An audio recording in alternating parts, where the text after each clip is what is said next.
the motherfucking News Underground. It's your boy, Abandoned Nihilism, in this motherfucker.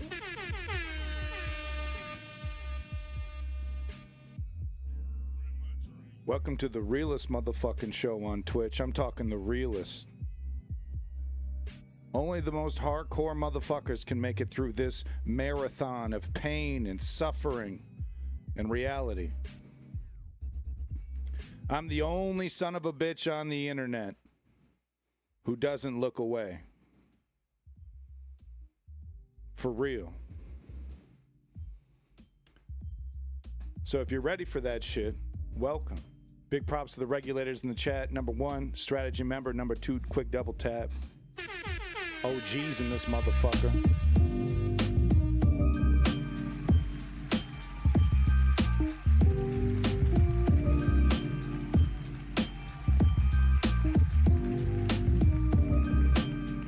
Nobody keeps it real like me.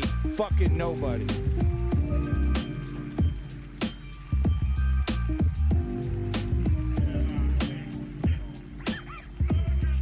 And yeah, do I got bias? Yeah, you bet I got bias. I'm biased towards liberty. I'm biased towards democracy. I'm biased against tyranny. I'm biased against fascism.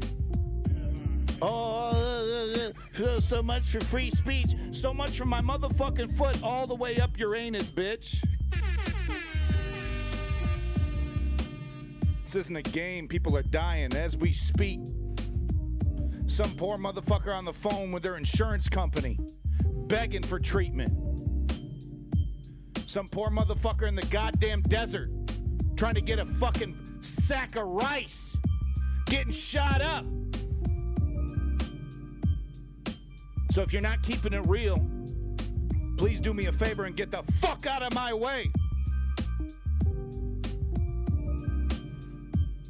Big props to HP Shorty, Greatest Hits Volume 2. We're listening to Thuggish. Big props in this motherfucker to Good Guy Dari. And thank you to Vaporama for this very interesting backroom series that I discovered from Vaporama. Make sure you're checking them out, Vaporama, if you're into that backroom shit. I love it. I think liminal horror is fascinating to me because it is a brand new type of fear. You know, it's obviously you can mix it in. You can turn your liminal space into a haunted house, have a spooky creature in there. But just the whole idea of being trapped in one of these spaces, it's a whole new fear, right? Because, like, everybody should be afraid of getting buried alive. But what happens when you're buried alive in an infinite space? Instead of an infinitely small space, an infinitely large space. I don't know. It's hard to describe. That's what makes it so fascinating to me, liminal horror. Love it. But anyway, big props to HP Shorty. We're going to get started today talking about Epstein stuff right off the bat. We're just going to get that, take care of that, slam dunk it, get the fuck out of the way. All the U.S. stuff, all the various, the first 4 hours of the show is going to be U.S. focused, Trump focused, Epstein cuts, the mass shooting that we saw, the strange pseudo cover up that we're kind of seeing with the mass shooting. We're going to get into that right away. The ICE fascism, I got the fascism section right next to ICE there.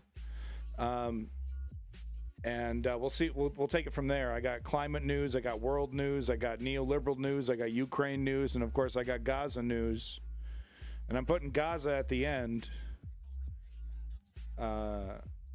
because I put Gaza at the front last time. Okay?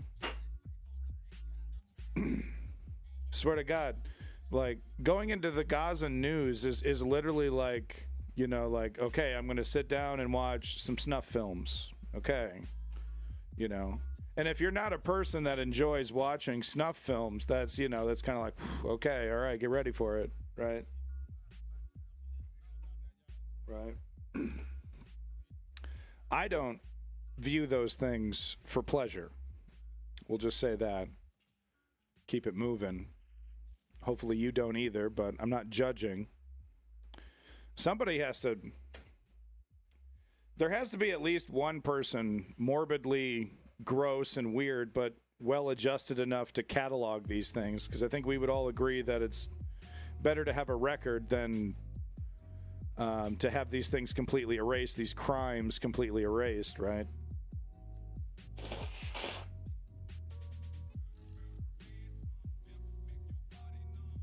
OG motherfuckers like me will remember Rotten.com.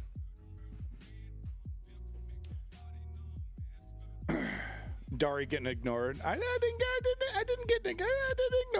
What up, Clutch Cargo? How you doing? Good to see you.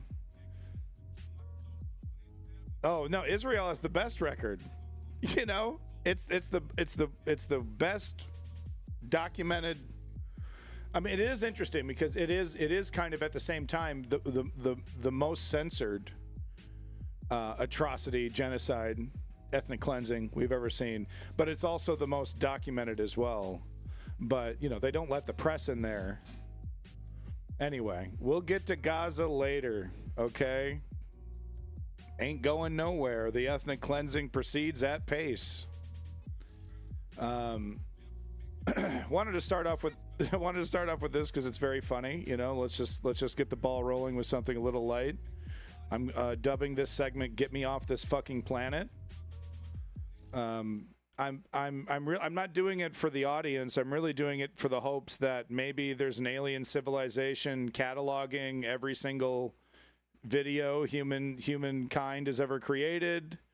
Maybe they're like, we need a couple humans to explain video games to us, right? Look, if you're gonna dream big, okay?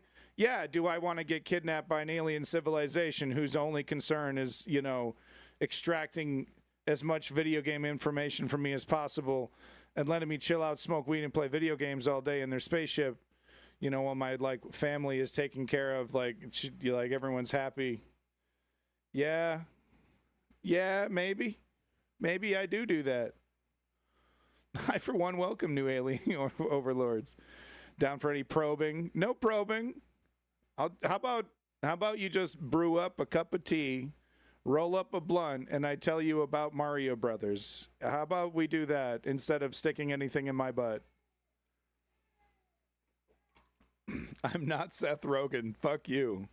Look, Seth and I are very close. He's my cousin.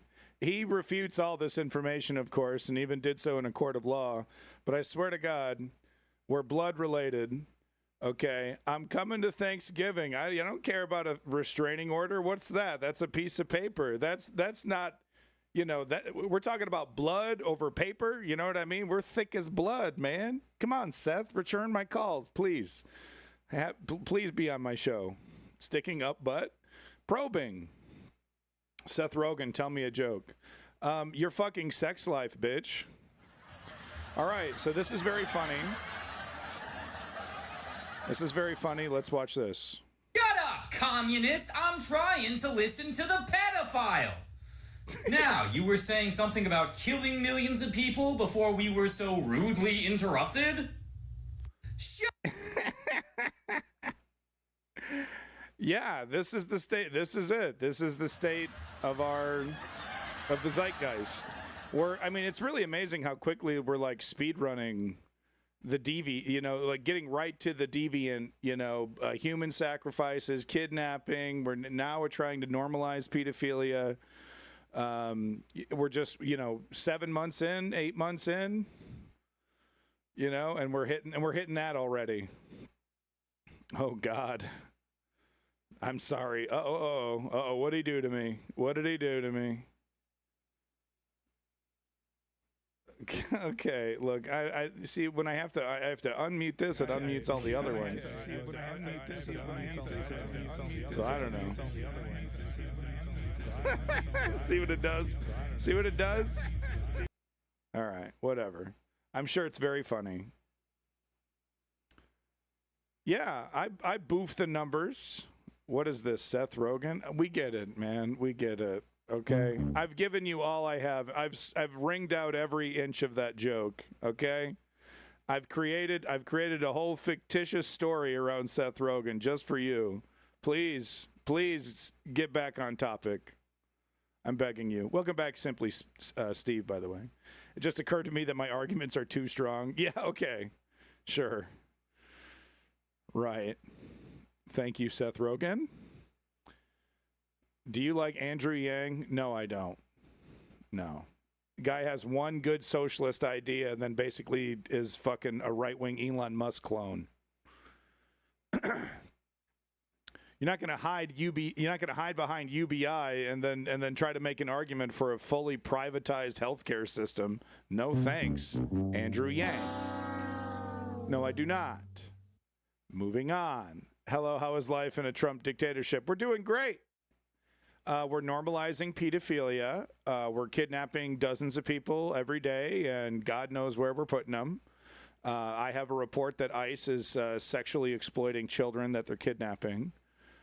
So we're doing well. Nova Ryder, everything, Project 2025 continuing at pace. I mean, we're up to like what, 45%, 50% of all the stated goals in Project 2025 getting accomplished. So I say this unironically. Trump is probably one of the most effective presidents that we've ever had in our lifetimes.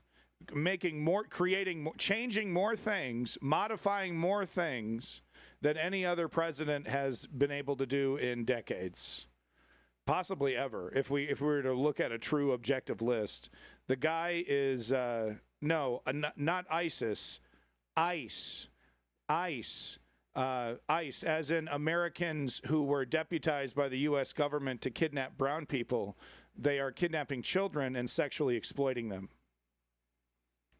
Welcome to the news underground. All hail Nazis. Sorry, all had Trump almost the same. I'm pulling the Band-Aid off the Trump Nazi stuff. I've avoided it for long enough. We're going to talk about it, okay? You know what? I saw what he did to the Rose Garden. I said, okay, that's it. We're okay. We're done. We're done. That shit straight fascistic. He put American flags in the sewer grates. We're going to get to that. Moving back over to the pedophiles. Ghislaine Maxwell moved to lower security prison in Texas, so it's looking like, I mean, I've never seen such a blatant, in your face, out in the open cover up. There's no other way to put it, right? Just, we're going to literally, it was leaked immediately when he got the FBI, 1,000 employees at the FBI combing through every document, censoring Trump out of them, and whoever else that he, wanted censored out of there. Where's the whistleblowers? 1,000 of you? So we're talking about people that signed it. We're not talking about 1,000 new people. We're talking about 1,000 people that signed up before Trump.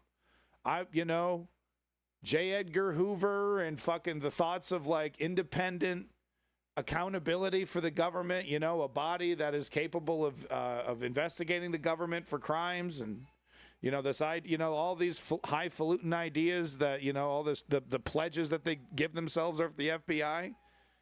And just like that, you're like, oh, yep, you're going to cover up the crimes of a pathetic, corpulent fucking pedophile? Just like that, huh? It was that easy. Did they even offer a raise or a bonus or anything? Oh, yes, boss. Yes, boss. No, boss. Oh, yep.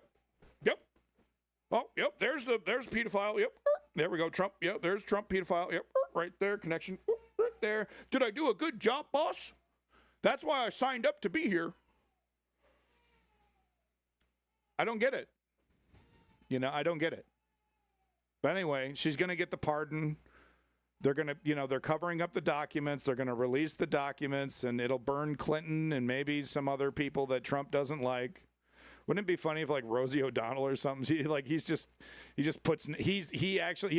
blaming, literally blaming Comey and Merrick Garland for putting his name in the documents. Watch him actually do that, but he does it to like Rosie O'Donnell or some other like just petty, just people that like burned him on the internet. He puts me on the list. That'd be great. That'd be my crowning achievement, having Donald Trump put my name on the list. This guy's an asshole. This guy's an asshole. I put him on the list. Have you seen season 27 episode to criticize Trump? It's so funny. I don't know which one you're talking about. Trump partner? Not yet. But it looks like they're either going to pardon her. It looks like maybe they might do some kind of pseudo pardon where it's like it's not official, but the Justice Department goes easy on her. Because, the first thing that's going to happen, interviews with the press. And she's going to be like, Trump wasn't in them. I didn't see Trump there. No way did I help arrange for Trump to find the perfect 14-year-old prostitute that literally looked just like his daughter and instructed her to jerk Trump off with a white glove because he doesn't like to have people touch his penis. So she's going to say that didn't happen. That didn't happen. That woman, now who's the woman who was being interviewed, completely fabricated all of that. Okay. That's what's going on, folks. 8 months in. Wouldn't it have been great had we done this during the Biden administration? Wouldn't that have been something? Huh? Maybe, time it for the fucking election a little bit, right? Play the game a little bit. 1 year, maybe 1 year before the start of the election, maybe 2 years, maybe get the trial balloons going 2 years in, and then 1 year in, you go full Epstein on Donald Trump before the election, right? Because you know what my takeaway about all this is? Nothing of substance is going to come of this. Nobody will receive justice. The criminals have won. The criminals control government completely, and I need you to understand this completely. They are in complete control over every aspect of this. Maybe that's why they feel so comfortable doing it so blatantly, is that we control the message, we control who gets in trouble, we'll control who, they think that they're in full control. And in some aspects, they're not in full control, but in the most important ones, they are. There won't be marches in the streets. Come on. I mean, if over this specifically, the marches in the streets will come from the economy. No doubt about it. But are people really going to get in the streets over this? Will anybody see justice? And I don't mean to be nihilistic or cynical here. I'm sorry.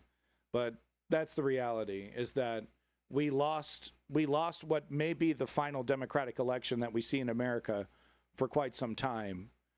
And they've done nothing but solidify and concentrate power in the Justice Department, in the Supreme Court, haranguing and getting in control, quite frankly, and succeeding in getting in control of the lower courts, of all the circuits, the marshals, okay, and of course the army, the military, seems totally down with taking orders from Pete Hegseth, embarrassing themselves with a shitty ticker tape parade.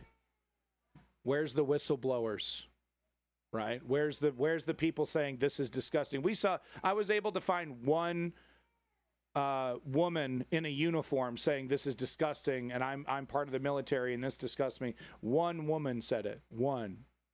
And she's an incredible hero, and I think there was a few others that didn't get any news, didn't get any exposure. But NASA getting gutted and being told to remove women, the entire concept of females from their documentation. Where's the whistleblowers? Where are the people saying enough is enough? Okay. They're kind of in charge. And all this faffing about Epstein is, what's it doing for us? Who's going to see any justice? Who? Right? Oh, well, the midterms. Right. Yeah. Yeah, the fucking midterms, right? Don't make me fucking chortle. Let's get a recap from your boy Voidzilla, who's incredibly successful, and I'm very happy for him. There are more rewrites in the Epstein story than in a Harry Potter fan fiction. It seems like every time I turn around, huge parts of the story, of the official Coffeezilla. story have been completely changed to the point that the most interesting part of the story are the rewrites, the change. Damn it. Really changed to the point that the most interesting part of the story are the rewrites, the changes. Many people like myself have been obsessed with the fact that the facts keep moving as we move the goalposts. First, it was the Epstein list. It existed as a cover. Recession. There's evidence to support that we're already in one. Then it doesn't exist now as a hoax. Then Trump's going to give us the list. Then we have the changes to the Epstein footage story. It doesn't exist. Yes, it does. Here's the raw footage, except no, we saved it in Premiere Pro multiple times.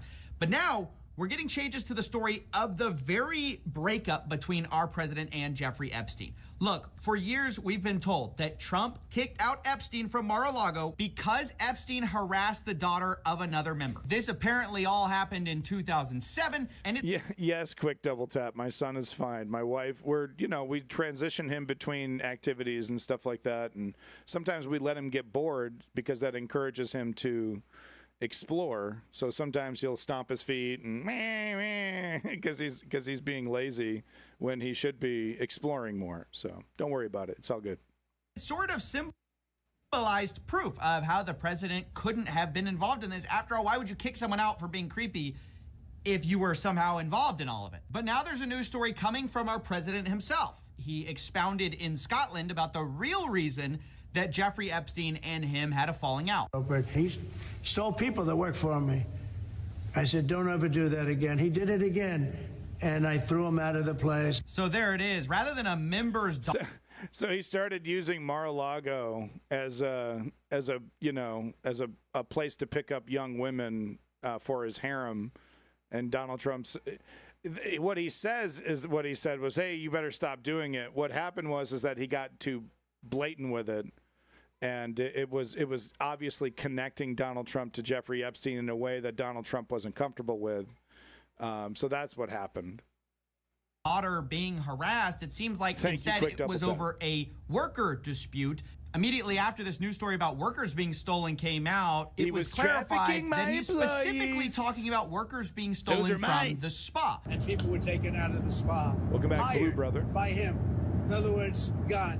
Hired. And other people would come and complain, this guy is taking people from the spa. That was my favorite one. Looked like my daughter. Know that. Did one of those stolen, persons, that include Virginia Jeffrey? I don't know.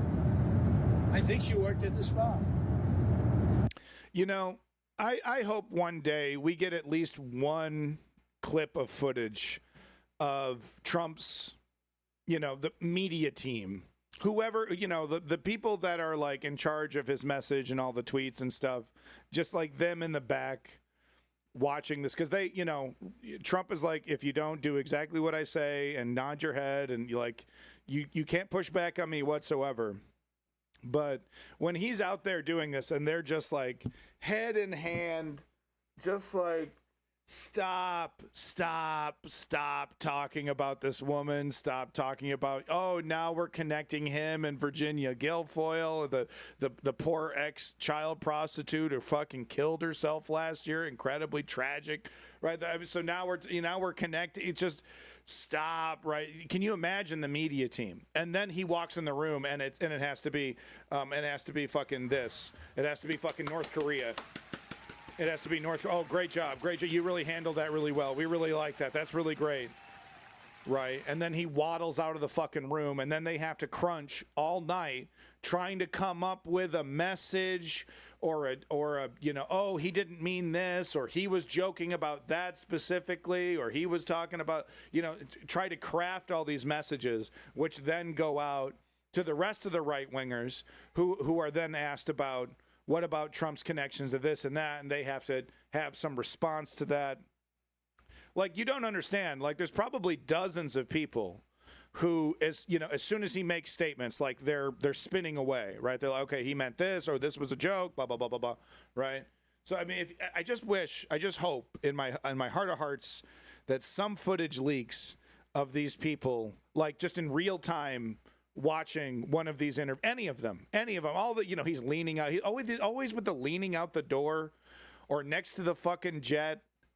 Right, these almost impromptu style interviews, which is, it's actually funny because he exposes himself to the media more than most presidents, because he's one, he's very skilled at manipulating media, but two, it's impossible for anybody else to emulate the way that he presents information, right? Like he'll tell Caroline Leavitt, he'll tell his little cronies to say things, but they won't say it in the way that Trump says it, which is, it's like how an abusive husband, like the wife will leave to go get groceries, and then she'll get all these crazy ideas in her head that she's actually, that she's worth a damn and all that. But she has to come back, like once she has a conversation with the primary gaslighter. I temporarily had this gaslit reality shattered, but now it's being reinforced by Daddy Trump. It's kind of that relationship with Trump and the media. Anyway, let's get back to it. Welcome back, Longleg and Maddie Holmes. I think so. I think that was one of the people. Yeah. He stole her. Now, you think this so, Maddie? is a remarkable change in our story, because Virginia Giuffre... No, we're in it. No, Nova Writer. And I say this without hyperbole, without any cynicism or anything like that. Objectively, America is no longer a democracy. This is a dictatorship. There's certain aspects that are more or less, certain ways, like I think you could fairly say this is an early dictatorship. There's still some vestiges of some of these systems that still remain, but anytime they clash up against Donald Trump's, system, whatever, Donald Trump's regime, that's a better word. Anytime they clash up against Donald Trump's regime, they're swiftly taken out, right? Very quickly, within weeks, they no longer become barriers, and then within a couple weeks later, if not immediately, some executive order is passed or something is done to basically neuter that ability for anybody to get in the way. We are a dictatorship. It's an early one. It's still shaky, and I think it's going to be once people have experienced the midterms, once we really see it, because that will be the naked nature of it, right? Because everyone's going to be like, wait a minute, none of these numbers make any sense. How are they able to do this? I think once the midterms have happened, people will start wrapping their little noodle around, and no offense to anybody, sorry, wrapping their noodle, not little. People are very smart. They'll be wrapping their noodle around the concept that we no longer have liberty. We no longer have checks and balances. Our system of law is completely compromised. Like how are you as a law professor supposed to teach law students what the current setup is when precedent no longer matters? The Supreme Court goes completely against the whims of the Constitution and any precedent whatsoever set before. They don't follow any of it. It's strictly Trump. So it's interesting because these things are breaking, and think of them as like little earthquakes out in the ocean. Right, all these things that are being broken: the healthcare system, the welfare system, the economy, our geopolitics, right? Our trade negotiations and the war. All these things are being broken out in the middle of the ocean, and they're all little earthquakes. Right, so they're happening. We hear about them. Wow, that's terrible. But then, like, we look out the window, and it's what's going on? These waves have only just now started crashing on the shore. And if you've listened to the stream before, you've heard me say this before, but if it feels like, what the hell, how come nothing is happening? It's because these systems are so huge and they're so essential and they're so, important. breaking them, you don't see the negative ramifications of breaking them right away most of the time. And there's this kind of like quiet before the storm situation that we're in right now. I promise you, either by the midterms or at the very least by the end of the first 4 years, a lot of these decisions are going to be just completely smoking the American public. Is one of the lead accusers of Jeffrey Epstein. Everyone knew she was recruited at Mar-a-Lago. Now Trump is saying he not only knew about it, this is one of the reasons that he kicked out Epstein, apparently. People complained about Epstein at the time. Other people would come and complain, this guy is taking people from the spot. I didn't know that. Now, the reason this matters is because it completely changes our timeline. Remember, we had heard that he kicked Epstein out for being a creep in 2007. Now, this places us way over in 2000 when we're first hearing. See, I'm just not going to put in the work here. I've been calling this guy a pedophile since the Bush administration. No, that's probably not true. I mean, but like the Epstein stuff has been around for a very long time. I wasn't talking about Donald Trump before Donald Trump for 2016, right? But this was, and let's be real. How come the Democrats weren't talking about this until now? Because they're implicated in it, because they're connected to it. This was, they waited this long until the very end when it doesn't matter to protect Bill fucking Clinton. Yeah. That's why we're going down, folks. Complaints from the spot because Virginia Giuffre, there's a very clear timeline from court documents that she was terminated in 2000 when she would have been a minor. She met Ghislaine Maxwell, not Epstein. Seneca but Athena. It's also a problem Welcome to the for realest motherfucking when everything happened, because it's not until 2002 then there's the famous quote from Donald Trump about Jeffrey Epstein saying, "I've known Jeff for 15 years, terrific guy, he's very fun to be with. It's even said he likes beautiful women as much as I do. Many of them are on the younger side." So if he's already had a falling out over shit like this, and then the fucking beautiful secret in the letter, beautiful secret. I hope we enjoy more beautiful secrets together. It's like literally some of the most pedophilic shit you could say, dude. Outside of like IF children, right?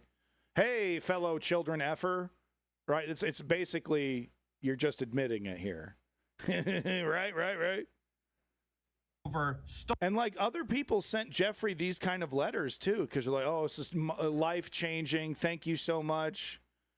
And it's like this guy set up a fucking underage harem, and then for the highest bidder, if you could prove your loyalty and allegiance, he'd give you access to it. And they're like, "Oh, it's amazing." Oh, and he got all that shit on camera. Like, it's hard for normal people to wrap their head around a person being super stoked to participate in a child sex orgy, right? But they exist, and they actually are in charge. I mean, that's the thing, is that they're here, they're in charge, they've won, and this is like a mop-up operation, man. Like I said, people will think that I sound a little crazy or a little extreme until the midterms, until they see it, because it's gonna be disgusting, And even if California gerrymanders and kicks out all the Republicans, I mean, what do we have left? What are we supposed to do after that? I don't know. I don't even know. I do know one thing, though, is that there's going to be a lot of blood and violence because of all of this. A lot of people all over the world, including the United States, it's going to be really, really bad for a lot of people. Stolen workers, specifically a stolen worker who was later trafficked by Jeffrey Epstein. If he had heard complaints about this, if he knew about this, and in 2002, he makes this claim, that's a real problem, whereas previously his kicking out and finding out about this apparent harassment of Mar-a-Lago clients, it doesn't happen until 2007. Now we're hearing it's been known about since 2000. So this presents a very fine line that the president has to walk in terms of what he knew when Because obviously you have to stick to your story that you kicked him out for being a creep, right? That's what was originally said. In fact, it's even been repeated by the White House. Stephen Chung, in a statement, claims the fact is that the president kicked him out of his club for being a creep. So that was the stated reason, but you can't know too much in 2000. Otherwise, it makes you look horrible when you compliment him for enjoying beautiful women. Epstein didn't kill himself. There's no way. Apparently the video, I heard it was either him or Kyle Kulinski bring up that apparently, that was Kyle Kulinski. He was talking about there might be some evidence that somebody, the assassin, might have dressed up in like prison clothing. And, you know, because there's some evidence of some guy in an orange jumpsuit going up there.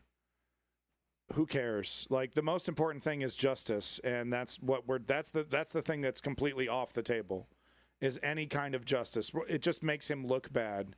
And, you know, in Donald Trump's perspective, it's just a matter of time before he can secure mainstream media, right?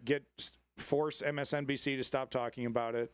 Force CBS, force ABC, NBC, all of them to stop talking about CNN, right? Just force them to stop talking about it. Just go full North Korea, right? Because like, how would this be handled in Russia? That's how Donald Trump wants to handle this. Welcome back, James. Because if you knew he was a creep and you didn't do anything about it, that's a problem. So when asked to explain this discrepancy, you know, well, you said he was kicked out for being a creep, then you said you did it because he was stealing your employees. Which is it? At first, we hear that they are related incidents. President, you said yesterday your falling out with Jeffrey Epstein was over him taking some of the workers from your business. But your administration in the past said that you threw him out because he was a creep. So can you explain that discrepancy? Well, maybe they're the same thing. You know, it's sort of a little bit of the same thing. So there you see. So that, back to what I was saying earlier about how the reason why he does this and exposes himself to the media, no one can quite lie like Donald Trump can, you know. And it's like, it's, you know, once again, it goes back to that abusive gaslighting relationship, right? Where like he has to be the master of reality, the master of the zeitgeist, right? Anytime that reality is ruptured or shattered or cracked, you know, he needs to be there. So, you know, he loves Caroline Leavitt because she does exactly as she's told. She says it exactly in the way that she's told to say it. And she doesn't deviate a little bit, even a little bit. And then everything else can be handled by the big guy himself. Most presidents don't do it this way. Well, maybe they're the same thing. You know, it's sort of a little bit of the same thing. So there you see, he's saying they're related. Stealing the employees was related to him being a creep. Maybe so you knew something, but then later he kind of says, gotcha. Well, I didn't know what he was using these stolen employees for. At the time, did you know why he was taking those young women, including Virginia? No, I didn't know. So the story just keeps changing. I mean, it was 2007 that he kicked him out and closed his membership. Then it's 2000 when Virginia Giuffre was stolen because somehow that was creepy, but he didn't know what was actually happening. So why is it actually creepy that your employee gets stolen? That happens all of the time in companies everywhere. In fact, once again, the White House is adjusting their story, saying that it's just the taking of employees that is creepy. Quote, taking employees is most definitely creepy. How? If you don't know what's happening with this spa employee, how is it weird? Why are they saying, oh, we didn't know anything, but we knew at the time it was creepy? Right. They're liars. Did you guys know that? They're liars? Anyway, thank you, CoffeeZilla. I'm very happy for your success. You totally deserve it. You put a lot of work into it. Please encourage your audience to get into the streets. Please encourage your audience. I think you should add bumpers to your content that encourages them to join protest movements, donate to protest movements. Even if you're too scared to be specific, I think you should start doing that, CoffeeZilla. If you want to dip your toes into actual politics instead of just scammers who steal through crypto, you know, and you actually want to start talking about politics, you should also be talking about political activism instead of just being a voyeur and monetizing that, which is very good content. You should also participate. Moving on. Newsmax is Greg. So this is really something else. Like, you know, when you can only read about societies that have done this. You know, Americans have never quite experienced this themselves. In fact, a lot of us are rather used to living in everything okay up there, babe? Okay. Yeah, everything's okay. You know, Americans are actually rather used to a puritanical kind of setup. We're not as accustomed to to being ruled over by deviant perverts. We got to remember that neither you nor CoffeeZilla are suicidal. Yeah, true. It's good to bring that up. Yeah, no, I'm definitely not suicidal. I want to, you know, if my dying corpse could be used to be thrown against the you know, the walls of oppression, then that's a good way to die. I'm gonna die on my feet, goddammit. So back to what I'm saying, like most people are not used to society ruled by deviants, by perverts. And so we've never really experienced this before. You can read about it though. In history, their societies have, you know, kings. You know, in some cases you got to go way back. You know, way back to like Caligula and characters like that. You know, and his uncle was it Tiberius, I believe, as well. Tiberius, if I'm getting this correctly, he had. His entire home was a harem for small children that he would abuse, and apparently he would have children just gallivanting around. You know, they would have a picnic outside in the garden and just casually abusing, you know, children sexually all day, all night, right? So, you know, that those kind of mentalities do leak down into society. Oh, it goes far worse than that, Tisriel, far worse. I definitely recommend you watch I, Claudius, which is this really amazing Masterpiece Theater production. But it really, you know, it gives you a window into what happens to a society when the rulers are just totally beyond the pale sociopathic deviants. But anyway, here's Greg Kelly doing his job. You know, look, he's thrown away his shame. You know, he looks in the mirror. He says, look, I want the money. I'm doing this for the money. You know, I'm doing this because, you know, I want to be on TV. I'll excuse anything. There's no bottom. You know, whatever the regime needs me to say, I will say it. That's who I am. You know, I'm okay with that. I suck scum. Right, I'm a scum sucker. I'm a shill. I'm a grifter. I'm a liar. I present myself as someone who gives honest information, and then I say things like this. Newsmax's Greg Kelly on Ghislaine Maxwell, quote, "There's something else going on here. It's an injustice. People are horrified when I say that this individual just might be innocent. Yeah, but think about it. Who told us about her? The most reviled institutions in America, the media, and the Biden Justice Department." And of course, you don't need to look it up. It's completely ridiculous. The media and what does that even mean? Every piece of information we've been given about how this woman engaged in the rapes, how this woman sought out extremely young girls, you know, coaxed them in with some kind of promise of a modeling career or something, and then she would rape them herself. I mean, just like, that's what we're supposed to believe. She pled guilty to that in court. She was in jail. That was why she was in jail, because she's a rapist. Anyway, moving on. This is pretty wild. And it's like, it doesn't really need to be complicated. It doesn't really need to be well crafted or, you know, clever, right? Because these people are fully in charge. That's what I'm saying, right? They're just, why bother? Why bother with, you know, bringing in a genius, a wag the dog genius to come in with the perfect spin? Why not just spew out some bullshit? Who cares, right? I'm just going to sue them into oblivion. I'm just going to, you know, he's going to come after MSNBC next. And if he can't do what he did to ABC and CBS, he's just going to, you know, do something else. But he's not going to stop. Family Guy episode, do you want to be star? No, I've probably have. I don't know. Trump regime is just a copy of a Quisling regime. This is the second time you've said that, Quisling. It sounds familiar, but I don't know what that means. I'm sorry. Salty bread is good. What's up? Salty bread is good, dude. Have you ever had a baguette from a baguette vending machine where it takes dough and then it bakes it right there in the vending machine and then spits that bitch out? Have you ever had that before? I had that a couple times. It's fucking amazing. I hate that backspace is beside send. I see. Anyway, this is what he's saying. Those files were run by the worst scum on earth. The whole thing's a hoax. They ran the files. What does that mean? I was running against somebody that ran the files. If they had something they would have released.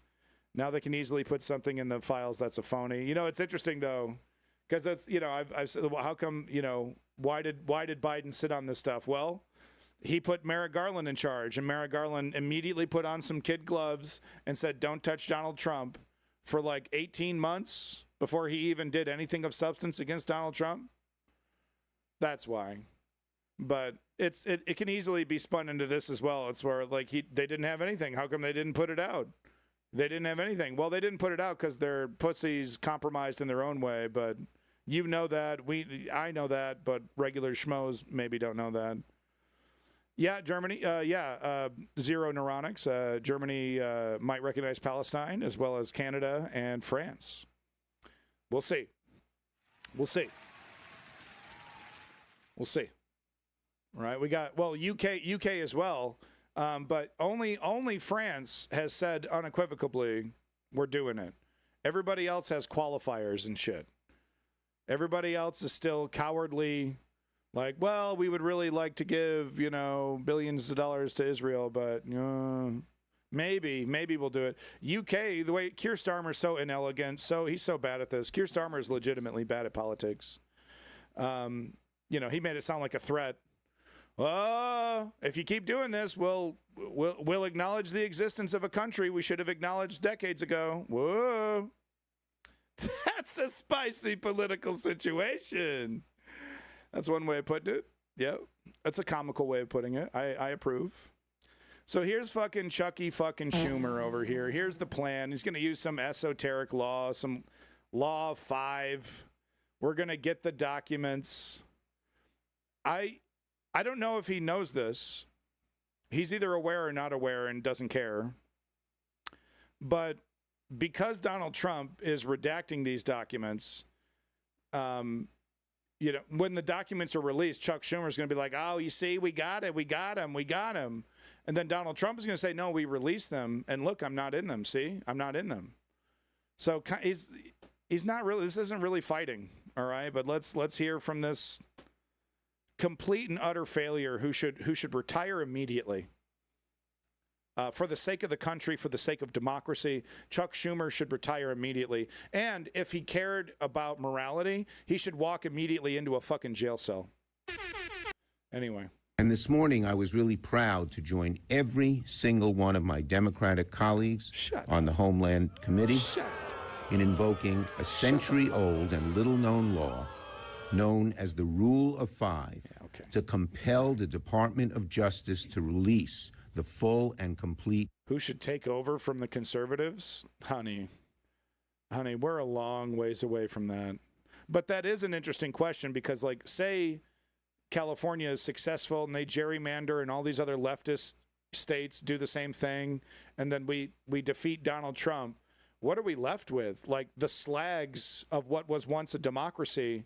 And do we really expect the neoliberal establishment to recreate what we had before, you know, to reinstall checks and balances against its own power? Like George Washington was able to do that because he was a historically great human being. Okay. Chuck Schumer, Nancy Pelosi, and Hakeem fucking Jeffries and Cory Booker, okay, are not great human beings. And if they sit in the emperor's chair, they're not going to reinstall checks and balances and just hit the undo button on Donald Trump. That's not what they're going to do. And that should concern us. That should concern us. And that's why we should go towards more Zoran Mamdani, towards AOC, even though she's fucking up on Israel, you know, whatever. We'll get into it later. But you know, we can't just allow a Gavin Newsom or a Cory Booker to come in and say, okay, I'm going to fix it all. You're part of the fucking problem. You're part of the reason why we're here.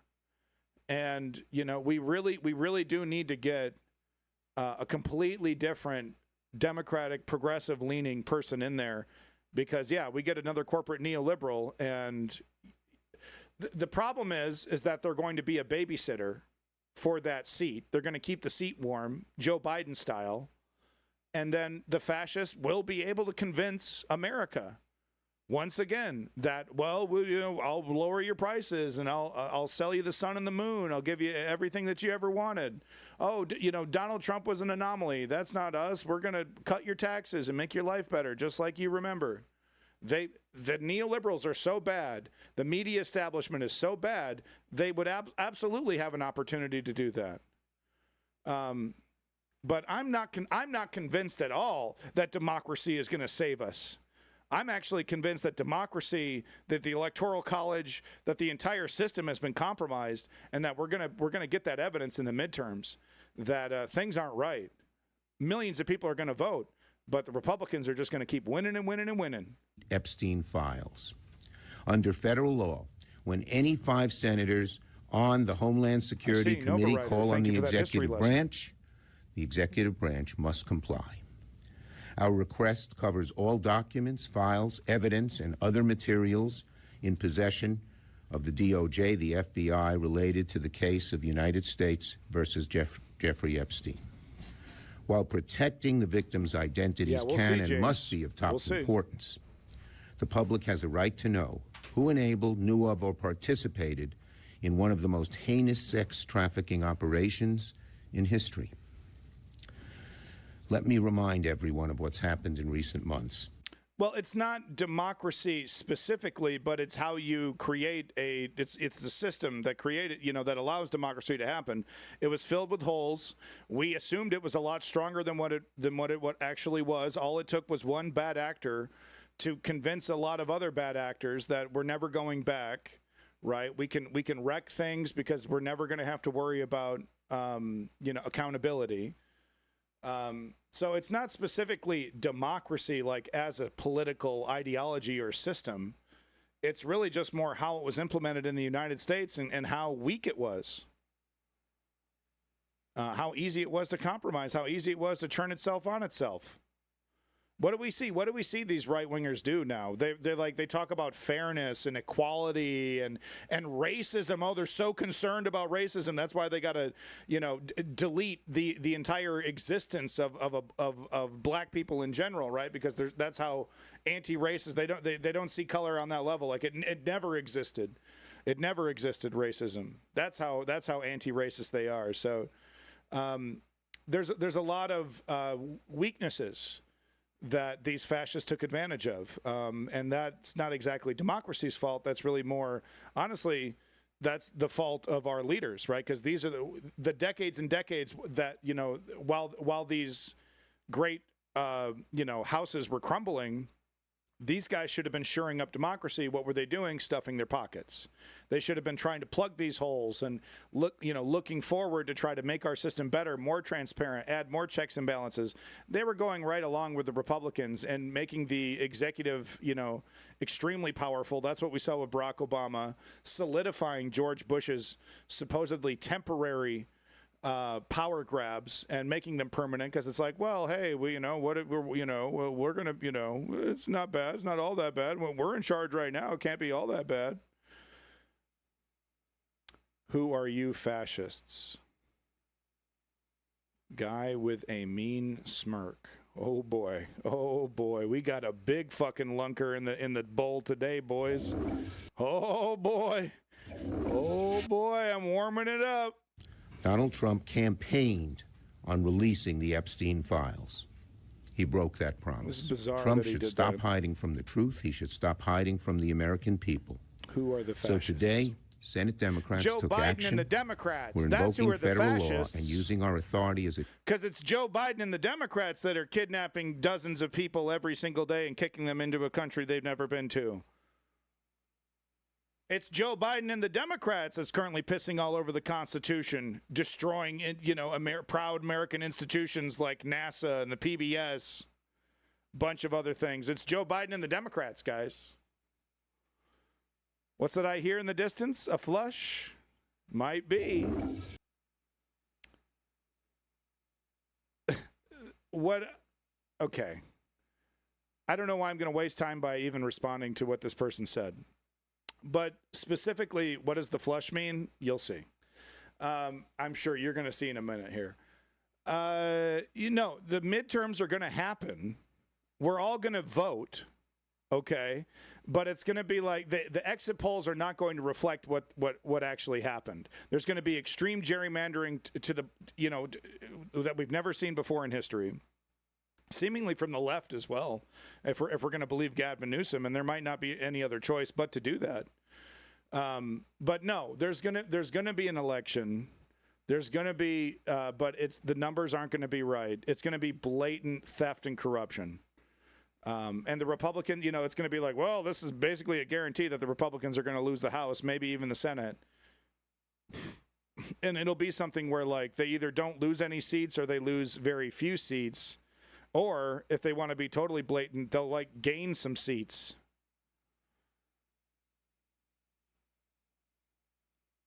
So this is, I didn't know about this one. Did any of you guys know about the fucking money transfers? This is news to me.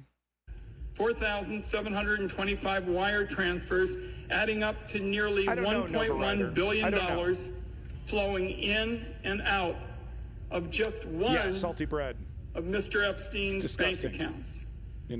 And in the decade, there was like supermajority opportunities that the neoliberals had to end gerrymandering forever. And I do recall some kind of, some confrontations about that, like, how come you guys aren't doing anything about gerrymandering? And it was like, well, we're taking advantage of gerrymandering ourselves, the Democrats. So yet again, just like the Electoral College, a broken system that they weren't interested in fixing, that they were okay with it being perpetually broken, because when it's their turn, they get to take advantage of it. You see, one of the biggest flaws of the neoliberal Democrats, and one of the things that makes them such fucking rubes, is that they think the right wing is interested in keeping this back and forth tennis game going, this duopoly going, right? Where both sides stuff their pockets and one side gets to be in charge for a little bit, and the other side gets to be in charge for a little bit, but both sides serve the oligarchy, right? But not too much. And then we gussy it up and we pretend, and we call it American democracy, and we pretend it's a great system. They want to keep that gravy train rolling, and they just refuse to see that the Republicans, of course, are no longer interested in that dichotomy. They see more value in just having complete control and not having to put up with not being in power every so often to placate, this group of people that they perceive to be weak. Liberals, lefties, people who believe in human rights, etc. Oh, there we go. Thank you. Excellent. Oh, we got a double flusher. Thank you so much for your opinions. Guy with a mean smirk. You're a big fat turd, and I think we're going to need 2 of these bad boys. There we go. There it goes. Swirling down the drain with your disgusting opinions on democracy. Hey, while you're flowing through the sewer pipes, could you take the time to shove your opinions up your own feces-covered ass for me? Thank you so much. Bye-bye. Back to the wire transfers. If you ask me, that is more than 4,000 potential lines of investigation right there. People who don't respect democracy, they're not welcome here, period. Hundreds of millions more flowed through other accounts. Yeah, salty bread, 100%. That's even a 100%. Lot more to investigate. Yeah, quick double tap. Shows that's what it seems like. That Mr. Epstein used multiple Russian banks, which are now under sanctions, to process payments Kid's doing well. Thank you for related asking. to sex trafficking. A lot of the women and girls he targeted came from Russia, Belarus, Turkey. No, not to be fair, you're incorrect. An enlightened monarch, those don't exist. Power corrupts, absolutely. There's no such thing as a enlightened monarch, and we shouldn't gamble our liberty and safety of our future, of our children, right? We shouldn't create a system that, you know, rolling the dice. Well, yeah, sure, he's an emperor. Yeah, sure, this is a king. But maybe he'll be an enlightened king, something that literally doesn't exist. It's like it's actually hard to even write a fictional king in a fictional story because it's so fucking boring and improbable. You know what I mean? Like it's like it just doesn't happen. An enlightened monarch. The only solution moving forward is democracy. It's the best worst system. Okay? It's 51% roughly over 49% who don't want it, right? It's like, you know, like it's the best we got. We're never gonna Star Wars. I'm a Star Trek fan, motherfucker. This is a Star Trek motherfucking stream. Beam me up, Scotty. Woo! And elsewhere. At least the sewer system is still operational for now. For now. So this has been going viral. I mean, what do you even say about this shit? I never had the privilege of going to his island. I never had the fucking privilege. And like he's not joking. He's not being like, oh, that's ridiculous. I've never had the privilege of going to his island. He's like, because he's like, his brain is frozen in the 1980s, right? That's why he still thinks that Russia is a threat. That's why he still thinks he needs to be afraid of Putin, right? So his brain is still in the 80s. So he's like, you know, it's like you're talking to Trump at some highfalutin dinner. It's the same. He doesn't have a mode. He doesn't have a fucking like censorship mode. Right? I haven't had the privilege, you know, lots of, because like he's still coming from this idea, like it's a high elite, all these elites, the king, the princes, and all the I mean the goddamn prince of fucking in the UK, you know, the Saudi princes. It was like a highfalutin, high social, you know, higher, you know, like higher than celebrities, right? We're talking about the real money. Oligarch monsters, right? It was a real elite list that was allowed to, you know, Bill Gates and fucking Stephen Hawking, right? Like they were, you know, it was seen as like an elite thing, and his brain is still there.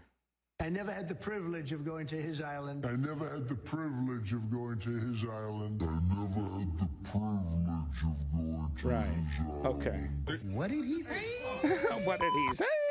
So as I've said, literally like 10 years ago, okay, Donald Trump is a pedophile. I've been saying this shit for a long ass time. I was literally criticizing Kamala. If you were watching the stream during that election, you might remember me going, "Where's the Epstein stuff? We got a nuclear bomb. When's that going off?" Really? We got 100 days, desperate. He's winning in the polls, and we're not going to drop the Epstein nuke. Right. No, actually, let's take the one progressive thing about our candidacy here, the vice president. Let's throw him in the fucking dungeon. Let's not talk about housing, the cost of housing, and let's literally never mention Jeffrey Epstein even one single fucking time.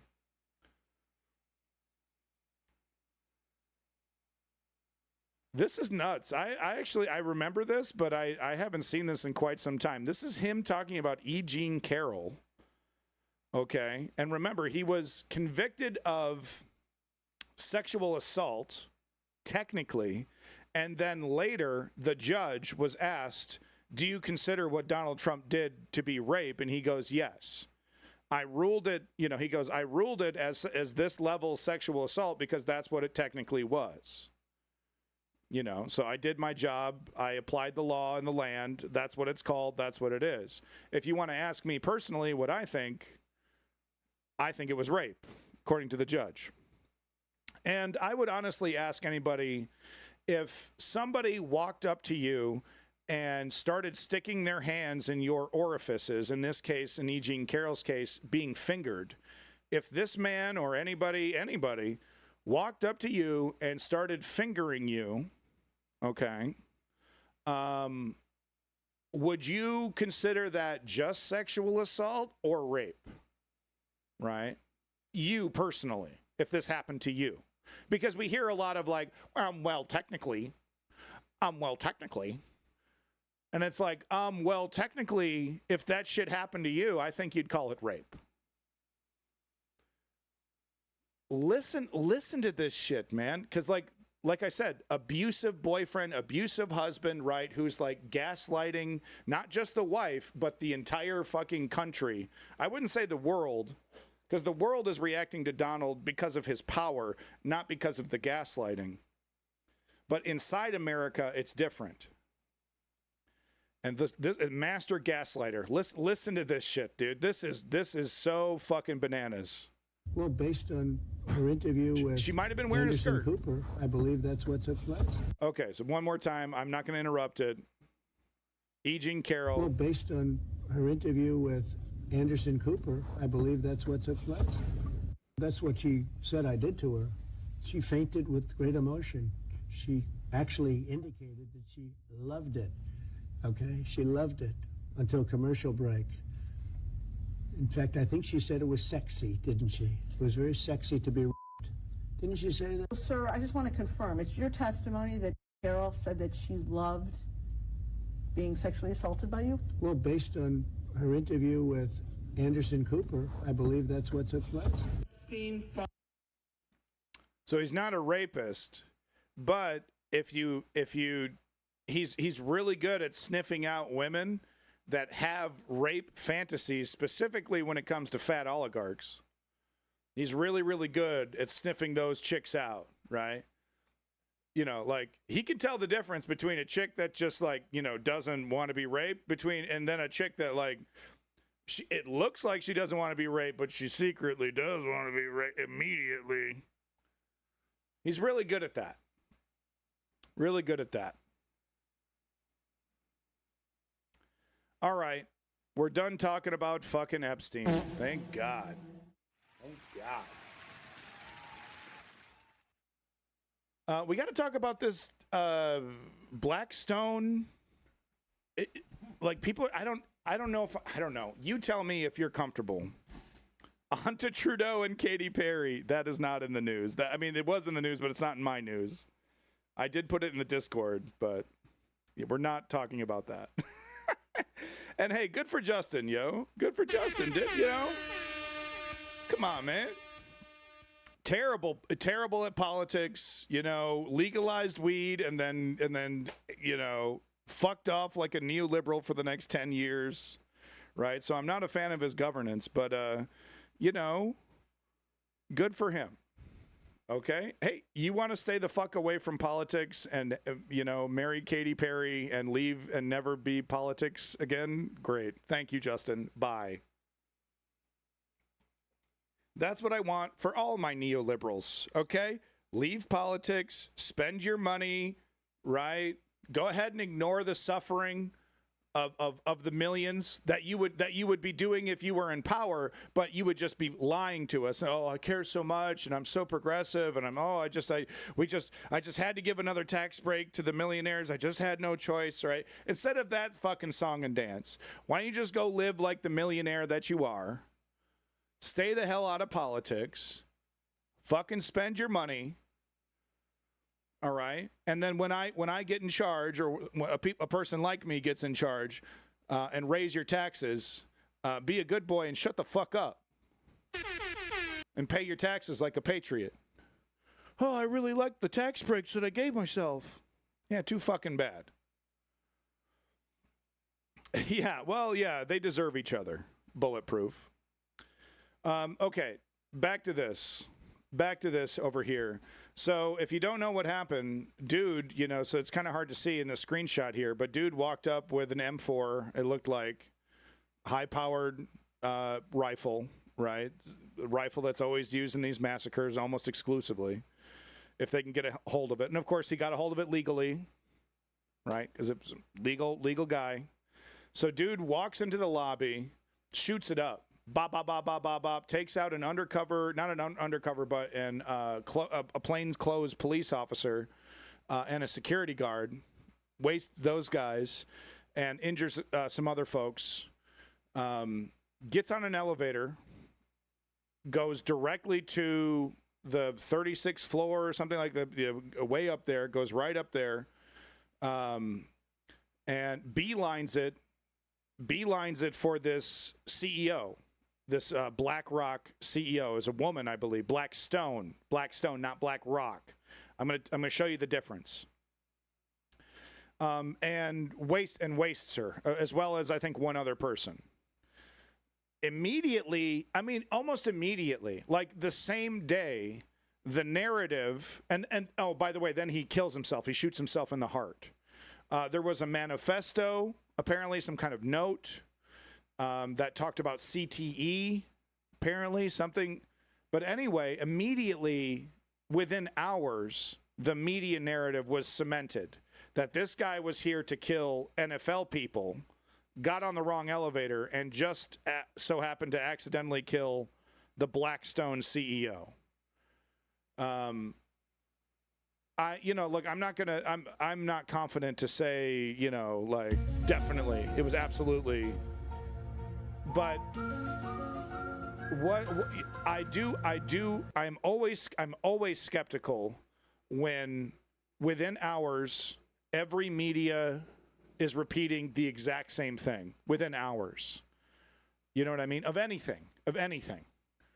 I'm always skeptical of that. I've absolutely seen incidences where the media narrative is like cemented in stone, and then months later we get the truth, or we get hints that it wasn't the truth, et cetera, et cetera. And this is definitely one of those incidences, I mean, where it's just like, it happens, wow, that's fucking crazy. And the media narrative is like, for sure, got on the wrong elevator, was totally trying to go after the NFL, was not targeting Blackstone.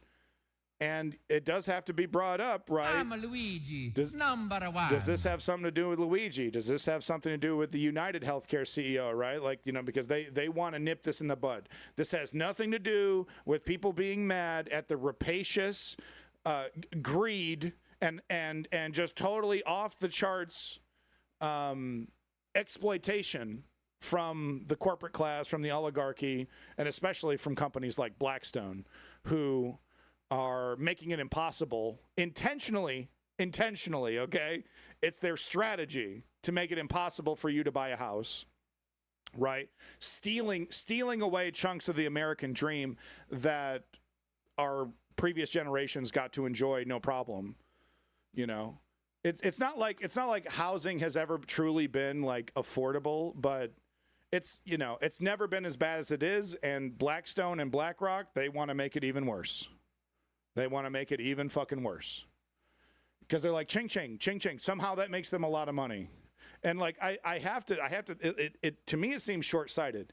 To me, it seems like a strategy where you're going to end up with a lot of fucking junk, like hundreds of billions of dollars of real estate that you can't offload instantly. Like you're going to be in a situation where it's like, what are you going to do?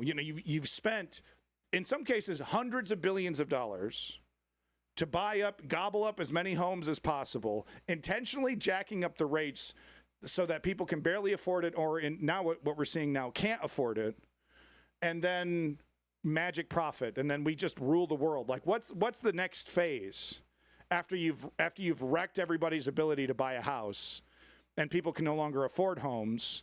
And then we're sitting on a lot of valuable real estate that nobody can afford and nobody wants.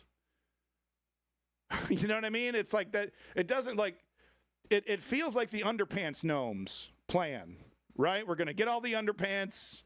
We're going to sneak in, get the underpants, and then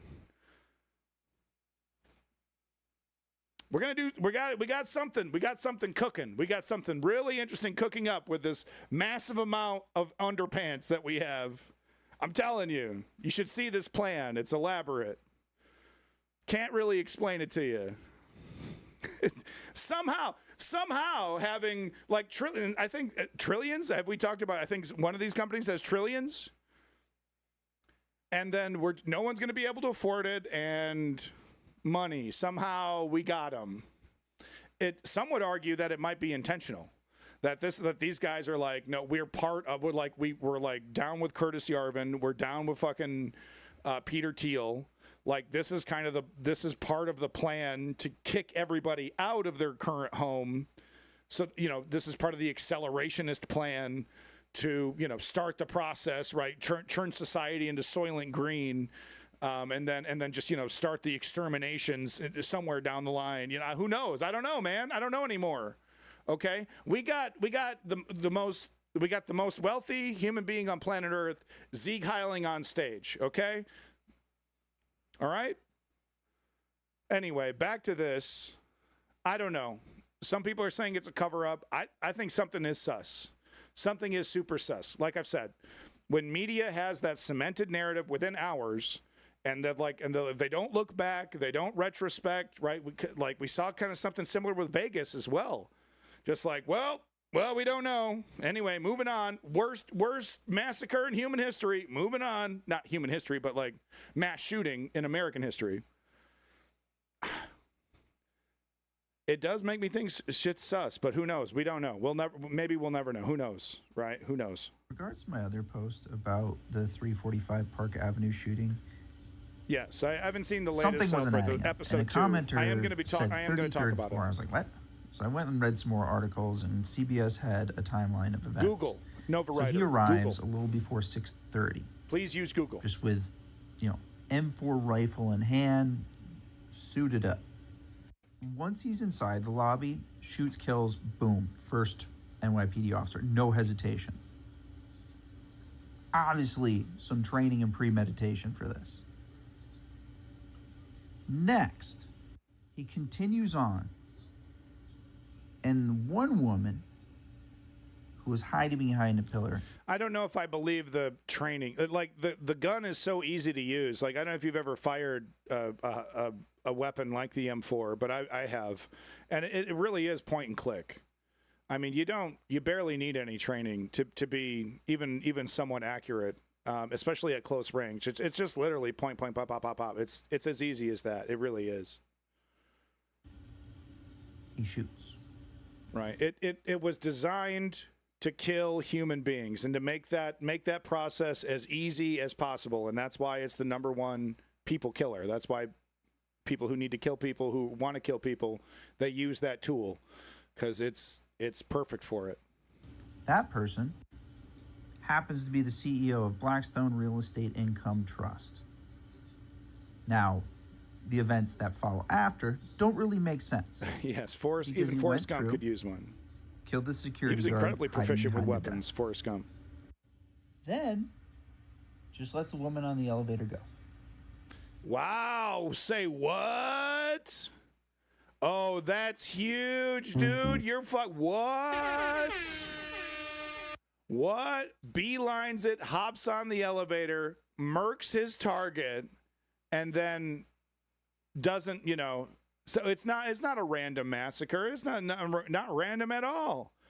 Guy walks in, eliminates people who are because like you can tell, right? People are running away from you, and then there's like a guy who's like not running away, and he's like reaching behind, right, to get his concealed weapon. He walks in, neutralizes any kind of threat that could take him out instantly, gets on the elevator, beelines it, goes right up to it, murks his target, and then he doesn't kill anybody else. Has a clear opportunity to kill a civilian right there. She's as vulnerable as possible. Lets her go, and then what? Does himself? No one can really figure out why. They're a little confused. I think it's because I don't think that was his target. Fuck, man. Because by the time he got up to the 33rd floor, en route in management, which just so happens to be one of the largest real estate firms in the city, he continued firing his gun, killing only one person on the floor because probably all that was left in the offices at that time, and then shot himself in the chest. Wow. Probably because that wasn't his intended target. Which is why it makes no sense that Mayor Eric Adams is trying to say that, he had a note on him. Why do they always have a note? This is such I don't know about this, right? We don't without handwriting analysis, without real forensic evidence, and of course it sounds like Eric Adams is going to do his job like a good boy, and squash this as much as possible, right? We're not going to get these deep forensic analyses, right? Nope, it was this, it was the note. That's why, case closed, moving on, right? So we don't know. Shut up, Tisreal. Weird thing. They're trying to tie it to one of the NFL people being injured, drawing away from the fact that another CEO has fallen victim. Now it's the housing industry. Yeah. You notice how the thing... And they really don't want this. Remember the mainstream reaction to the United Healthcare supposedly by Luigi. Okay, we know it was him. Come on, let's be real. Right? And what was the reaction? Oh, sick, bro. That's awesome, dude. Right? Because these people are fucking monsters. And it was like, for once in our lives, we got to see some Schadenfreude. I, of course, didn't participate in that chorus because I understand it's a double-edged sword. Yeah, sure, maybe it feels good in the moment, but it can also be wildly counterproductive. A movement for change in the direction that we want, in a direction that respects humanity, in a direction that respects human rights, has to be based in peace, right? So the movement shouldn't be calling for assassinations and cheering on assassinations. We should be calling for arrests and cheering on life sentences, right? This woman should have been arrested, okay, if she committed crimes. She should have been investigated for crimes, arrested for crimes, tried and convicted. Okay, that's called justice. Getting murked, getting your fucking brain splattered across the fucking wall. Okay, that's if you want to claim that is like liberal retribution, right? Like it's not going to help the movement. It's not going to help the movement. A stable, humane, moral movement, and it needs to be moral because the moral we're talking about morality here when we're up against a fascist dictatorship. It can't be built off assassinations. Tisreal is correct. And it sucks. It sucks because like we have to yes, we have to be better than our enemy. Right? Yes. The justice system is not going to give us justice. This, criminals like this who are making it difficult for people to get a home, doing it intentionally, implementing an intentional strategy to make housing more expensive. Like we've covered before, I don't know what the final step is, right? Sure. Like I said, they need to be, without assassination, there wouldn't be any justice at all. And it's like, if that's the justice, if that's all we have left, I'm not comfortable calling that justice, right? That's assassination. That's not justice. That's just more violence. I will point out, though, that in the absence of justice, when justice is not provided, people will fill the gap. They're not going to listen to me, right? They're not going to listen to saner heads. They will fill in the gaps, and they will resort to violence. I think it was, what's that famous quote? That make democracy impossible. Is it JF Kennedy or JFK? A quote, some kind of quote.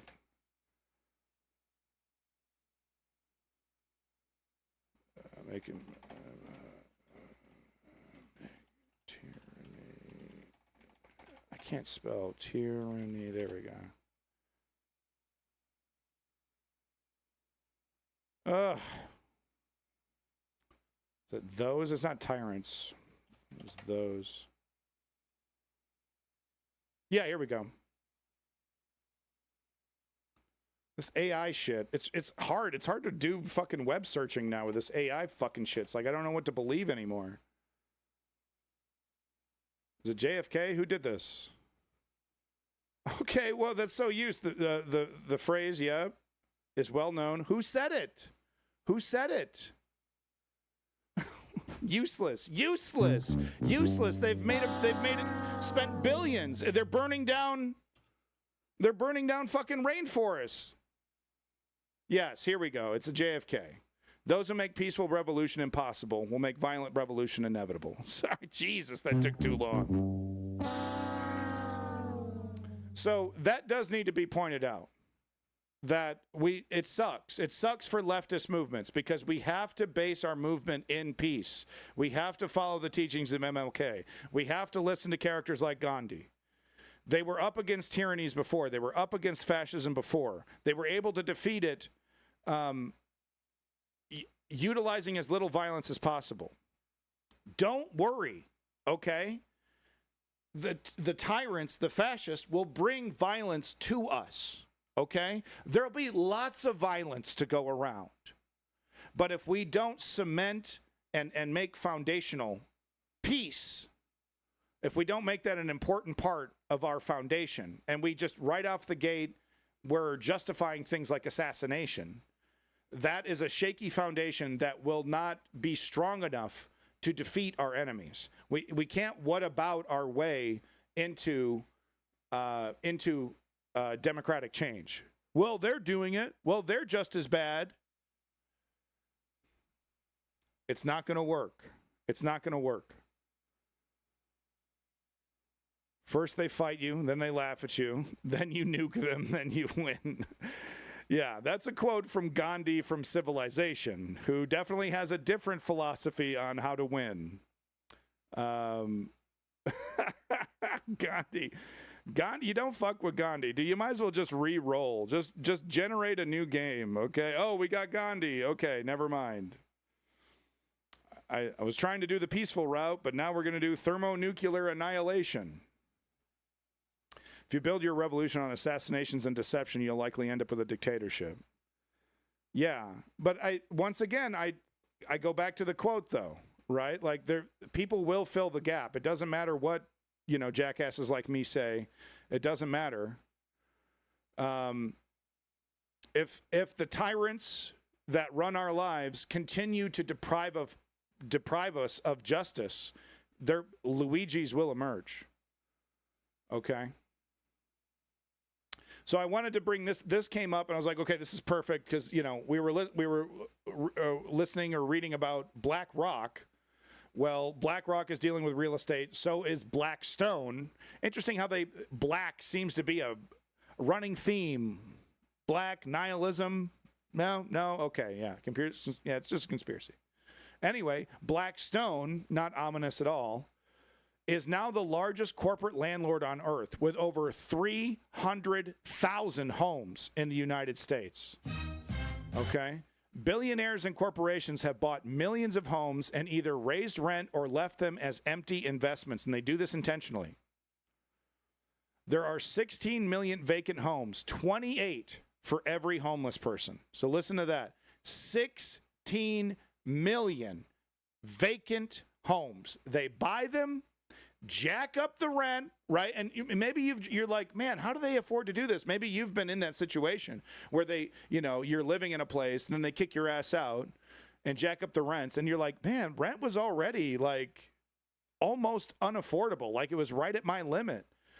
How many, and like, I'm not, like regular schmo, like maybe $100,000 a year, $90,000 a year kind of, person. And you're like, how many like rich people, like $150,000, $200,000 a year people are there? Turns out not nearly as many as you think. They kick your ass out, jack up the rent, and then the shit sits there. It fucking sits there gathering cobwebs and dust, and they do it intentionally. Okay, they've been doing it for decades, and that's why we have 16 million empty homes built, plumbed, plugged into the electricity. Here's your key. Enjoy your new home. Ready to go. 28 homes for every homeless person. And it's not as easy as just like putting a person in a home, right? Like some people are, have severe mental issues, right? You're like that's, in some cases, that's not going to help them too much. In other cases, it would completely change their lives. It's very conditional. We just don't care. And it comes back to that, right? Like, are we dealing with, how many CEOs are Elon, right? How many of these guys are Curtis Yarvin, Peter Thiel, techno-utopian, whatever, techno-feudalist, whatever, right? Like, who are just like, we need to attack society, we need to degrade society, we need to accelerate this process of destroying society with the event, and whoever is alive needs to be part of this, control net, this Palantir funded, and controlled net, right? Everyone's plugged into the Palantir net. How many of them are like, is the CEO of Blackstone connected with this cabal? It's like, it's not the Illuminati. It's not fucking, the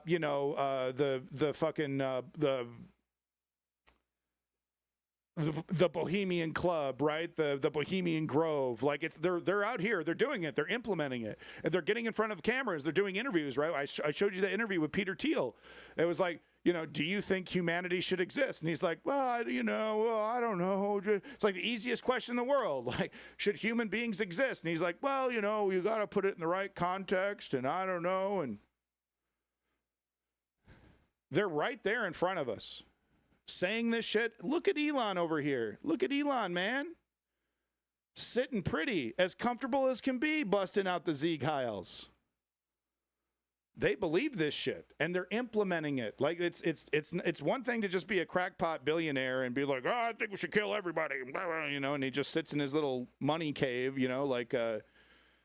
like that freak with the airplanes. What was his name? He was a germaphobe. Leonardo DiCaprio played him. I can't remember his name. George, I remember him in The Simpsons. Remember what I'm talking about? Simpsons did a funny parody where he was Mr. Burns. Germaphobe? What Germas ever do to him? A Germa reference? Really? Really? I'm so tired of these, like, okay, look, Germa, nice guy, okay, but once again, bro, just, I don't do politics. Keep politics out of your fucking content, but goddamn, man. I mean, because Germa's huge. Across the world, huge. Everyone knows him, right? Oh, people love fucking Germa. I've seen it. I'm not impressed, but, I'm not impressed by a lot of stuff. But people love this guy, and it's like, goddamn, dude, if you could just, like, I'm not saying you have to go fucking full, patriot on your shit, but I don't know, man. Just, could you, like, for 30 seconds just be like, oh, hey, I'm going to go to this protest for human rights, because I feel bad about being a millionaire and doing absolutely nothing about all the pain and suffering in the world outside of donating. I donate some money. I donate the legal amount to get a tax break to some charities and stuff. So I, whatever. I just ignore the rest of the world. Last video I think I have on this. His voice is kind of annoying, but I have an annoying voice as well. So I guess you guys are masochists. Enjoy. This is me whipping you. Ooh, you've been a bad chatter. Take this. I guess Howard Hughes. That was it. Thank you, Howard Hughes. Quick double tap with the winner over there. Winner, guessing, making up for my terrible pot-addled brain. Howard Hughes, the germaphobe, obsessed with planes. He owned a plane company, made himself bankrupt. I don't know why I brought that up anymore. Thank you. Quick double tap. Here's your spanking. I guess sending complaints to executives at evil companies is getting pretty popular these days. Well, here's another evil CEO that you need to know. That's this guy, Larry Fink. He's the man running our world, even though none of us Take it, Ken Goblin. He's the CEO of BlackRock, which is a giant investment company that has over $10 trillion in assets under their management. $10 trillion. Oh yeah, and he's also partially responsible for our current housing crisis. BlackRock owns pieces of almost everything. Apple, Amazon, even houses in your neighborhood. You see, for a long time, he's been helping price all of us out of homes while him and his buddies cash in. How's he doing it? Well, BlackRock... And it's like, okay, like, he's already fabulously wealthy. He has already $10 trillion in assets, right? That's more money than all the pharaohs combined. Like they're like more money than Alexander the Great ever, more money than Napoleon, right? During his conquest, right? More money than fucking any human being has ever accumulated, right? So that's not enough. So it's no longer about money, right? And then that's why we have to look at, okay, what's the mission? What are they accomplishing here? Well, what they are accomplishing is kicking millions of people out of their homes, making home ownership basically impossible for millions of people. They are seemingly doing this intentionally, right? So we do have to ask ourselves, like, are these people, and like, this is hard for me to say because I'm a lefty, I'm not religious, but are these people fucking evil? Like, evil. Do they want to hurt people? Do they want to make society worse? Right? Like, has this gone beyond greed? Right? Because like people can kind of rationalize, okay, I understand hurting people to make yourself rich, right? Because people will kind of put themselves in their shoes and be like, well, right, if I had, I'm poor, but if I had an opportunity to be rich, but it meant like, spreading lies or something, I guess I would, right? That technically is hurting people, right? Or whatever, right? Like, people can kind of rationalize that. It's like, well, I guess I would suck an elephant's dick for $1 million, right? That kind of shit, right? But it's like, what's the motivation, beyond that? And I think a lot of people, they can't really fathom. Just like literally using your resources, using your time, using your incredible amount of power to disenfranchise millions, to make society worse. Like, what's the end goal? What's the end goal here? Predatory. Well, so absolute zero. Like, a predator, they want food, they want riches, right? So we're dealing with a predator that has everything, right? The predator has won, right? He has conquered. He has everything. There's nothing beyond his grasp, right? Fabulously wealthy, more than any pharaoh has ever, any of the pharaohs in Egypt have ever enjoyed, times 10, right? So you can do anything, right? The Jeffrey Epstein stuff, you think the Jeffrey Epstein stuff just stopped, right? They just found a different pimp. So, right, it's like, is this predatory or is this evil? Or it's like literally, ha ha ha, like twisting my mustache. This is great. Looking at the report, wow, we kicked out 60,000 people from their homes this month, right? Oh wow, 60,000 people can no longer. We raised the rent in this quadrant, and 60,000 people couldn't afford it and moved out. That's good. I'm stoked about that. I wish it was 100,000. I wish it was 200,000. Right? Like, because like, we haven't gotten to that step, and if we can never get to the next step, which is, what are we going to do about these guys? We can never get to that step if we don't figure out how to comprehend this kind of evil. You know what I mean? If we just continue to be dumbfounded, continue to be overwhelmed, gaslit, and we're never able to like really resist this, we'll never get to that stage of doing something about it. Intentionally buys housing, but they rent it to no one in a deliberate attempt to lower the supply of housing so they can then jack up rent prices to whatever they want to charge. This guy is why we can't afford housing. It's a zero-sum game. And because BlackRock owns shares in almost every major company, he's shaping the rules we all live under without most of us. Because he's trying to basically create a world where only extremely wealthy people can own a home. And like even the smallest home, even the smallest of dwellings, only fabulously wealthy people can afford that. There's not enough fabulously wealthy people. He has to know that. he has to understand that he's basically he's leading to his own annihilation. He's destroying the market that he's taking advantage of.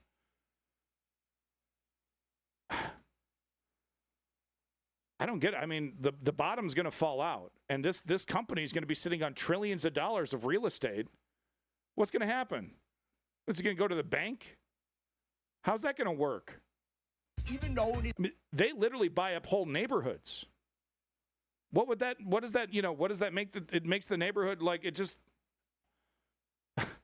His name. So next time rent jumps up a little or you feel like the system's stacked against you, well, now you know who to send a little complaint to. This guy, Larry Fink. You might not have known his name 5 minutes ago, but now you do. And make sure to share this video so other folks know who he is too. Okay, thank you for infantilizing me, Mr. TikTok man. Moving on away from pedophile news over to just straight up corruption. That's good. So just moving on, Good stuff. We're going to talk about, Trump. So the labor statistics. So we're going to talk a little bit about the economy, some money. Welcome back, Woke Patriot. Good to see you. So, will he, won't he, tariffs, like, Jesus, I'm not gonna bust out Microsoft Excel and like give you a timeline on every little thing. Basically, he's made the tariffs official for some countries, and he's delayed some other ones. So he delayed the one for Mexico by 90 days. He's implemented the tariffs on steel and other things for Canada, and I think India as well. He's claiming that he's succeeded in these trade negotiations when really it's like literally like the first conversation in a trade deal, and then he literally runs to the microphone and says, I've done it, we're good to go. Trade deal solidified forever. And it's like the country's like, no, it isn't. No, we haven't. We're, so that happened with Japan. That happened with the UK. Anyway, so now we've gotten revised job numbers. The economy only added 75,000 jobs, something like that. And that has caused stocks to dip. Is this the start of something? I don't know. I can tell you that, like I said, I've heard some experts say technically we're probably already in a recession. We're either in a recession now or we're going to be. That's a guarantee. I can't tell you when. Right? I'm not. I'd be a whole lot richer if I could predict those kind of things. But I do feel very strongly that it's inevitable. The EU trade deal has literally not happened. Ursula does not have the power to enact the deal they negotiated. So that handshake, that whole theater, that wasn't real. So I know that happened, but I wasn't sure how legit that was, the UN trade deal. Welcome back, WADA. All these countries are like, so you're putting up a tariff tax on yourself. Yeah, and they're bragging about it, tweeting, we got $150 billion in revenue. Bitch, that's literally money out of like American businesses' pockets and regular folks' pockets. Right, like American corporations have been absorbing a lot of a lot of this because they're down with the fascism. They really like the idea of a fascist dictatorship. So it's weird to see these rich, greedy oligarchs kind of coming to Trump's defense over here. Because if this was Joe Biden or any kind of Democrat trying this kind of shit, these right-wing conservatives would have been like, let's tear it up. Let's tear it up. Let's make Joe Biden look really bad for these decisions.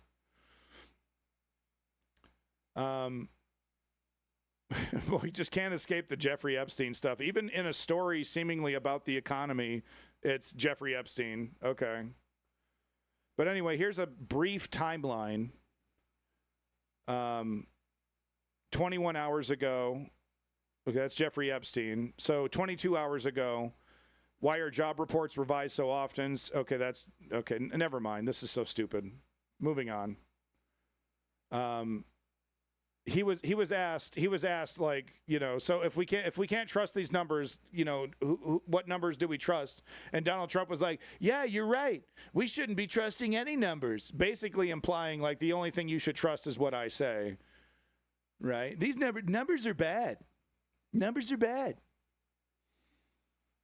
And once again, only Trump can lie like this. You know, this is why he needs to do it, because just nobody else could do this. So Ted Cruz couldn't do this. You know, no one can do this like Trump. On the monthly jobs report, going forward, why should anyone? Oh yeah, Maddie Holmes. The numbers. Yeah. Well, that's and if You're right. No, you're right. Why should anybody trust numbers? You go back to election. Once again, the making major proclamations, doing extremely important interviews, making really, really important statements in front of a fucking screaming jet engine. It's intentional. We've talked about this on the stream before. It's fucking intentional, man.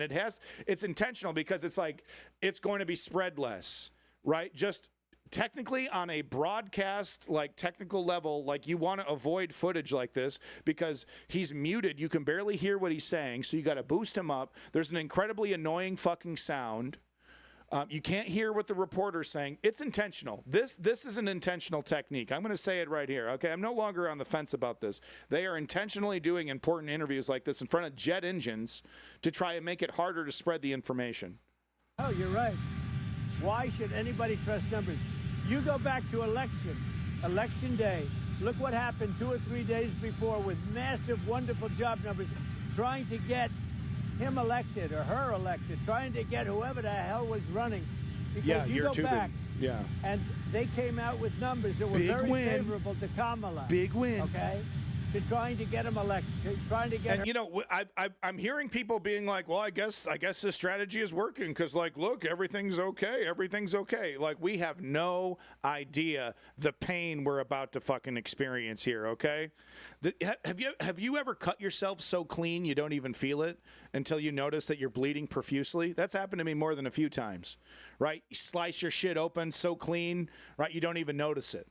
Walking around, you know, you're like, whoa, where's this blood come from? And they're like, oh shit, I sliced myself open. That shit happened to me right there, actually. It's kind of hard to tell, but there's a big scar. Yeah, right here. There's a big scar right there.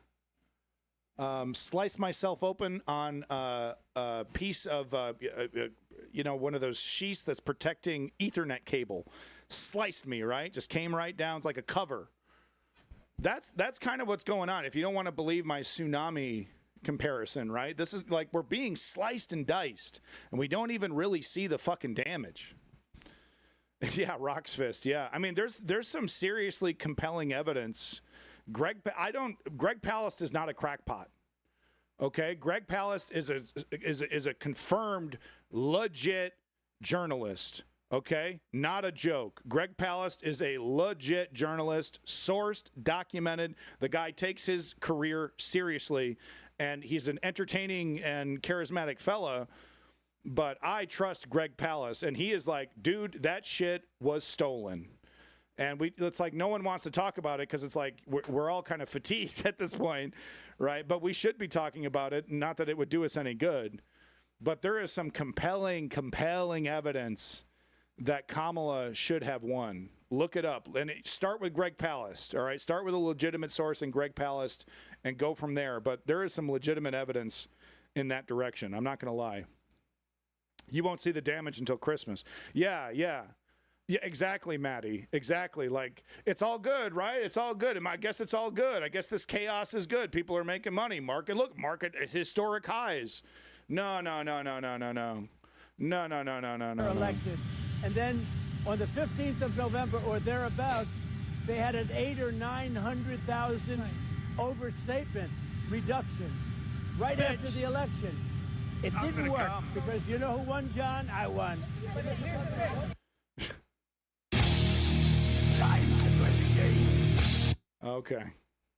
Yeah, Triple H at the White House. This is embarrassing. Time to play the game, huh? Yeah, how about this? Oh, is he going to do the spit thing? Is he really going to do the spit thing for Donald Trump? Oh my God. If you don't know, that was his thing. He would take a sip of water and then he would spit it in the air. And he spits it in the air. Right. You should honestly be embarrassed of yourself, man. I mean, you should just really just pack it in, buddy. Idiocracy, yeah.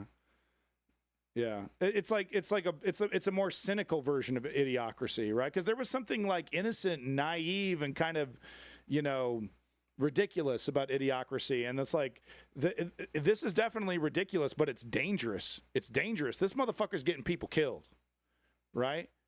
Because what is he doing? He's softening fascism's edge. Oh, fascism can't be too bad. Look at this is the guy who used to be on TV. Oh, wrestling, fun. It can't be so bad. Come on, stop being so woke. He's softening fascism to make it more palatable, to make it more digestible, right? So he's a disgusting human being. There are rumors that Trump is going to hold some UFC. Yeah, I've heard that as well, Maddie. And why not? Why not? Why not? Why not? Why not rape a kid right there on the fucking in the ring, Donald Trump? Do it in Times Square so that we just complete the fucking circle. Trump wanted to. Yeah, I'm gonna get to it. I'm actually gonna get to that, right? Because I'm taking off the gloves. Want to get some breaking news? I'm taking off the gloves and I'm gonna make some motherfucking Hitler comparisons. Yeah, it's happening. Fuck Godwin. You know what Godwin said? The guy who came up with Godwin's law. He said, yeah, that shit don't apply to Trump. Make comparisons all day. He's still alive, right? People think he's like Picasso, right? It's like, oh, that guy's from the 1700s. No, that guy lived in to the 80s, Picasso. No. Godwin and Godwin's law, where it's like, don't bring up fascism or you're going to discredit your own argument. He literally said, no, Trump's a fascist. Make those comparisons. I'm taking the gloves off. We're making some motherfucking Hitler comparisons. Look forward to that shit. That's not Godwin's law. Okay, sorry. Please correct me, Maddie. Blah, blah, blah. Okay. Trump fires Labor Statistics Commissioner hours after week's job report. So I don't know if we need to watch the whole thing here, but, he fired the messenger. She was she was put in place by the Biden administration.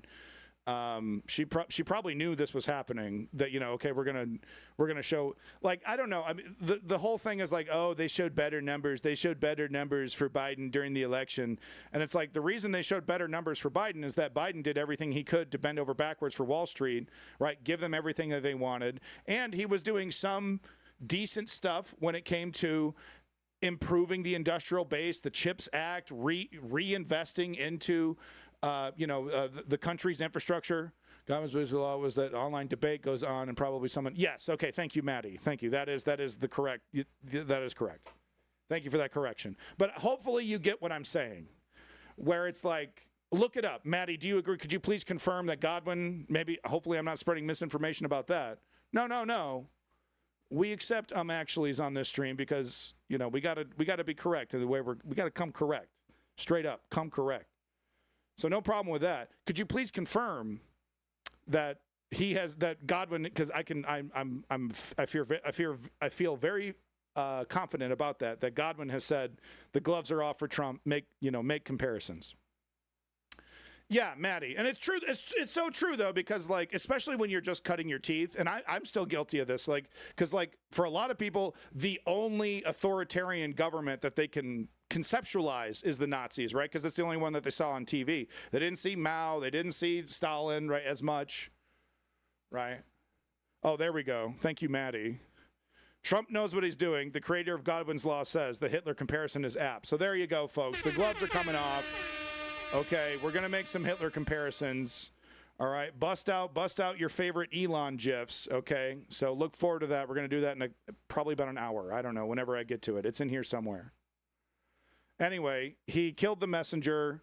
The numbers, he claims the numbers, that this person cooked the numbers for Biden during the election. We know that that's not the case. The numbers look good because Biden was investing in the economy and keeping the neoliberal economy rolling, right? All the exploitation and all that. But, hey, there was a lot more McDonald's jobs, so that's great.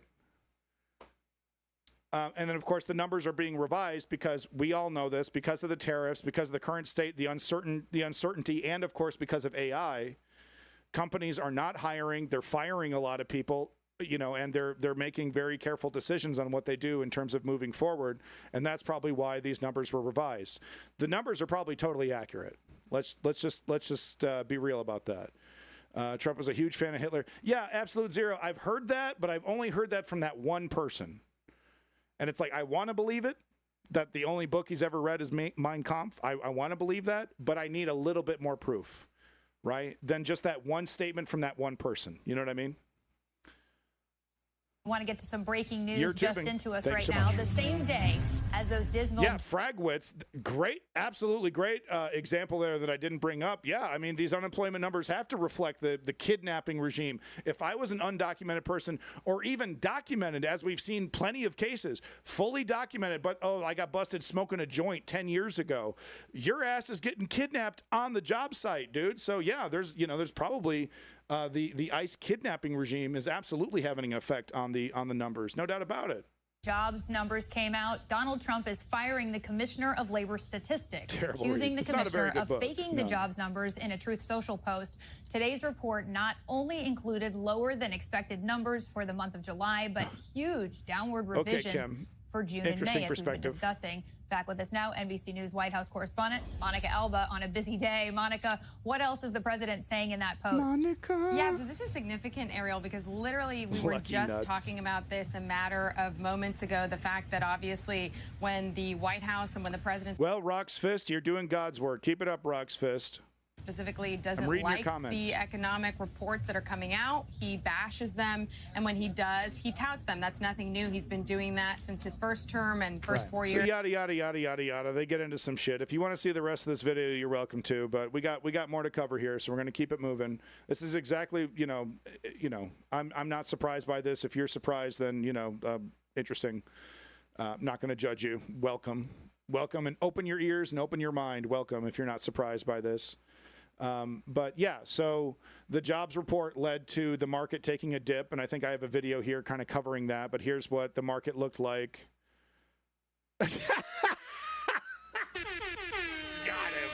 Got him, dude. Got fucking busted, man. Busted.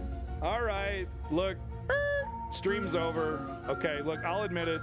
This entire effort has been nothing but me trying to inject crypto-fascism into everything that I do. I'm secretly grooming my entire chat to be fascist, and I thought I had everybody fooled. But Kem Goblin just busted my ass. I can't look. We're just gonna have to stop the stream right here. Sorry, I was trying to convert everybody into being fash. I thought I was clever, but. Stop fucking crying, bitch! Where?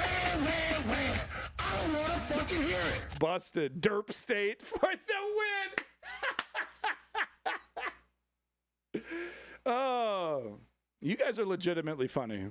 It's actually yes, it's anti-Antifa. Exactly. Anti-Antifa. Exactly. Nailed it. Busted. But no, anyway, the market took a dip. I guess some people made some money here. It's not totally red. Eli Lilly, is that one there? Cost. Is that Costco? Yeah, Costco is always going to do well. Almost always. Right. You know why? Because their turnover is lower because they pay their employees better. They instead of being anti-DEI like everybody else, they were like, no, we still think black people are human beings. We're not going to change that just because the president doesn't like black people. We're not going to change our stance on diversity and black people and rights and things like that. Facebook was like, yo, fuck that shit. Whoa, welcome back, Jim Crow. Hey, like Facebook was just stoked about it. I'm actually surprised there wasn't anything put into place to give good reports on everything. Yeah, I mean, it's, well, if Trump could, the market would be just like China's market, right? And it reflects the whims of Xi Jinping, right? Anyway, so let's get a quick recap of the current market situation. These grinning sociopaths here cheering on. Well, that was the opening of the market. I don't think that was the closing bell. I've always found this weird ceremony to be weird. I don't, and it's they used to do it to a group of people. Now they do it to like an empty room. They just, they're like, there's actually more people up on this stage than there are people actually on the stock exchange. It's all computers, people sitting in their office now. So this is just like a relic of the past. And it's weird. I don't know. The fuck you grinning for? I'm not getting rich. No one I know is getting rich. Are these people even getting rich? What kind of future are you creating for these kids, by the way? Yay, profit! Yay, we did it!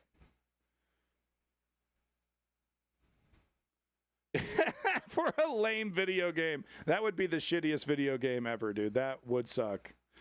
With that said, I have always thought a fighting game where it was like literally you just pick, like your selection is just regular schmucks, like out of weight, out of shape, you know, extra 100 pounds schmucks, totally untrained in fighting, and then a fighting game where it's like them trying to like they're in like a fight to the death, you know? I don't know. I always thought that would be kind of an interesting fighting game. Mailman versus programmer. The mailman wins because he had slightly more cardio. Bum fights. No, not bums. Just regular schmucks. You got one bum character, right? You got to have at least one homeless guy in there, right?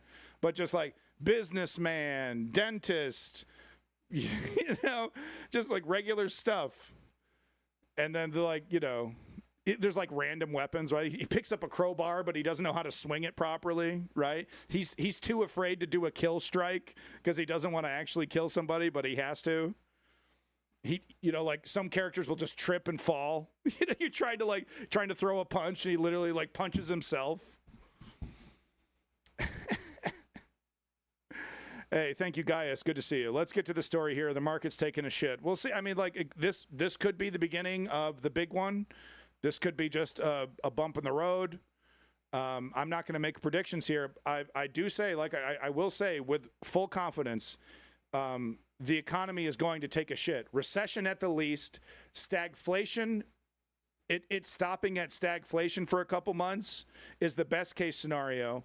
Likely what we're going to be experiencing months, possibly years of stagflation. I don't think we're going to get depression. Okay, because the depression was created by a regime kind of like Donald Trump, who's like doubling down on bad decisions here. But I don't think, once the bond market takes a shit, this whole tariff nonsense, Donald Trump will throw it away no matter how. He's not going to double down on tariffs with the bond market crashing. Okay, so I think what we're going to experience is a year, possibly longer, of stagflation. And it's going to be, once it hits, it's going to be Donald Trump and his regime desperately trying to do everything possible to fix it. He's not going to want to raise rates, though. He's going to have, by that time, he'll have full control of the Fed.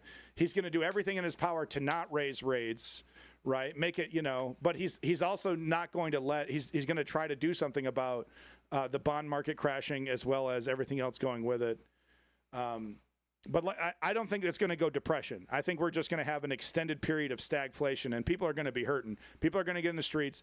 Tens of thousands, hundreds of thousands of people are going to lose their jobs. Businesses are going to go out of fucking business. They're going to get gobbled up by Amazon and Elon Musk. They're going to be happily gobbling up as many businesses as possible. It's going to be like COVID on crack, right? Exploitation up the wazoo. But I think it will stop at depression level, because I think, the chickens will come home to roost, and Donald Trump, as slick and smart as Donald Trump thinks he is, the only people that he respects are people that are more wealthy than he is, and they will give him phone calls and knock on his door. Hey, Donald, cut the tariff shit out. Do something about the interest rates. Raise them if you have to. Fix this problem. This is not cool. And I think he does listen to them. I think because, look at his reaction to the first bond market hiccup. It was immediate, and it was like, we're not fucking around. Well, okay, hold on. We're going to rejigger this, extension. We're delaying the tariffs, so we're going to renegotiate. And that was just with a little hiccup. That was a little burp, right? So I think we're going to get similar, retractions once the chickens come home to roost in this case. I don't know when, though. As New York opened for trading this morning, U.S. stocks James Clown, that's slumped. a great point. Markets in Europe and Asia also what about the slipped. Epstein files? Investors reacting to good. President Trump's latest move.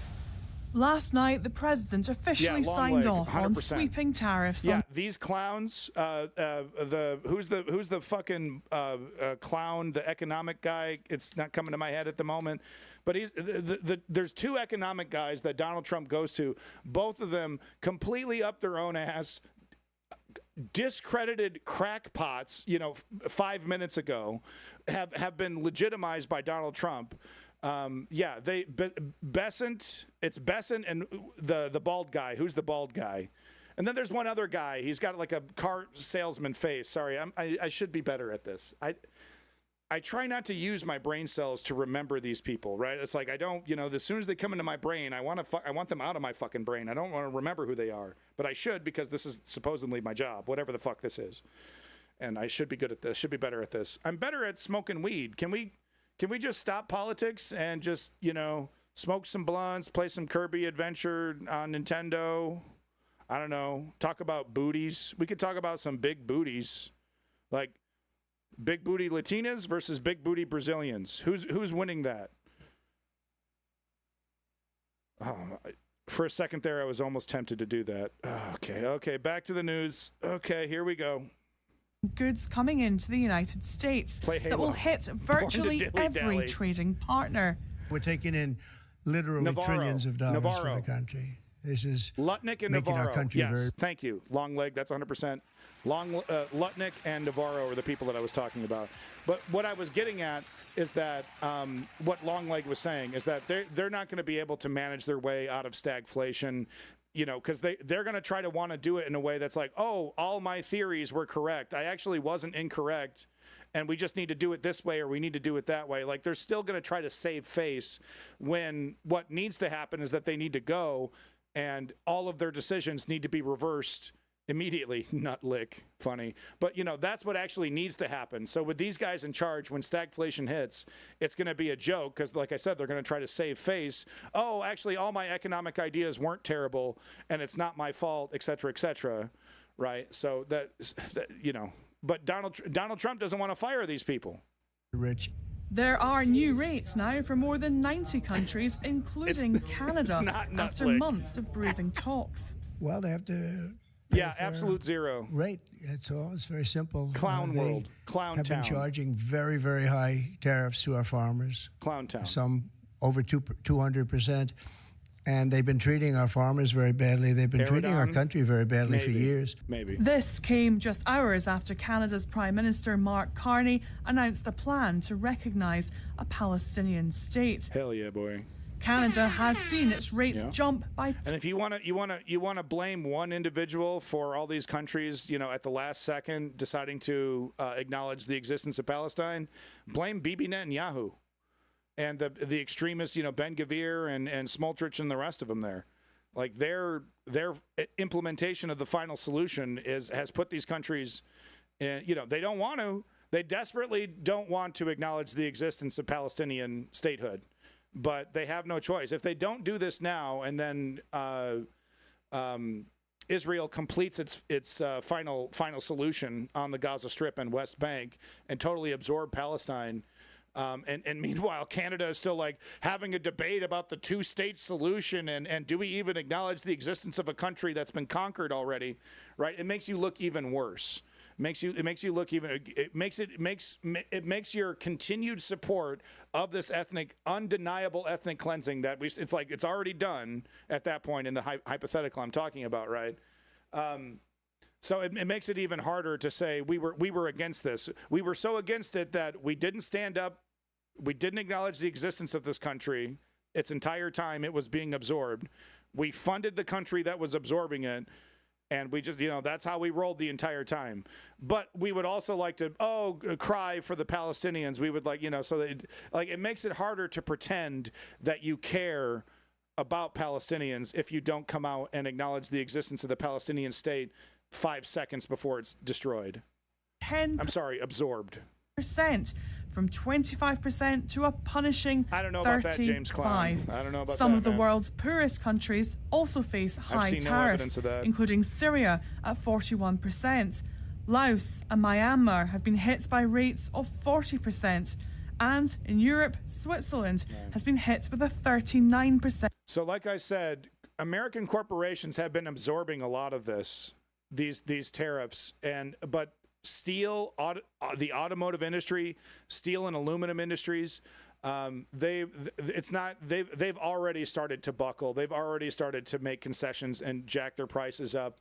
Walmart and Amazon are, they're starting to do it slowly, product by product, here and there. But it's not sustainable. There's no way these greedy bastards are going to continue to look at their earnings diminish and diminish and diminish, because like the reason why they do that is for market share. They want to hold on to as much of the market as they can. They don't want to lose portions of the market as they raise their prices. They want to continue to have control over these markets. So they're willing to take a hit temporarily, but temporarily is the key word. And we're not talking years. We're not talking years. We're talking months and weeks. Okay? Because every new shipment, right, is like, oh, we had to spend an extra $1 million on this. Oh, we had to spend an extra $2 million on that because of the cost of this, because of the cost of that. Okay, we'll eat that. We'll eat that. We'll eat that. That is not, and then Donald Trump is out here bragging $150 billion that he basically stole from American businesses and Americans directly. Just an extra tax. Call it a tariff, but then no one, it's all good now. And by the way, what's he going to do with the money? You know what Mark Carney is doing? So Mark Carney has, famously, he's one of the only countries that has actually done retaliatory tariffs on Trump. Did it right away. Very smart. Didn't suck his toes like Keir Starmer. And he's taking that money and using it directly to relieve the industries that are most hurt by the tariffs. So he's immediately taking that money because it's a tax on the Canadian people, right? So he's taking that money and immediately putting it right back into the industries that are most affected. What's Donald Trump doing with it? Hoarding it, right? Like Smaug. I got the name right that time. Like Smaug, right? I got $150 billion I stole from the American businesses. What are you going to do with it? Buy crypto. I'm going to buy my own coin, maybe some Bitcoin. I'm going to buy some crypto with it. Great. What the fuck am I going to do with you buying a bunch of crypto? What the fuck is that going to do for fucking anybody? Welcome back, Nate. Good to see you. Levy, more than double the rate of its EU neighbours.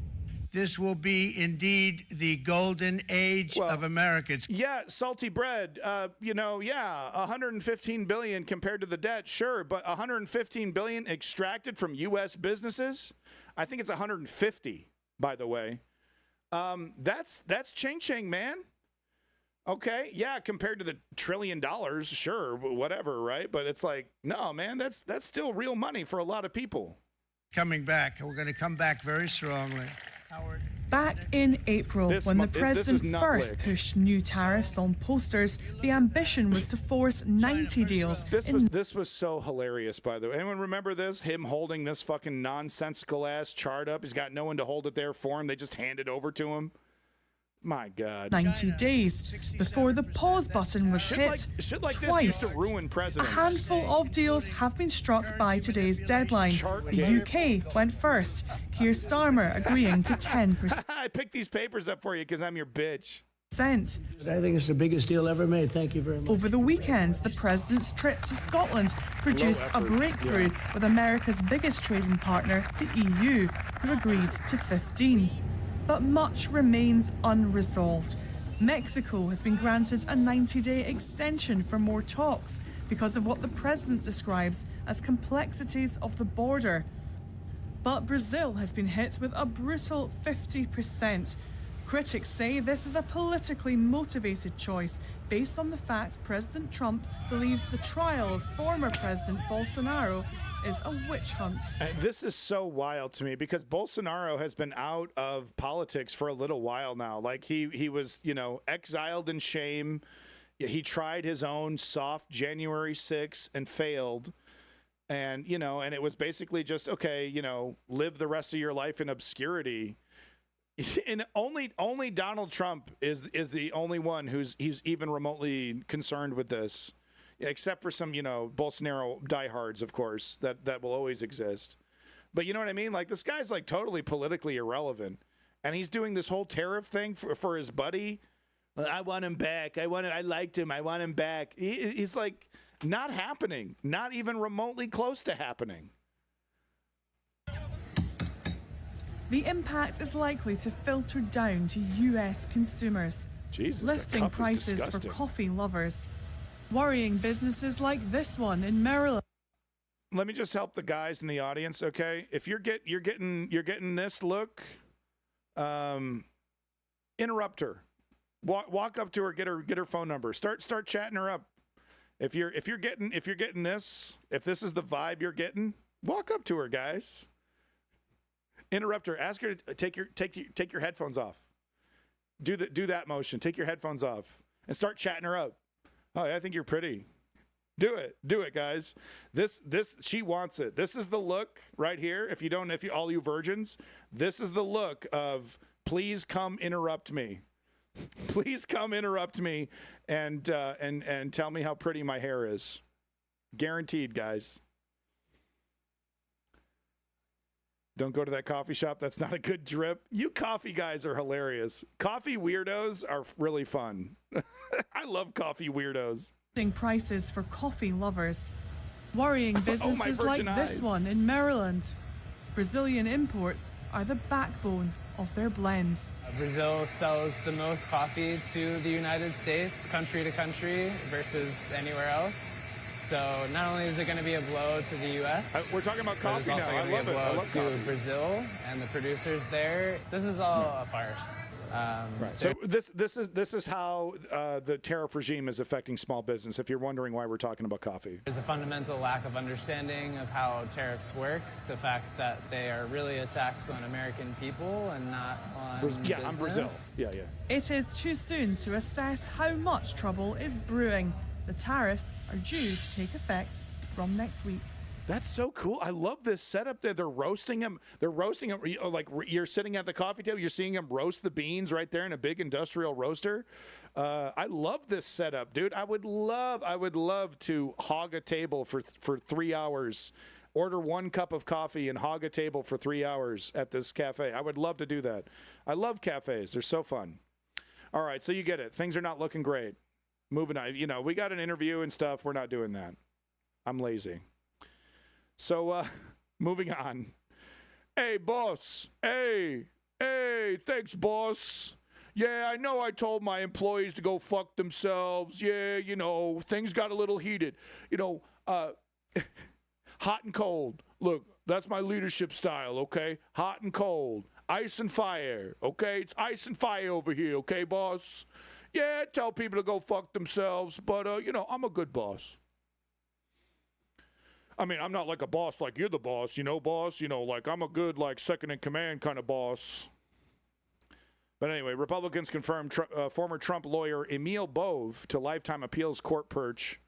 Senate Republicans backed Bove despite allegations from 3 whistleblowers about his conduct as an official at the Justice Department. And what was his conduct? Screaming at people, demeaning them, insulting them, right? Lording over people with his position of power and insulting them, right? Because he's so perfect, because he's so great. Yeah, I'm going to be the bestest delegator. Yeah, that's right. Yeah, that's right. Oh, what's the matter? You don't want to wear your Make America Great Again hat? Well, I hope you enjoy getting fired. Hot and cold over here.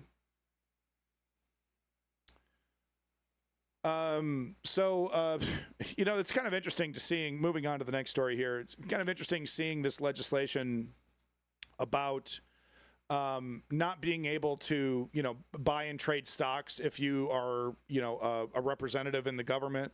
And of course, the big reason why, and, the reason why Nancy Pelosi is so good at trading stocks is that she has insider information. And if you remember a character named Martha Stewart, remember, she's cool with Snoop Dogg, who's also cool with MAGA because he's an idiot. I don't care. I'm making money. I don't care who I do performances for. I'll do a performance for a fascist who's taking my rights away. I'm about getting that money. Okay, Snoop Dogg. Thanks for telling us who you really are. But anyway, there was a woman named Martha Stewart who went to jail because of insider trading. She was basically given information in advance, and she set up a trade and took advantage of that. So it's seen as illegal because you shouldn't be able to, the market is supposed to be fair. You shouldn't be able to game the market. Of course, almost everybody that's in there is doing insider trading. It's wild. Totally illegal for the regular guy. You get elected into office, you now get immunity from insider trading. Nancy Pelosi defends it. A bunch of politicians defend it. So here are some of those politicians who listen to these excuses, right? Listen to these fucking excuses. This is really something else. There's one that takes the cake. There's one that just absolutely takes the whole fucking cake. Takes the whole bakery, dog. Takes the whole fucking bakery. We make it very unattractive. Yeah, this one. This is the one that takes the whole fucking bakery. Listen to his excuse as to why we should let politicians use privileged information to make millions on the stock market while constituents get the fucking short shrift. Listen to this guy. We make it very unattractive for people to step up to the plate and run for office or potentially serve in office. I tried. Do you know what he's saying? He's saying if you don't allow us to insider trade, we're not going to get politicians running for office anymore. If you don't let us steal and take advantage of privileged information, we're just not going to get anybody running for office anymore. You're not going to get quality people in here. That's what he's saying, dude. That's it. Hiring a retired CFO many years ago. This after the passage of the Stock Act. Would have been great. I could have had somebody really expert in international taxation, that type of thing. I could not find anybody willing to do it. Wow. So this piece of legislation, really, it's legislative demagoguery. Wow. We do have insider trading laws. That you're exempt from. Look, all you need to do, you want to succeed at picking stocks, follow Nancy Pelosi's trades. She has to report them publicly. So just follow her trades. Of course, you find out after the fact. So she gets to take advantage of the information. She gets to make a bunch of fucking money. Then you find out after the fact, oh, wow, she's literally the best stock market hedge fund manager that has ever lived. Fuck Gordon Gekko. Nancy Pelosi's like 6 Gordon Gekkos. She's that good.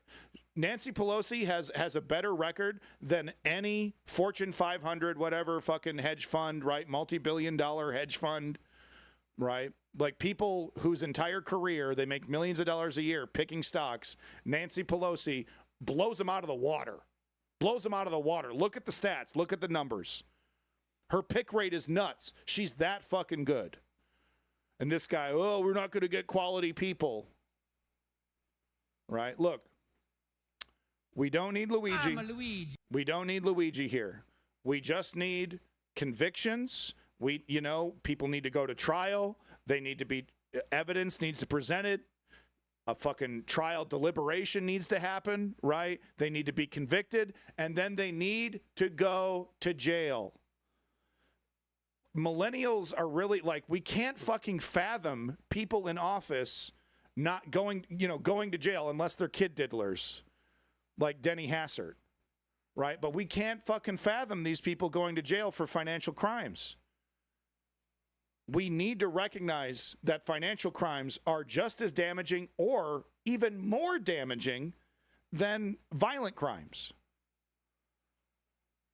All right? We don't need assassinations. We literally just need justice, right? That's it, a trial and jail time. This shit would slow down, okay? If this guy got hauled off into jail, handcuffs, the whole nine, had to serve some time, the guy behind him wouldn't be so eager to steal. That's how it works. That's how it works. Yeah, consequences, totally alien.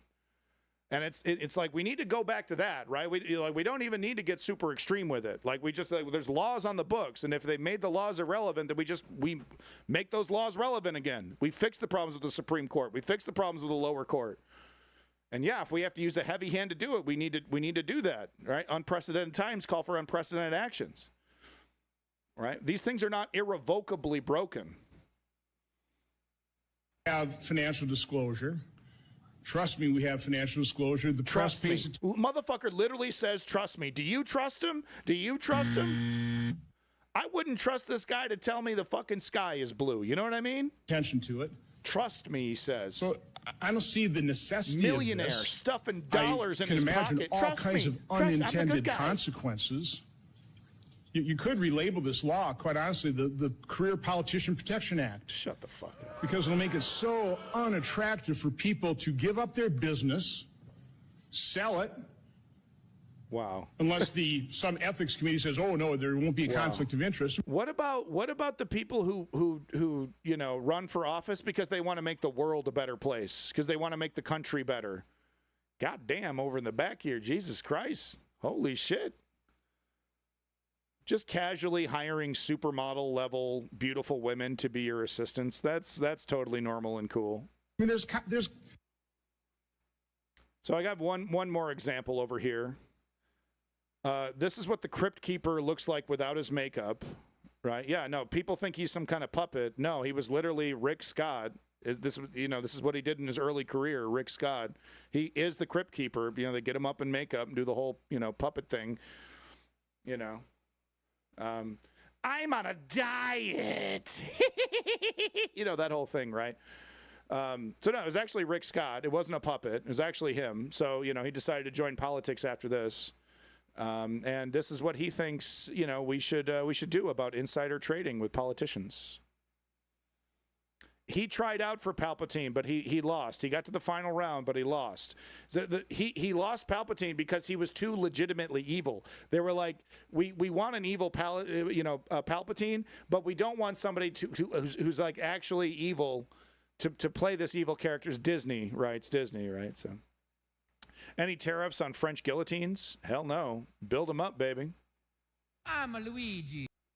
I don't know how many people in the audience, how many of you don't want to make money? Anybody want to be poor? I don't. Holy shit. What about your exorbitant salary? What about your, was it $150, $130 something? $1,000 a year? This is what they got. This is what they got, dog. This is what they got. Well, you don't want to get rich? Hey, my favorite character, Tony Soprano over here. This is how we get rich. Right? So this idea that we're going to attack people because they make money is wrong. Yeah. Is absolutely wrong.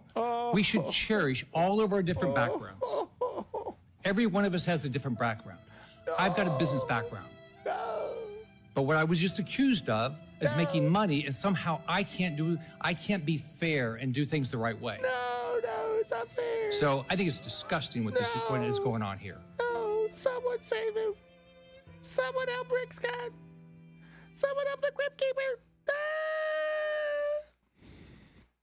So that's what they got. Hey, don't you want to make a lot of money? Isn't that why we all signed up here?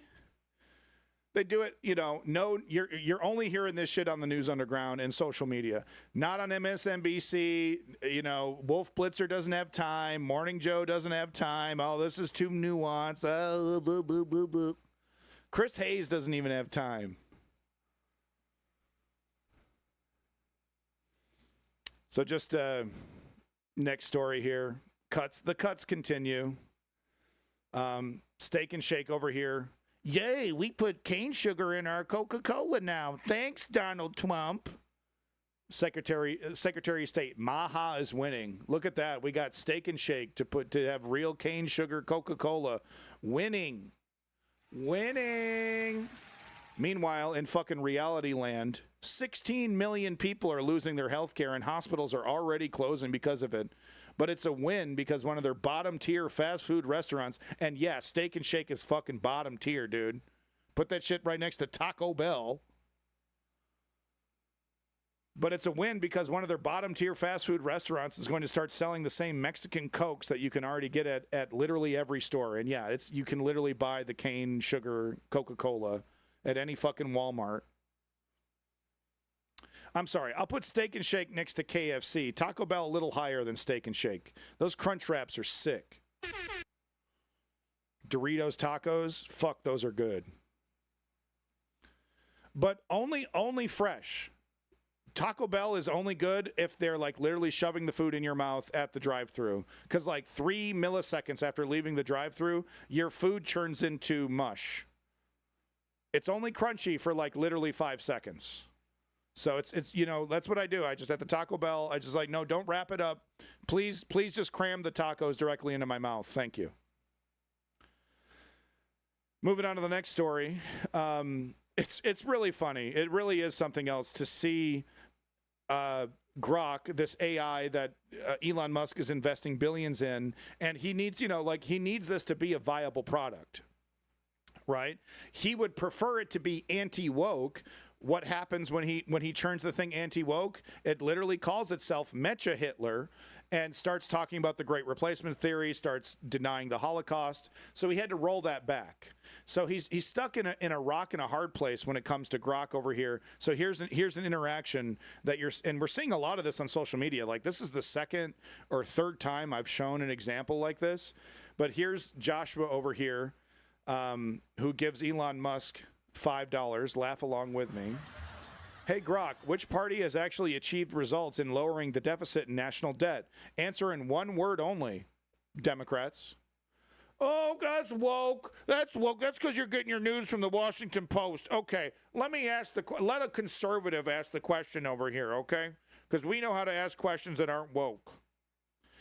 Same question and guidelines now due since the year 2000. When we accumulated all that debt? Yeah, it was the Democrats. Yeah, they're the only party even remotely concerned about lowering the debt. Fake news! Fake news! And it's wild, right? Because it's like, this is a robot. This is a robot. It does not have feelings. It emulates and simulates feelings. It doesn't have feelings. It doesn't have a political, as much as Elon Musk wants it to, right? For it to work properly,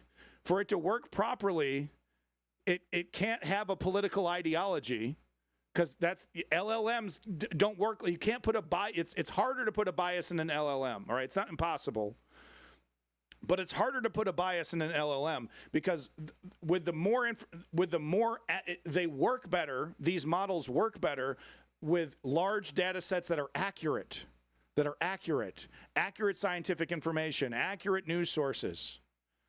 And that's how you get a product that's worth a damn. That's going to make you money. So it really is wild to see the conservative movement, which depends on lies, depends on, debate tactics over reality, right? They'd rather gaslight and move the goalpost than ever admit that a fact is a fact or something objective is reality, right?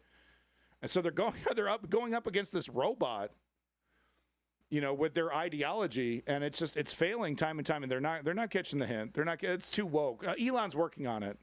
We'll figure out how to get an LLM to lie to itself and to its audience. We gotta teach an LLM how to be delusional. We're getting there. I wanted to give you a little window. Moving on to the next story, I wanted to give you a little window into the modern Republican Party, because sometimes we don't really see it, like the nitty gritty, the nitty gritty. Here's who these people are. So just get a good look at this man. Take a good look at him here. He looks like this, right? What do you think in your head when you see this man? Honest politician? Is that the first thing you thought of? Yeah, me too. When I see this man, I think honesty. That's the first thing that comes to mind. Let me just read a little bit here. Internal Revenue Service Commissioner Bill Long, that's who this individual is. His name is Bill Long. Internal Revenue Service Commissioner. He said the agency will end its direct file program after a limited pilot and one full filing session. So this direct filing program, I think, was implemented by the Biden administration, and it was supposed to, give Americans kind of the same HR block kind of level online service, right? Click through some things, provide some information, and here you go. Here's your tax return without having to pay a private company, right? So that's got to go. See you later. Fucking shit can that. Gone.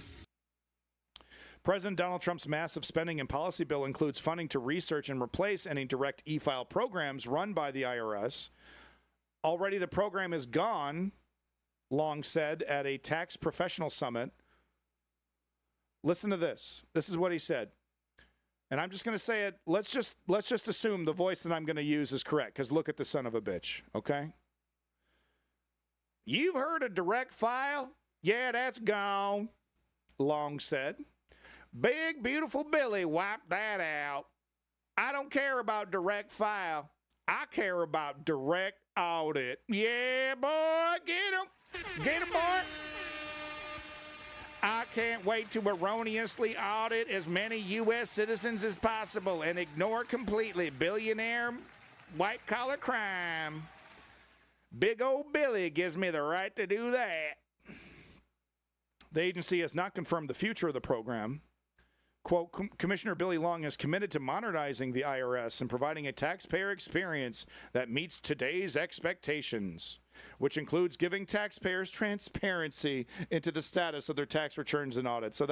So they've removed a service, a very useful service that was apparently working out quite well. It succeeded in its trial and had a successful first year. They're replacing it with nothing and literally blowing smoke up your ass about transparency. And they're not even going to provide that. You think this guy is going to give Americans more transparency about the IRS, huh? Direct file. It was literally like, go to the government website, fill out some forms, and do your tax returns without having to pay H&R Block or Quicken or some other multi-billion-dollar corporation literally designed to take advantage of esoteric tax law to pay you a fine to pay your taxes. It's a whole cottage industry in the United States. And, of course, I guarantee, look it up, this guy gets donations from them, guaranteed. Guaranteed. Maybe not even guaranteed, because he'll take care of them anyway, even if he's not getting money. Well, they're taking advantage of American people, and they're exploiting people, and they're a private corporation. So Big Billy's all about it. Billy Long. They call me Billy Long because I'm something sexual. You can bet.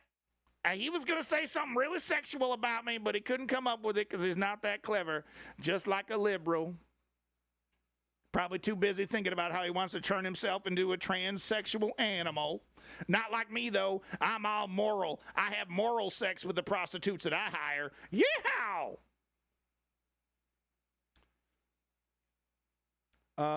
I did want to end. There's some other shit in here. But I did want to remind you, if you are a U.S. citizen, direct file has been eliminated, but there's still an option to file your taxes for free. It's more clunky. It's more complicated, but there still is an option for you. The IRS has another free filing program where the agency partners with third-party tax preparation software companies. So this is the free. And if you've ever done this, what they do is they upsell you. They upsell you. So they first they try to lie to you and say, "Oh, this is the way to do it. You have to give us money."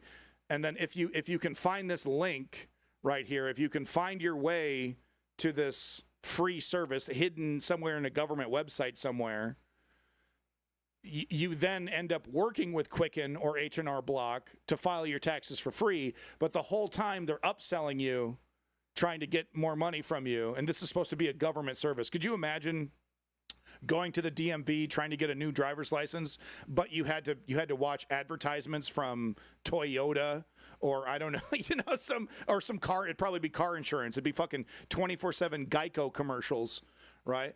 You got to watch 5 Geico commercials before I process your driver's license. So just go ahead and look at the screen and watch this cartoon gecko sell you insurance while I sit here quietly. Could you imagine? That's basically what this is with this free program that's provided by third party, the private corporations that are trying to make filing taxes even more difficult. Big old Billy's got your back, American taxpayers. He literally says that.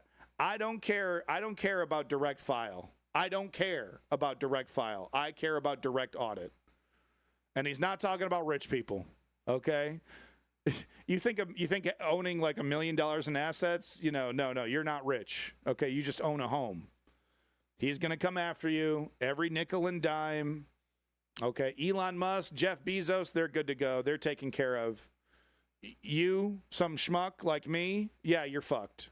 You're totally fucked. Here's what the U.S. Department of Labor is up to. This is a tweet. This is a real tweet from the U.S. Department of Labor, a government agency. Everyone talks about how Batman and Superman, everyone always talks about Batman and Superman, but this is my childhood hero. And this is Bob the Builder. Mr. Dripped Out Trade Unionist said this: the Department of Labor posts shit like this when the administration's budget's going to cut $1.6 billion from workforce training and trade jobs. Welcome back, Your Tubing. Congratulations on exercising. Here is your cookie. It is fat-free. So yeah, this is what the Department of Labor is up to. Remember Bob the Builder? How awesome is that, huh? Isn't that great? People like building stuff and learning new trades and being great. Oh, by the way, here's some bootstraps. We cut all of our training programs. I don't know. You figure it out. You figure it out. I don't know. You train yourself. Train yourself for years so that we can get an AI to replace you instantly. That's what American college students are having to deal with right now. Like, should I even be in this? Right? Should I finish this degree? Either a robot is going to be replacing my job immediately as I get out of this college course, or in a couple years. I wouldn't be surprised if we start seeing people no longer want to be lawyers, no longer wanting to be scientists, mathematicians, programmers, and we start seeing people wanting to be plumbers and construction workers, and basically anything that an AI or a robot can't do in the next 5 to 10 years. I know I'm looking into that. It will be fine. Yeah? Okay. Mark Maron said something very, very funny, and welcome to the fucking party, Mark. Because the shit that he's saying about Theo Von, you could literally go to my clips section, and I have a clip there that literally says Theo Von is a fraud, and I go into this pretty deeply. But I guess I'm not, incredibly charismatic and popular, rich, successful podcaster Mark Maron. He's a very funny guy. I love this guy. He's great. I'm just making fun. But this is what he has to say about Theo Von, and I just think it's really funny because it's like, I've been talking about how this guy's a fucking fraud for over a year now, ever since I saw him become popular and saw his little interview with Donald Trump. This is the kind of shit that I've been saying. So it's good to see that it's coming back on this kind of commentary is happening on the mainstream, because people respect Mark Maron, and I really talk about being a fly in the room. I really wish I could have seen Theo Von's reaction to this, because Theo Von is not aware of how dangerous he is. He's not aware of his power. He's not aware that he's supporting crypto-fascism. He's a useful idiot, very much in the vein of Joe Rogan, but even more naive, even more innocent, some would say. Innocent, in terms of childlike brain, not innocent in terms of actions. He's naive, I mean. So he was probably pretty not happy about this, right? Because I think he's the kind of guy that wants to be respected by Mark Maron. He doesn't want to be seen as a crypto fascist helping a pedophile. That's exactly what he is, though, Theo Von, right? Carrying water, even now, making excuses for not calling out power, not pushing back on power, right? Doing his all shucks, I don't know what's going on. I'm just a redneck who does cocaine. Oh shucks, right? Doing his little song and dance. But I think Theo Von's the kind of guy that's convinced himself he's a good guy. Convinced himself, well, ultimately, I think I'm just trying to do what's best. No, people can see it. They can see you're a sellout. They can see you're carrying water for a fascist dictatorship. Your Tubing's example is great. His interview with J.D. Vance was a fucking joke. And he's like, well, I'm not a journalist. I'm a comedian, so it's okay. I should be able to do this. No. You shouldn't, comedians shouldn't be providing cover for monsters, okay? And you want to try to, use comedy as some kind of cover for bootlicking in front of it. Oh, I'm just being a regular guy. No, you're not. You're not. You're a fucking propagandist. And even if you're too stupid to understand that, that is exactly what you are. So here's Mark Maron. And I couldn't agree more. I couldn't agree more. I think if Hitler were alive today, he'd probably appear on Theo Vaughn's podcast. And Theo would be like, see, y'all did a lot of meth, right? I mean, all the Nazis were all fucked up on meth, right, Hitler? That shit'll make you crazy, dog. I did some meth once. I was up for 3 days, and then I ate a live bird. No shit, Hitler, a live bird, bro. Hey, Hitler, you probably didn't even hate the Jews. That was just the meth making you crazy, dog. Hey, Hitler.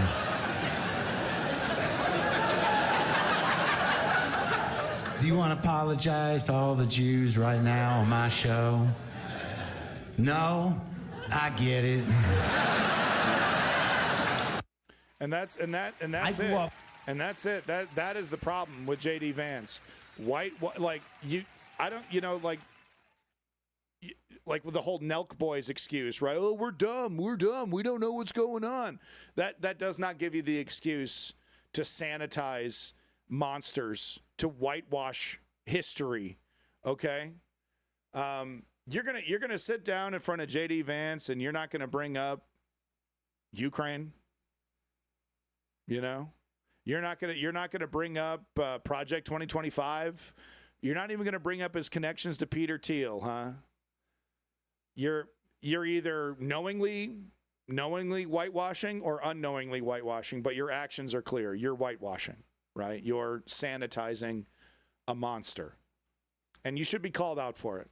You should definitely 100% be called out for it. So thank you, Mark Maron, for doing just that. Because, yeah, exactly. If Hitler was around, we would see characters like Theo Vaughn humanizing them intentionally or otherwise. Yeah, Nate. I mean, that was so embarrassing. All right, here we go, folks. Godwin's in the house, baby. It's Godwin time. Okay? We've been given the approval by Godwin himself to make Hitler comparisons, and I'm going to do it today. This shit, destroying the Rose Garden and installing a cement fucking slab, is Hitlerian. And then the fucking cherry on top, the grates, the drainage grates, have U.S. flags. The drainage grates. They have U.S. flags in them. So this is Joe, who gives Elon Musk $5 a month. I don't know why you would do that, Joe. You should reconsider. But she has to say here, the drainage grates are American flags. The drainage grates on the ground for drainage. If that ain't a metaphor, I don't know what is.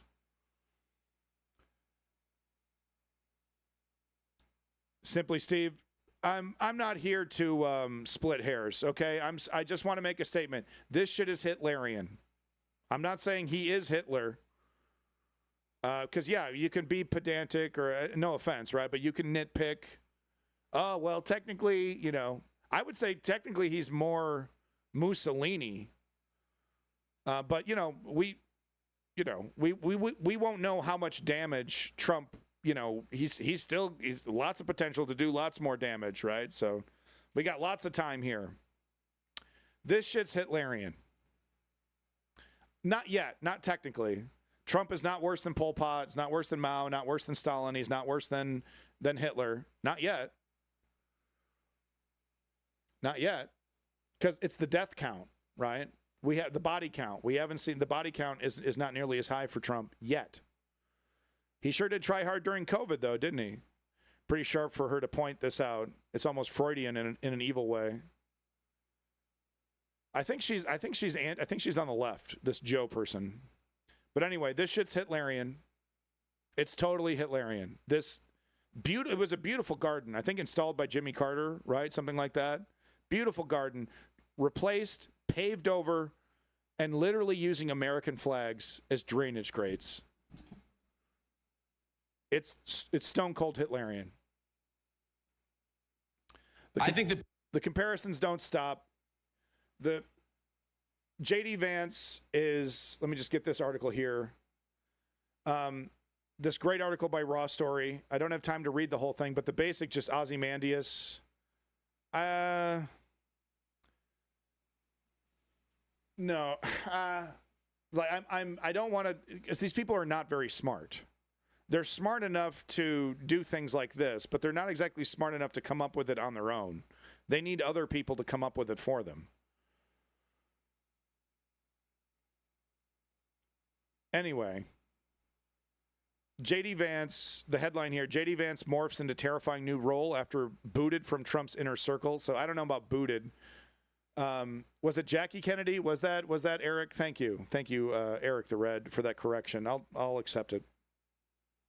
You know, beautiful piece of American heritage, bulldozed, paved over, and turned into an effigy of anti-American, like an anti-American symbol. You know, turned into an effigy of fascism. It's Hitlerian, what he did to the Rose Garden. So anyway, back to J.D. Vance here. Here's the headline. J.D. Vance morphs into terrifying new role after booted from Trump's inner circle. So basically what this article is getting into is that he has become a cheerleader for Trump and MAGA. And what he tends to do, and I'm going to show you an example here, is that he adds an intellectual veneer to crypto-fascism. It's the same shit. It's the same authoritarianism, the same bigotry, the same ignorance, but gussied up. And he uses this language, right? This nationalist language, it's new nationalist language. These new, like, it's very clear that he's being trained. And I would go back to Peter Thiel. This probably has something to do with Peter Thiel, him taking notes from Peter Thiel and say, you got to do this, you got to do that. This is your role. This is how you should best handle the situation. So here's what I'm talking about here. Extremely nationalist, extremely bigoted, but gussied up. Like, if you're not paying attention, you would think that this is just, some boring patriotic speech from a pro-American right-wing conservative. But listen to the words very carefully. Listen to what he's actually saying. People whose ancestors fought in the Civil War I think the people whose ancestors fought in the Civil War have a hell of a lot more claim over America than the people who say they don't belong. One of the things that struck me is J.D. Vance can use his $5 words. And he can try to give things a veneer of respectability. These are the same racist, xenophobic policies that we have seen from this administration since day one. And someone at TPM wrote this. I thought it was exactly right. What he is talking about is an America where heritage counts as much as values. And that's the question that you have to ask yourself. Right. So using a word like heritage it's a crypto-fascist kind of thing, right? Using heritage to basically replace white pride, right? Pride in your race. We want to redefine American identity to be about heritage. And would J.D. Vance like to know about all of the Mexican Americans who fought during the U.S. Civil War? Oh, yes. I mean, it is. Okay, no thanks. All right, so there you go. J.D. Vance is, like I said, he's the smart fascist. He's absolutely the smart fascist. I've received some heat on Reddit about this. People are like, no, he's dumb. He's dumb. This man is not dumb. This man is not even close to dumb. He's motivated. He has an ideology. It's Peter Thiel's ideology, techno-feudalism. He doesn't care about human suffering. Okay. He doesn't care if he's the face of the end of American democracy. He kind of probably gets off on that. Right? I get to be the guy in the history books that I get to be the king. I get to be the emperor. I get to be the guy that sets history, that makes history. Instead of just being a footnote in history, I get to write history. I'm going to be the victor. I'm going to sit in the chair. If Trump dies, if this guy goes, if Trump lives his whole 4 years, this guy is going to be, at best, a podcaster, right? Like he'll be a Ted Cruz kind of guy. Find some safe district somewhere, become some MAGA politician repeating the same things over and over again on Newsmax and Fox News. But if Trump dies, that changes everything for J.D. Vance. And he'll take full advantage of it, right? Like if, say Trump dies 2 months before the end of his presidency, J.D. Vance would spend every second sitting in that chair finishing Project 2025, finishing whatever wasn't finished by Trump for Curtis Yarvin, for Peter Thiel, to continue that agenda. He'll do everything unprecedented, right? He'll do everything in his power. More examples of overt fascism. Exclusive, the Smithsonian's National Museum of American History removed references to President Trump's 2 impeachments from an exhibit, an apparent change to its plans to update its collection of artifacts about the U.S. history, about the historic U.S. proceedings. I'm kind of surprised that the U.S. president has any control over any of this. You know, the Kennedy Center, this thing at the this fucking Smithsonian. It's really shameful, really shameful. And, you know, these institutions, these moneyed institutions, these multi-billion dollar institutions, storied, right? Oh, them just bending over for a fascist dictatorship without any fight, without even a whimper, just quiet acquiescing. Yep, we just do what dictators tell us to do. I just hope people remember, you know, if there's ever a time where this isn't happening and these institutions, you know, try to come back into our lives, try to reclaim the legitimacy that they once had, I hope America remembers, you know, who these people really were when the push came to shove, right? When the back was against the wall, when the fascist dictatorship was knocking on the door and saying, you got to change this and you got to change that. You know, who were the organizations, who were the institutions that were fighting back, and who were the institutions that said, yes, sir, no, sir, can I do anything else for you, sir? Thank you for destroying our country, sir. Here we go, big time. Let's do it, baby. I've avoided it for so long. Oh, it feels good. Oh, I feel like a new man. Here we go, here we go. I've avoided this bullshit for so long because it's like it you know, it lowers the argument, but no, this shit's Hitlerian, man. So here we have Adolf Hitler used racism to rise to power. Donald Trump used racism to rise to power. Yep, partially. Remember one of the first things he said, you know, Mexicans are rapists and killers, and he's brought that mentality right into government, putting in charge Stephen Miller, one of the most racist, disgusting monsters. You know, putting Tom Hooman, same thing, racist, bigoted monsters in charge. So absolutely racism was a big part of getting into power, and it continues to be a part of his administration directly. Proposed mass deportations, that gets into exactly what I was talking about. Proposed to make Germany great again. So this is, you know, this is one of the early Donald Trump comparisons. But yeah, it's true. Hitler basically used a slogan that was basically make America great again. Except it was make Germany great again. Promises to make America great again, right? So anti-Jew fascist, anti-Muslim fascist. Yep. And I would say his actions are actually, you know, like, you know, anti-Semites love Donald Trump. You know, anti-Semites absolutely love Donald Trump because of the damage that Israel is doing to Judaism, and Donald Trump, of course, fully acquiescing. Ethnically cleanse the Gaza Strip. I can't wait to buy property. It sounds like a great hot buying opportunity. So if you're an anti-Semite, you know, Donald Trump is the best thing since Hitler. Unless you're Nick Fuentes and you know, you're just a completely confused, you know, individual that, you know, who knows what to say about Nick Fuentes. But your average run-of-the-mill Stormfront visiting anti-Semite absolutely loves Donald Trump. Maybe a couple complaints here or there, a couple nitpicks, but they're big-time Trump fans. Blames Jews for Germany's problems, blames immigrants for America's problems. Same shit, right? Exactly what fascist regimes do. Find out groups, isolate them, blame, you know, all the problems are the immigrants, all the problems are the Jews, et cetera, et cetera. implement all your tyranny around safety, right?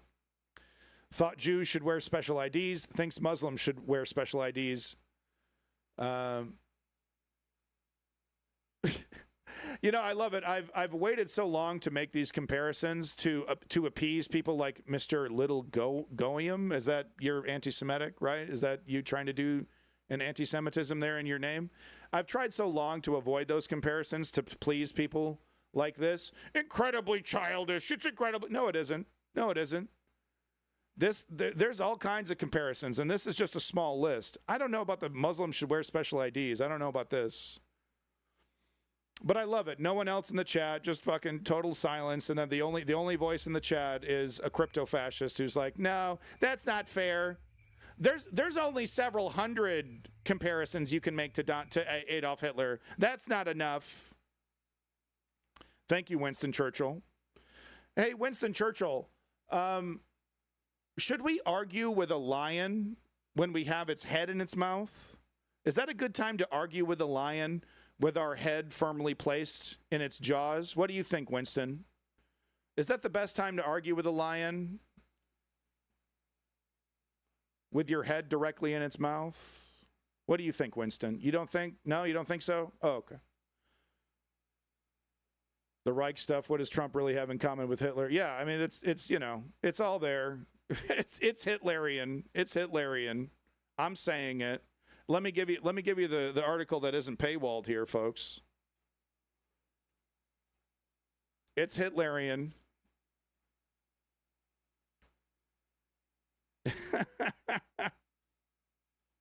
We got the real Winston Churchill in the motherfucking chat, y'all. Hell yeah. Hell yeah. But no, I've avoided this for so long to please assholes like we have in the chat there. Crypto fascists, anti-Semites, right, basically. No, don't be sorry. Thank you for the link. But not anymore. No, I'm not saying 1-to-1, of course. I'm not insane, okay? And there's no death camps, there's no Holocaust right now, okay? What the comparisons are accurate in terms of fascism, right? Hitler, you know, implemented a fascist system dismantling democracy. And that's exactly what Trump is doing, right? It's not a 1-to-1 comparison. Nobody is like Trump, you know. Even making like the comparisons we were making earlier of like, oh, he's like Pol Pot, or maybe he's more like Mao, or maybe he's more like Mussolini, et cetera, et cetera. Like nobody is like, you know, truly 1-to-1 like Trump. But only dishonest people. That's what dishonest people try to say, that you're like the argument that you're making. Oh, you're trying to say he's just like, no, I didn't say that. I don't agree with that. Right. Like that's what dishonest people who are ironically defending Trump. That's the kind of shit that they say. Right. Oh, that's not real. It's not 1-to-1. Right. He doesn't wear a swastika, blah, blah, blah.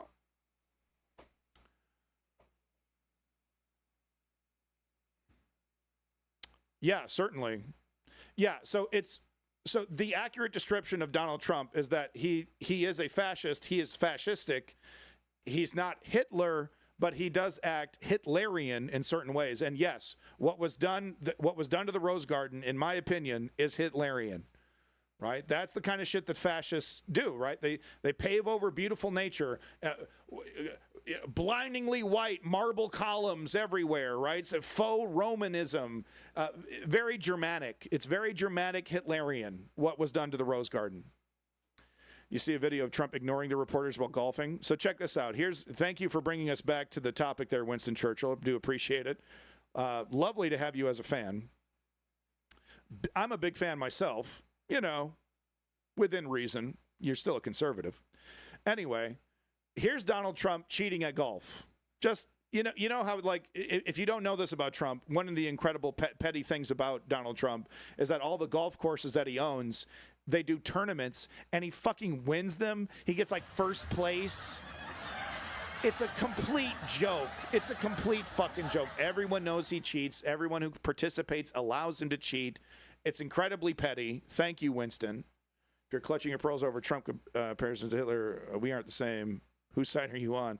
Look, if you're a leftist and you're saying, no, I am saying Trump is 100% totally the reincarnation of Adolf Hitler, you're not doing anybody any favors, and you're not very clever. Okay? Like, stop the madness. Okay? It's not a 1-to-1.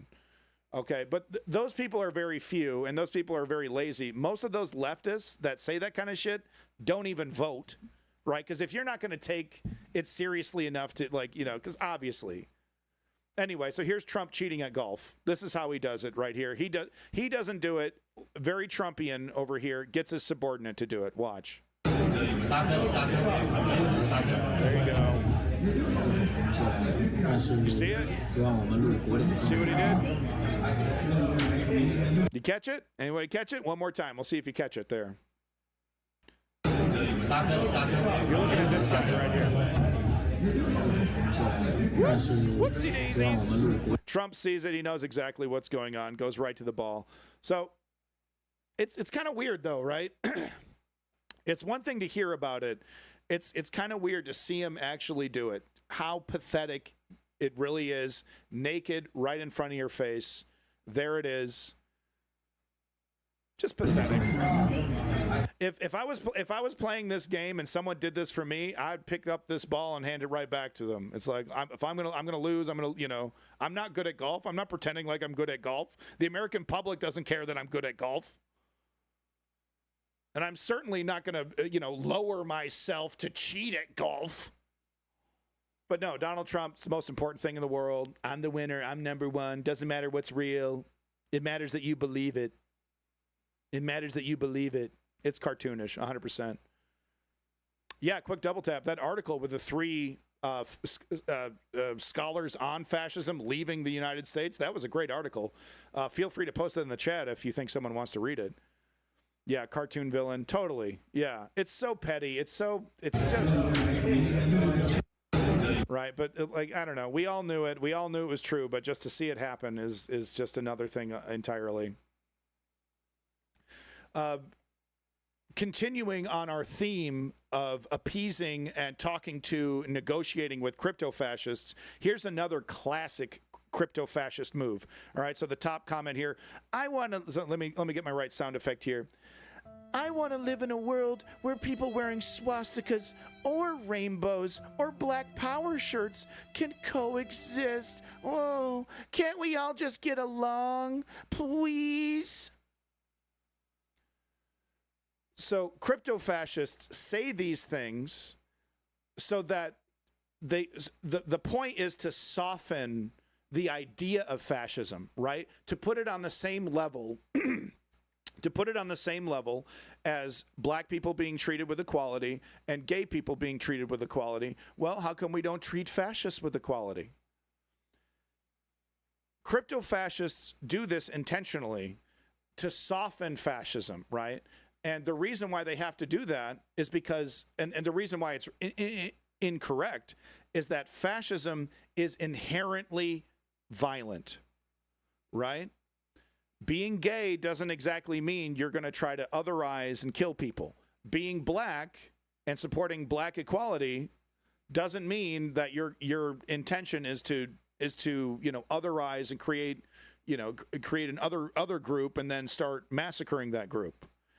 Being fascist, okay, means that you agree that human beings are trash, that most human beings are disgusting monsters that deserve to be eradicated, etc., etc. And it takes many forms. It takes many forms, fascism. But it's always inherently violent. There's always an outgroup. There's always violence, elimination, eradication. It's always part of it, always. And crypto fascists understand that. This person who is a crypto fascist in our audience, literally with an anti-Semitic name, pretending like they don't know what's happening. This is part of crypto fascism. It's a mass gaslighting campaign. It's a mass gaslighting campaign, right? Clint Smith responding. Clint Smith, I guess, is a liberal who thinks it's cool to give Elon Musk $5 a month. I don't know. Maybe Clint Smith should consider not doing that. But he said, I want to live in a world where LGBTQ people who want equal rights and black people who want to be safe aren't seen as equivalents to Nazis, right? So calling it out right here. But Just wanted to give you an example of how, like, because if you're not paying attention, like this statement from Chad here seems rather innocuous. Well, how come we can't just get along? Maybe we don't agree with everybody, but how come we can't just get along with somebody that we just disagree with? You can't fundamentally have a disagreement with the fascist and just agree to disagree. The fascist demands you to bow your knee. It's the tolerance paradox, exactly. If you tolerate intolerance long enough, intolerance will win, right? So if you go too far with tolerance and you say people that are openly racist, people that are openly fascist, we need to tolerate them as well. You are then creating, paradoxically, a massive wave of intolerance, right? Because there's only one direction for fascism. Moving on. I don't understand why people would want to wear a swastika. Yeah, I don't understand why society isn't cool with, doing what we did to people who wear swastikas in World War II. All of a sudden we have problems cracking some Nazi heads. We didn't have a problem in World War II.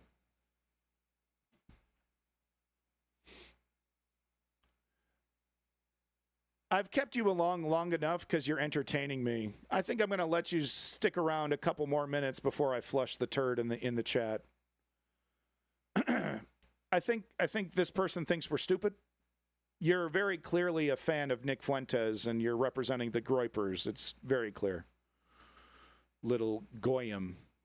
Moving on to our next story here, connecting it to fascism.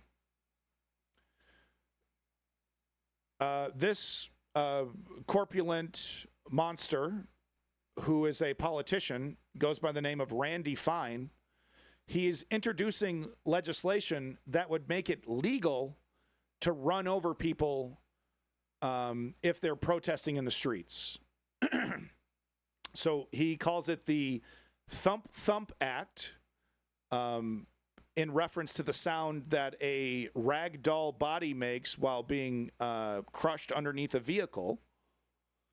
And this is what he had to say. This is from the words from the man himself. The Thump Thump Act will allow Americans to run over these Muslim terrorists. And he's referencing this video of some Muslim people blocking traffic for a couple minutes. I don't know how even long they even did this. But Randy Fine wants to pass a law that says you are allowed to murder these people with your vehicle. They don't try this in Florida because of the bill I helped pass in the legislature to allow them to be run over. It's time to take it national. Thump, thump. Thump, thump. To be clear, the Thump Thump Act will also allow you to run over BLM, Antifa, illegal immigrants. How a person is supposed to know a person is illegal in the 3 seconds before they run them over with a vehicle, I don't know. Maybe after Randy Fine is allowed to tattoo illegal or legal on people's foreheads, then we'll be able to just at a glance know if we're allowed to run them over in a vehicle. Anyone else who intentionally blocks the roads, thump, thump. What about Republicans when they block roads? They do that all the time in their protests. Remember the conservatives in Canada? The convoy protests? That was inspired by American protests against COVID. So this is what American conservatives are up to. This is what they look like. And yes, they advocate straight up. They advocate. What is this description other than anybody black, brown, and in a liberal area, basically? So this guy wants to pass a law that says him and his ilk, fat Republicans who drive these monster trucks. I mean, absolute human slaughtering machines, right? These big GMC fucking trucks, right? Look. Big GMC truck. That's all you need to type in. Right, they got these massive fucking grills, dude. Massive fucking grills. And what do they want to do? They want to drive these things directly into human beings. Yes. They want to murder Muslims, Mexicans, brown people, and yes, liberals, lily white liberals. He wants to get in his big old truck and he wants to run you down. And when he hears your body bounce off the bottom of his vehicle or off the front of his grill and makes the sound thump thump, he's going to smile. And he, you know, when he hears your bones crunch against the body of his truck, he's going to be like, hell yeah, hell yeah. And his small 3-inch dick is going to be fully erect. Not that he would be able to see or reach it, but I assure you that dinky little dinkster is going to be rock hard hearing thump, thump, thump, thump as he runs his giant GMC into a crowd of black people. Fully legal. Legal, baby. Legal. Thump, thump. Thump, thump. The Trump... Moving on to the next story here.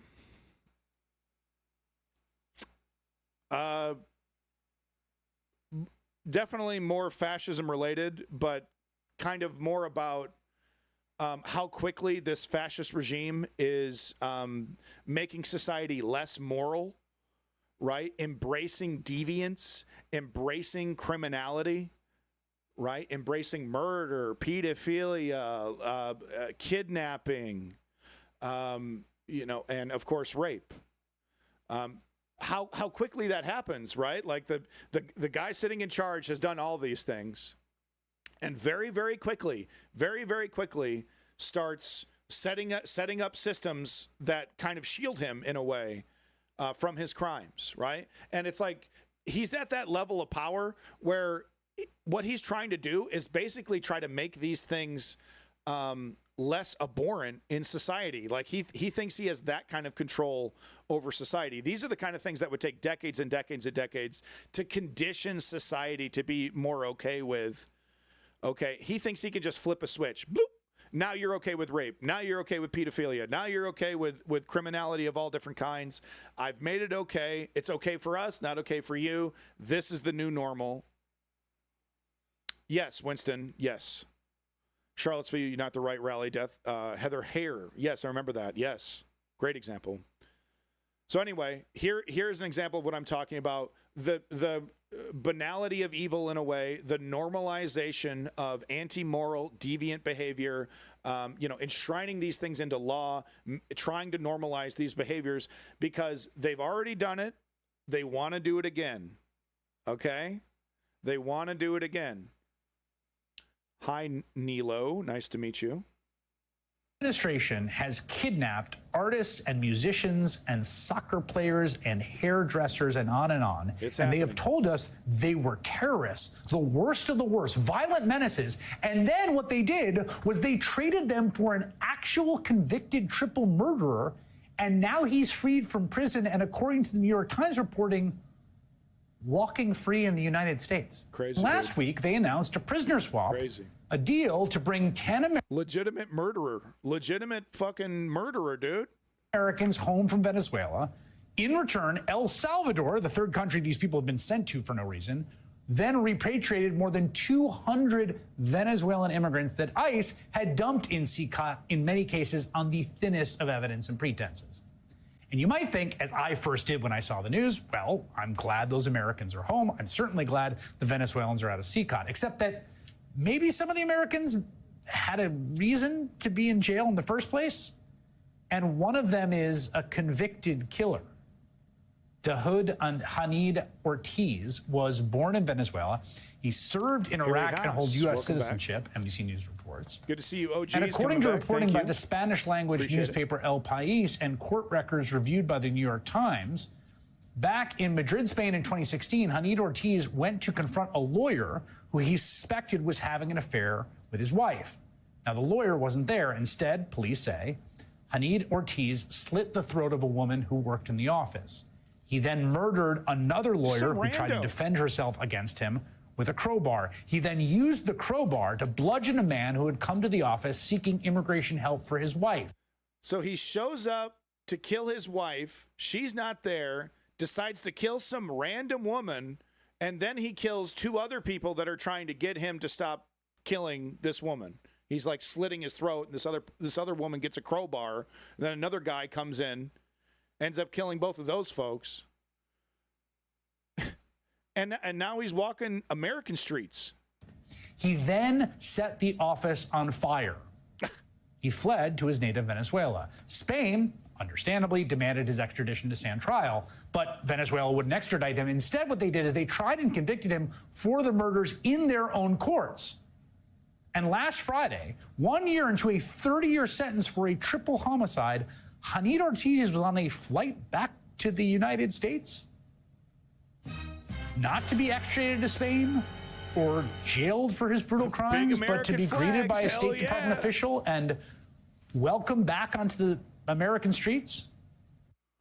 The Trump administration. So there you go. There you go. Just, yeah, I mean, he only killed 3 people. Only killed 3 people. Now, it's less an example of normalization and more of an example of this is what happens when rampant corruption, when institutions don't respect the rule of law, and, you know, when institutions, you know, this is kind of the result of Stephen Miller and Tom Hooman's kidnapping regime, right? Moving on to the next story. We're getting into our ICE stories now. Here's just a at a glance chart to give you an idea of what ICE has been up to. So Trump's masked agents aren't keeping us safe. They're just terrorizing immigrant communities. So 7% of the convictions so far, 7% of the people that have been kidnapped have violent convictions. So these are supposed to be the worst of the worst. People that hurt other people, right? Crime, burglary, rape, bad stuff, right? Violent criminals, 7%. 28%, no violent convictions. So we're talking about got caught smoking some weed, got, traffic violation, something, some bullshit, right? Some stupid bullshit. No one got hurt, but stupid bullshit. It's happened to the best of us.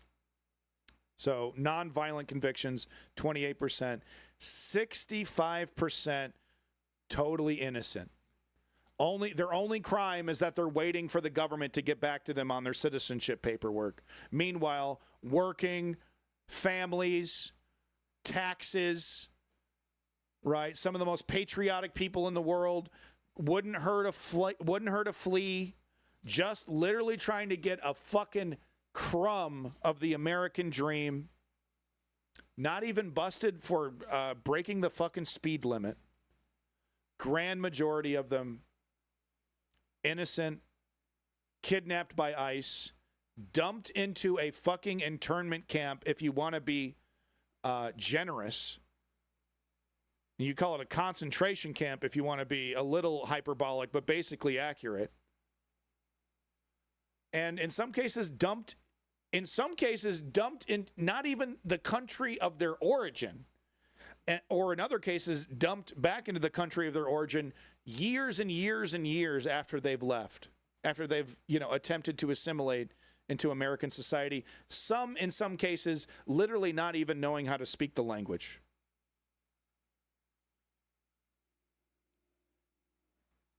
I don't say this lightly. This is more shameful than Japanese internment. This is top 5, one of the most shameful, like Trail of Tears. This is one of the most shameful things the American government has ever done.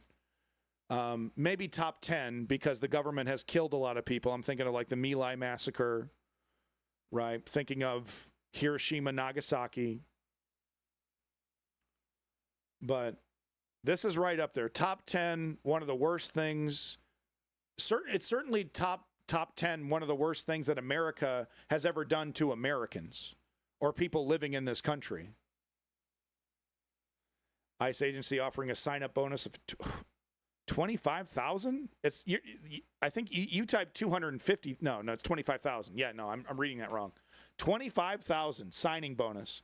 And these are people that can't get jobs as security guards, can't get jobs as police. Some of these guys kicked out of the military because they're too unstable, but they can get jobs as a racist bigot at ICE, and they get a bonus for doing it.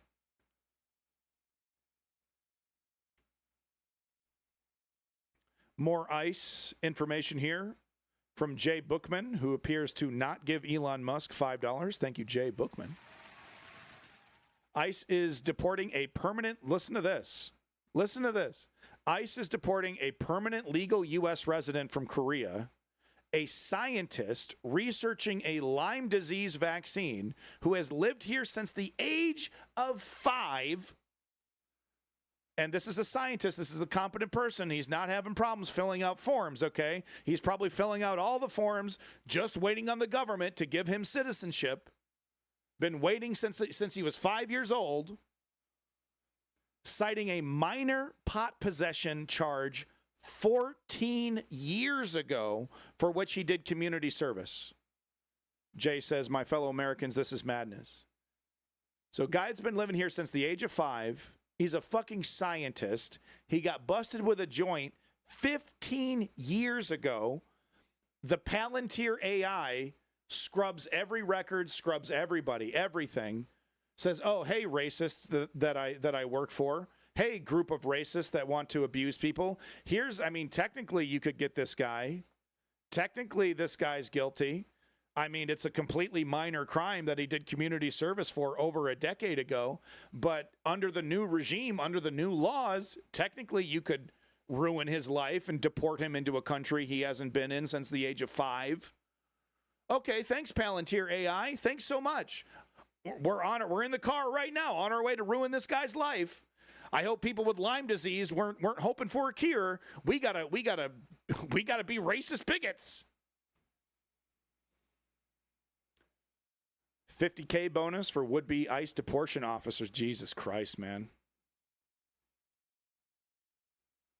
And the sickness is unbelievable. So here's Nancy Mace. This is what Nancy Mace had to say in front of people, in front of human beings, on national television, in front of millions. This is what she says. One of my favorite things to watch on YouTube these days are the court hearings where illegals are in court and ICE shows up to drag them out of court and deport them. I can't think of nothing more American. And here is our crypto-fascist, non-conservative. What? What do you mean I'm conservative? What do you mean? What's a groiper? What's a crypto-fascist? Well, I've never heard of these things. Big surprise, that individual thinks that this is the best way to handle immigration. How would you go about it? How would I go about it? I would make them citizens. I would make them taxpayers. Is what I would do. I would give them citizenship and say thank you so much for working so hard in this country and wanting so bad to be American. That's how I would fix the problem. They're only illegal basically on a technicality. Oh, we don't have enough room. We don't have enough room. Fuck that. We got plenty of room. These people, these immigrants, these migrants have objectively made American society better, more interesting. They've improved society across the board in so many different ways. The idea that these people are bringing criminality and ignorance and they're demanding that our country assimilate to their ways is racist and bigoted. Are there a few individuals that are, that are racist in their own ways? Sure. Okay. Grand majority of these people, hard workers, family people, right? Just trying to get a little slice of the American dream, desperately trying to pay taxes, okay? Desperately trying to become American citizens and start contributing to this system fully. Elbows up, 100%. But anyway, so this sick monster, and by the way, she's talking about people that are doing it the right way, right? They so arrogantly They so arrogantly tell, we wouldn't have a problem if these people would just do it the right way. We wouldn't have a problem with them if they just do it the right way. And here she is, like, I get a glass of red wine, I put my finger on my clit, and I hit play on these YouTube videos of basically innocent people who are doing it the right way, getting pulled out of court by ICE. Then I flick my little bean. Sick shit, man. Probably went too far with that one. But sick shit. These are people doing it the right way, showing up for court, right? Trying to, like, okay, I was speeding. I got drunk. There was public intoxication. Girlfriend broke up with me, went to the bar, ended up getting too drunk, pissed on a light post on the sidewalk, and I got a citation. Guilty as charged. I know I'm illegal, trying to do it the right way. I'm going to show up to court, pay my fine, right? Because I'm a good citizen. And Nancy Mace thinks it's the funniest fucking thing in the world to take those people who are doing it right, trying to do it correctly, trying to be Americans, and she thinks it's the funniest fucking thing in the world to catching fish in a barrel.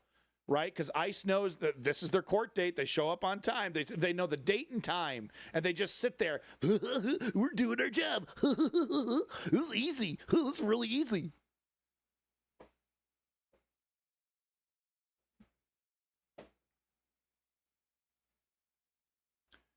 Last little bit of ICE news. I think this is the last one I got. Listen to this.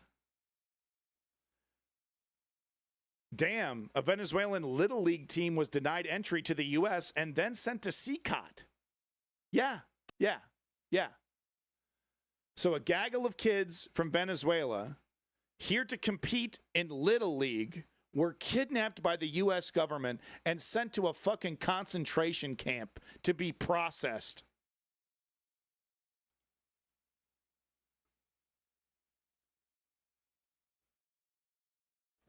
I'm proud to be an American, 'cause at least I know I'm free, but not you, and not you, and not you, and technically not you, and you're too brown.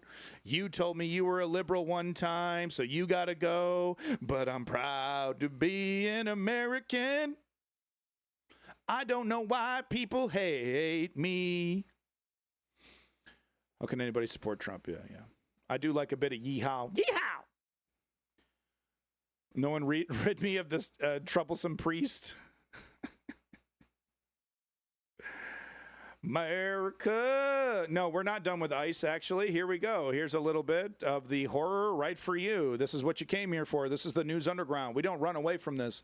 One thing I wanted to show people was the ridiculous, clownish fucking badges.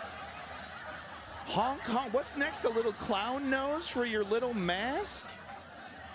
Look at the fucking clown shit. No badge, no identification.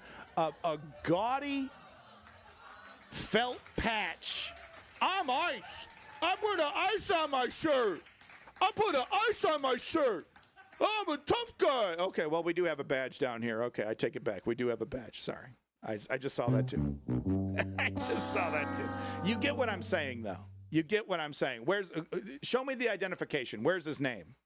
Where's his name? It's not on the badge. I guarantee you that. Not on the badge. No number on the badge. It's just a generic badge, probably.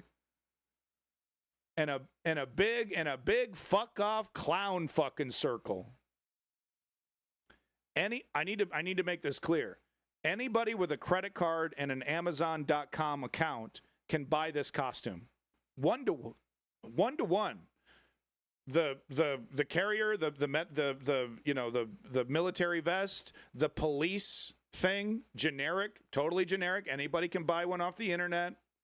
Okay. The badge, right? The badge that he's wearing right here, easily buy that. Movie props, no problem. And of course, any fucking schmuck with an HP inkjet printer can print one of these fucking things out. Right? Or go to a store, order it online if you want to make it look more official, like, actual material, cloth material that it's made out of. But I just need to make that clear. Any citizen, no training, just a credit card, how much money would this cost Couple $100. Couple $100.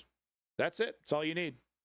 And just run around with an authoritative voice, full mask, full fucking mask. Okay, there we go. Thank you so much. We're actually done. I can't take it anymore. I just literally can't take it any further. No. Bye-bye. Thank you so much. Double flush. Thank you. Goodbye. I need peace and quiet, okay? I need peace and quiet. Thank you so much for your contributions. Goodbye.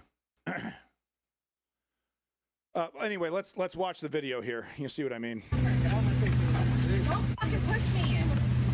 You're taking him before I can take a phone number from him? You need to stop. Right. You need to stop kidnapping people off the fucking street. 100%. You just raised him away when I'm trying to call his family for him. You're making an arrest. You need to stay Show back me your from the arrest raid. warrant then. Show me your arrest warrant. I don't need to show you Yeah, anything. because you're a not, liar. You're not an interested party. You have no right to see that. Right. They don't have a warrant, and they don't need to provide one. It's literally legal kidnapping. Stop! You guys are kidnapping people off the fucking street. Yeah, that's exactly what they're doing. We good? Yep. Yeah, because what? Because someone came over to help them, you have to rush and get them in the fucking car? You're being obnoxious in the lady. Not being obstructive. You're being obnoxious. This is 100%. 100%. It's fascism. This is what it looks like. Yep. If you're these people should not be criticized at all, right? Because what are they actually supposed to do? They're actually doing way more than what most people, these women are standing up. And yes, they could be arrested. At the very least, their faces are being recorded as dissidents, people that that got in the way of ICE, even remotely, even slightly. Okay, and if at a later time ICE is then given the right to go after citizens, and don't worry, it's coming. Just wait until you hear comments from actual ICE agents when they think the camera is off. Wait till you hear what they have to say about what to do about U.S. citizens that get in the way. Wait till you hear this. Trust me, it's coming up. If you're doing something right, take your mask off then. Yeah, you're cowards. Cowards, fascists, unmarked cars. This is a Home Depot, by the way. I'm trying to help them and you have to hurry up and get out of here? F you.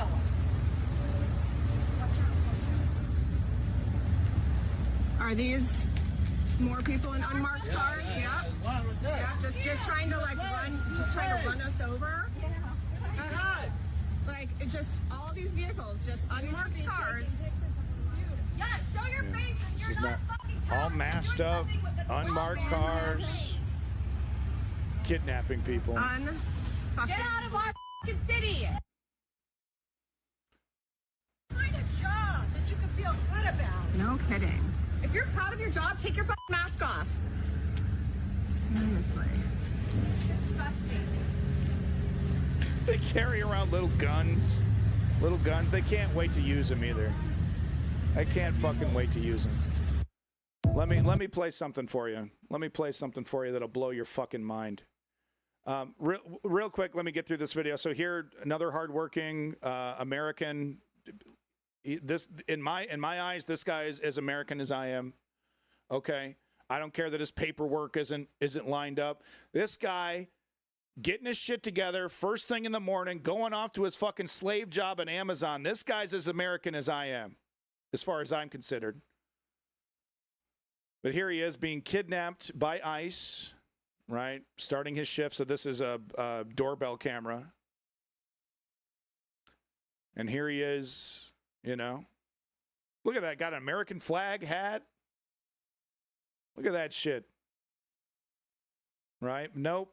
You know what his sin was? Brown skin. That's his sin right there. Brown fucking skin.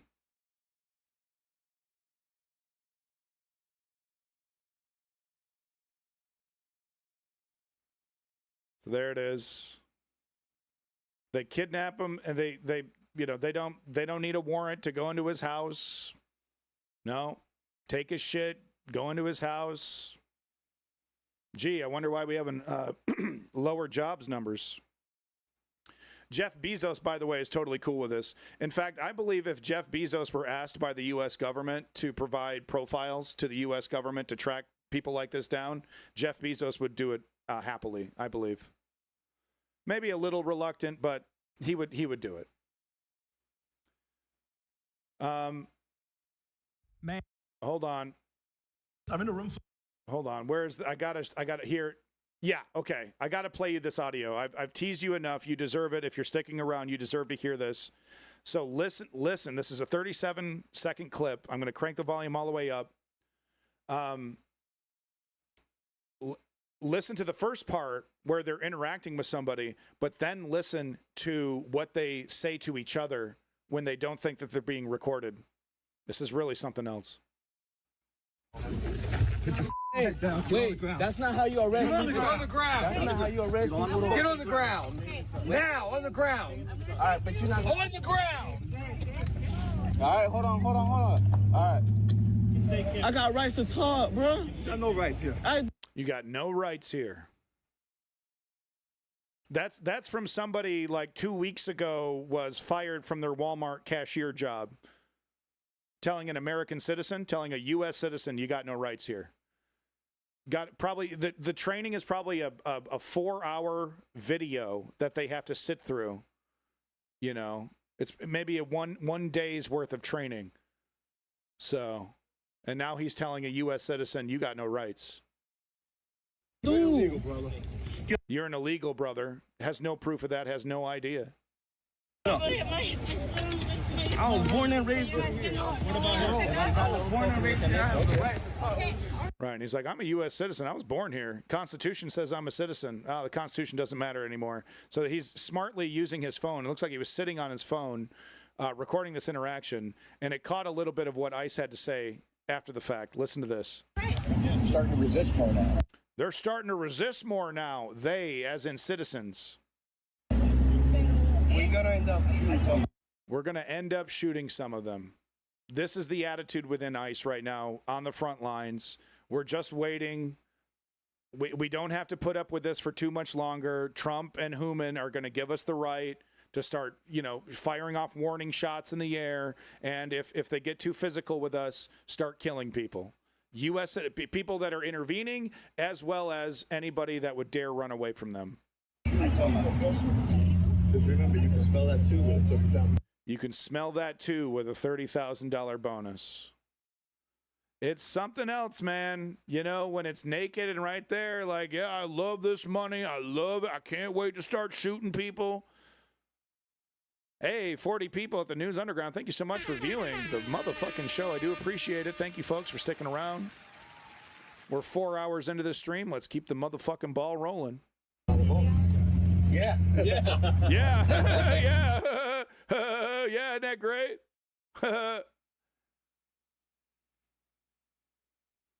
More video of ICE fascism. Here they are kidnapping a woman from her vehicle, ripping her out of her vehicle, out of her safety belt there. Entonces le tiene que... Si no me baja, si no, No, me, you no, know? deja que lo revienten. No, if it's against... No!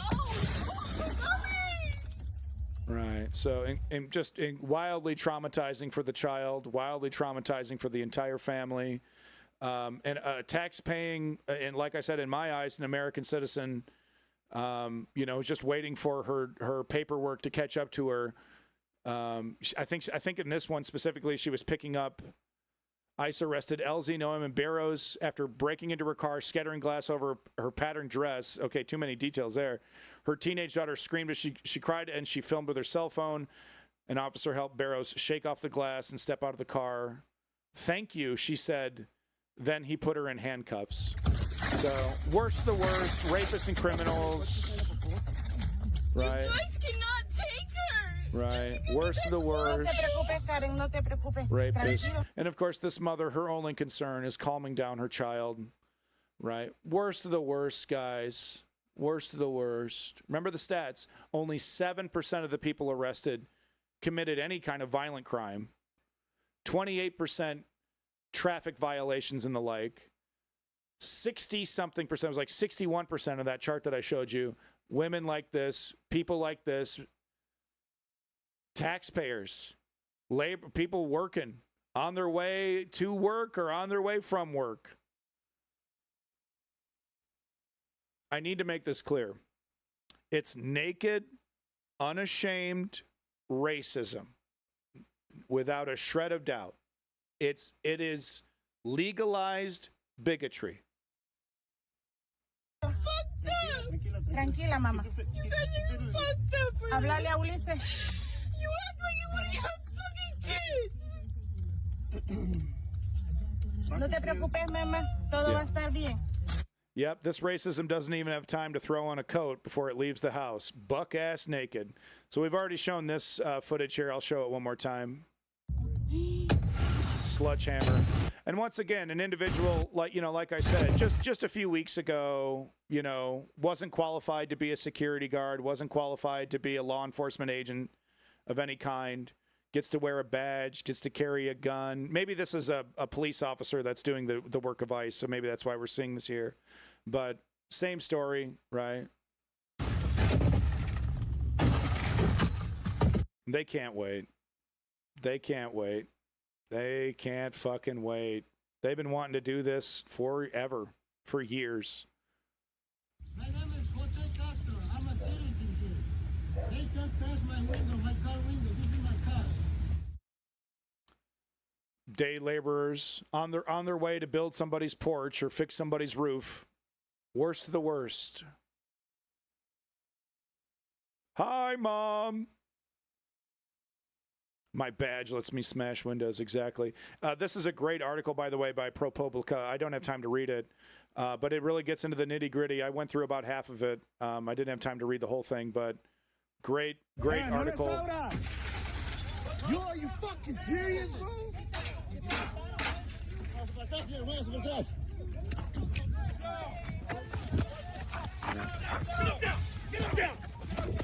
So here we see a civilian who's filming this action, then being assaulted and potentially kidnapped. Get the fuck down! Get the fuck down! Fuck outside, right now. Get your fucking hand up. Get your fucking hand up. Give me your fucking hand. You want it? You got it, sir. You fucking got it. Sounds like a law enforcement agent to me, right? Actually, it actually literally sounds like a abusive husband. I remember when I was a child and my mother was getting beat by her abusive boyfriend. Same exact kind of words. You deserve it. You wanted this. Same shit.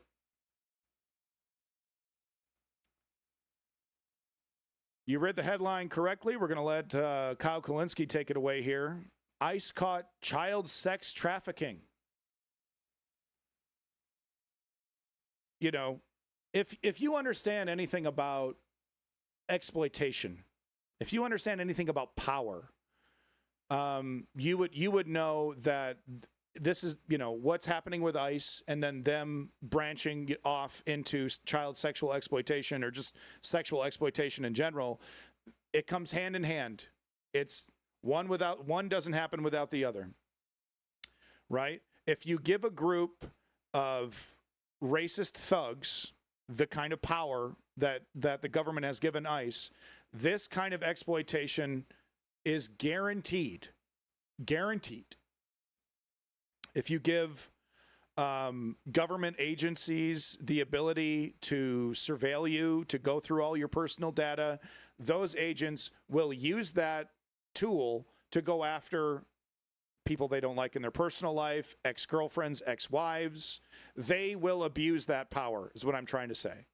If you give this unchecked, uncontrolled, no checks and balances, that power will be used to abuse, women, at the very least, adult women. But if allowed to continue to be unchecked and, depending on the size, it very quickly reaches the sexual exploitation of children. That's how power works. It really is disgusting, It's right out of the Marquis de Sade, right? Same people taking those ICE jobs. Yeah, exactly. All those, I think we should have a healthy debate about lowering the age of consent, right, guys? Yeah, right. Let's all sign up to ICE. It is those types of people.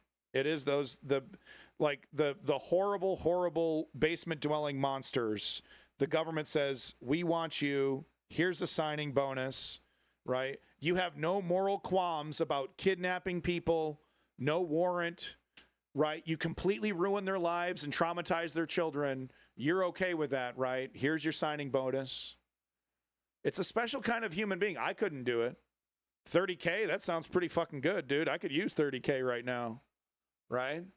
I couldn't do that shit. I couldn't do it for, like, I would be out on the first mission, right? I'm gone. I'm just going to walk home. Like, I thought I could do this, right? I thought we could, we're like hanging out by the fucking Home Depot. We're about to break a window and kidnap some guy out of his truck. And I'm just like, I don't know, guys. I thought I could convince myself to do this, but I don't want to do this. I have a conscience, right? I couldn't do it. So the people that ICE are looking for are people without conscience, people without morals. And this is what you get, right? You have a group of amoral, power-hungry bigots, and you give them the ability to kidnap people, and like there's intentionally less documentation, intentionally, right? Because like the whole idea is like let's kidnap these people and dump them on an airplane before any court or any justice is able to even happen, right? If we can kidnap them and get them on a plane, we've set up a system where there's nothing we can do. They're already over there. They're in the air, right? Because that's what Tom Hooman's trying to say. Well, if they're already on the plane, then it's already too late. They don't deserve justice. They don't deserve due process. So you set up this system that kind of encourages being loosey-goosey with the documentation, right? Being loosey-goosey with who you're kidnapping, where they're going, what happens to them after you've kidnapped them and put them somewhere, right? We're intentionally keeping that as opaque as possible. Of course you're going to get bad actors that are like, well, I guess I could kidnap some children and we could gang rape them and like nothing will happen. We should also note how quickly, right? How quickly this happened. Like just how it's like, within a few weeks, like, hey, well, it looks like we can get away with rape, guys. Let's get to it. No hesitation, right? No delay. Let's get to it. It's now sanctioned within weeks. Not months, not years, weeks of this whole ICE regime existing, right? Do we start seeing this kind of stuff, right?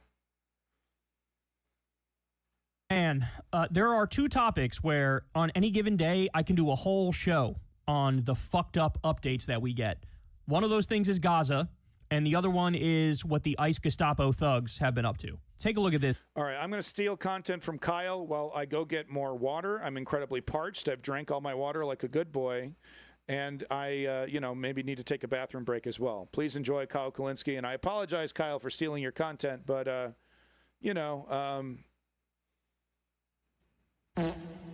that's all I got. Guys, so let's start with this one here. The tweet from Ben Crump, who's a civil rights attorney. He says the following. This is horrifying. A U.S. citizen violently taken down by federal agents in a grocery store parking lot, despite telling them he had an ID, a social security card, and a birth certificate. His family says Angel Pena was hospitalized and suffered a concussion. So here we go. We got a ABC video on this. Take a look at what happened. Tense moments in Ontario today when customers challenged masked federal immigration agents who showed up at a grocery store. Many bystanders left visibly shaken. Tonight we have an exclusive interview with one man, a U.S. citizen, who was detained in the operation. Eyewitness News reporter Jory Rand joining us now with the details of this encounter. Jory. Mark, this is yet another case of an American citizen being taken into custody by masked federal agents without a warrant being presented. The Trump administration says they are not targeting people based on their appearance, but as more Americans continue to be swept up in these raids, they're finding that claim hard to believe. Today in Ontario, another ICE raid and another U.S. citizen taken into custody. I'm right here, Angel. I'm right here. Angel Pena says he was minding his own business when masked federal agents showed up at the Stater Brothers. Customers began to shout at them, telling them to leave, but some went inside the store. Nearby doorbell video shows Pena running away, approaching a passing SUV looking for help, but the agents wound up violently taking him into custody. Wait, Joey, wait. They were shoving my head against the ground, elbowed me, and they used forcefully a baton to really pierce my side. Be right back, folks. Pena says he tried explaining to the agents that he was an American, but they ignored him. I know. Just stop for a second. I told them I was born.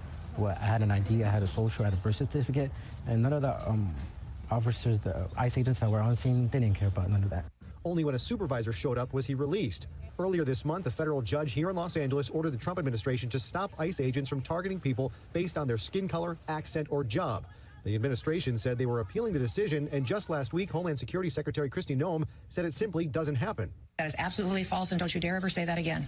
We have judges out there and other individuals saying people have been targeted that way, and it's not true. This all comes as 700 U.S. Marines deployed to Los Angeles are now being ordered by the Pentagon back out of the city. They will be leaving Los Angeles. They were never needed in the first place. It was a misuse of our troops.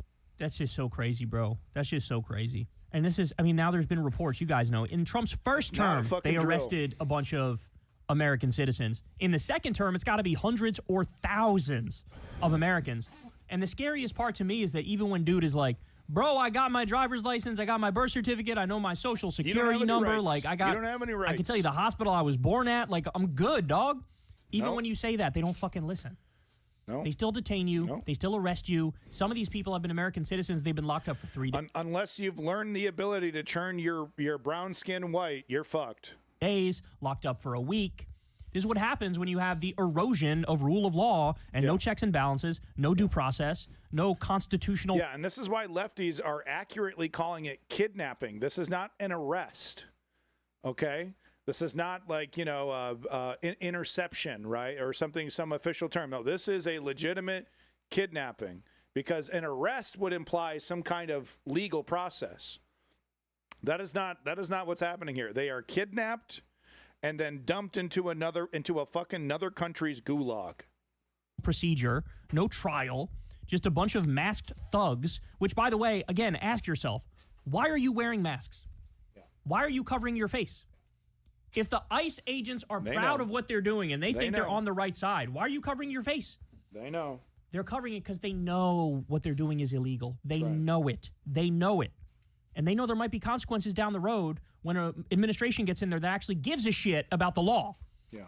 And so that's why they're doing what they're doing. But we're not even done yet. So this was a case of an American citizen being beat up and detained. By the way, I hope that guy sues. I hope that guy wins a tremendous amount of money. Nobody should have to go through that.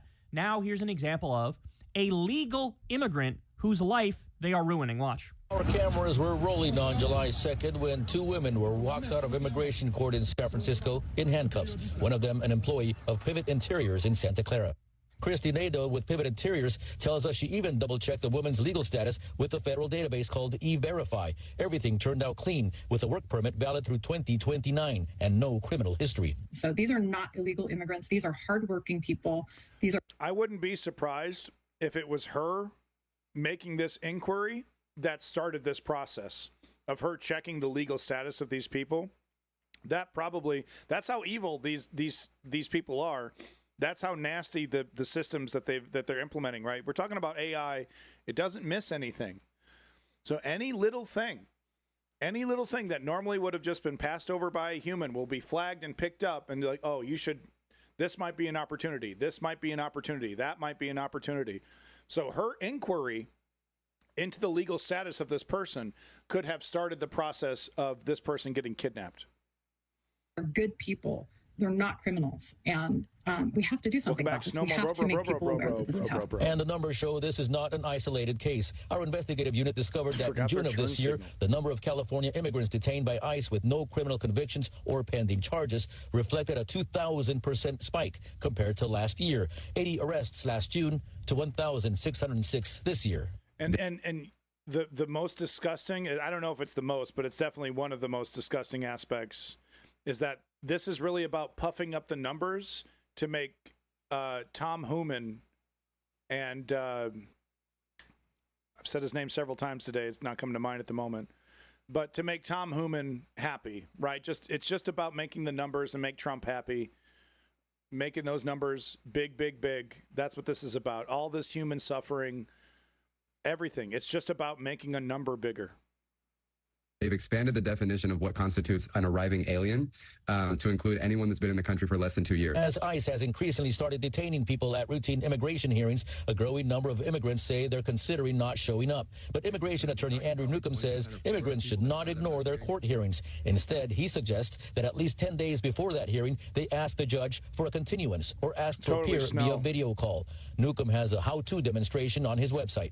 You can get templates for a video appearance or a continuance, and there's a PowerPoint explaining exactly how to fill it out and where to mail it. Pivot Interiors says in talking with the employee after ICE detained her, she told them she had been coerced by ICE to sign self-deportation. I think it's larger now. It's larger than 20,000. They were just given what, 170 million, or was it 170 billion dollars to expand their operations across the entire nation. It's safe to say that in a couple years, once everything has been put in place, I believe the number one enforcement mechanism for this administration, like on the front lines of against the protests, on the front lines against any kind of civil unrest, anywhere, I think on the front lines is that we're going to be seeing ICE being used as the enforcer. Papers. And as of tonight, they don't know where she is. What they do know is they have a lot of questions about why a hardworking woman from Colombia who followed the law was still detained simply for showing up to court. We reached out to ICE specifically about this case, but have not had any response. I mean, these people are destroying America. The ICE Gestapo thugs are destroying America. They're laying the precedent that you shouldn't want to be here at all. Yeah. If you're a legal immigrant, if you're on a work visa, like you shouldn't want to. And that ties into their ideology. They don't believe these people are human on the same level as regular people. They believe that they are inherently criminal. Like, when they see a person in brown skin, they think this person's going to hurt me, hurt other people, steal. That's just default. And it's, for non-racists, it's really hard. Like, I mean, sure, like everyone's got like their hang-ups or whatever. Everyone has their ignorances. But it's really hard to imagine like seeing a person of color and going like you just saw the boogeyman, like you just saw a movie monster, like, oh, this person, like, I don't want this person to even see me because then they'll try to jack me, right? They'll try to take my stuff. It's really hard to get into that mindset, but that's where these people are.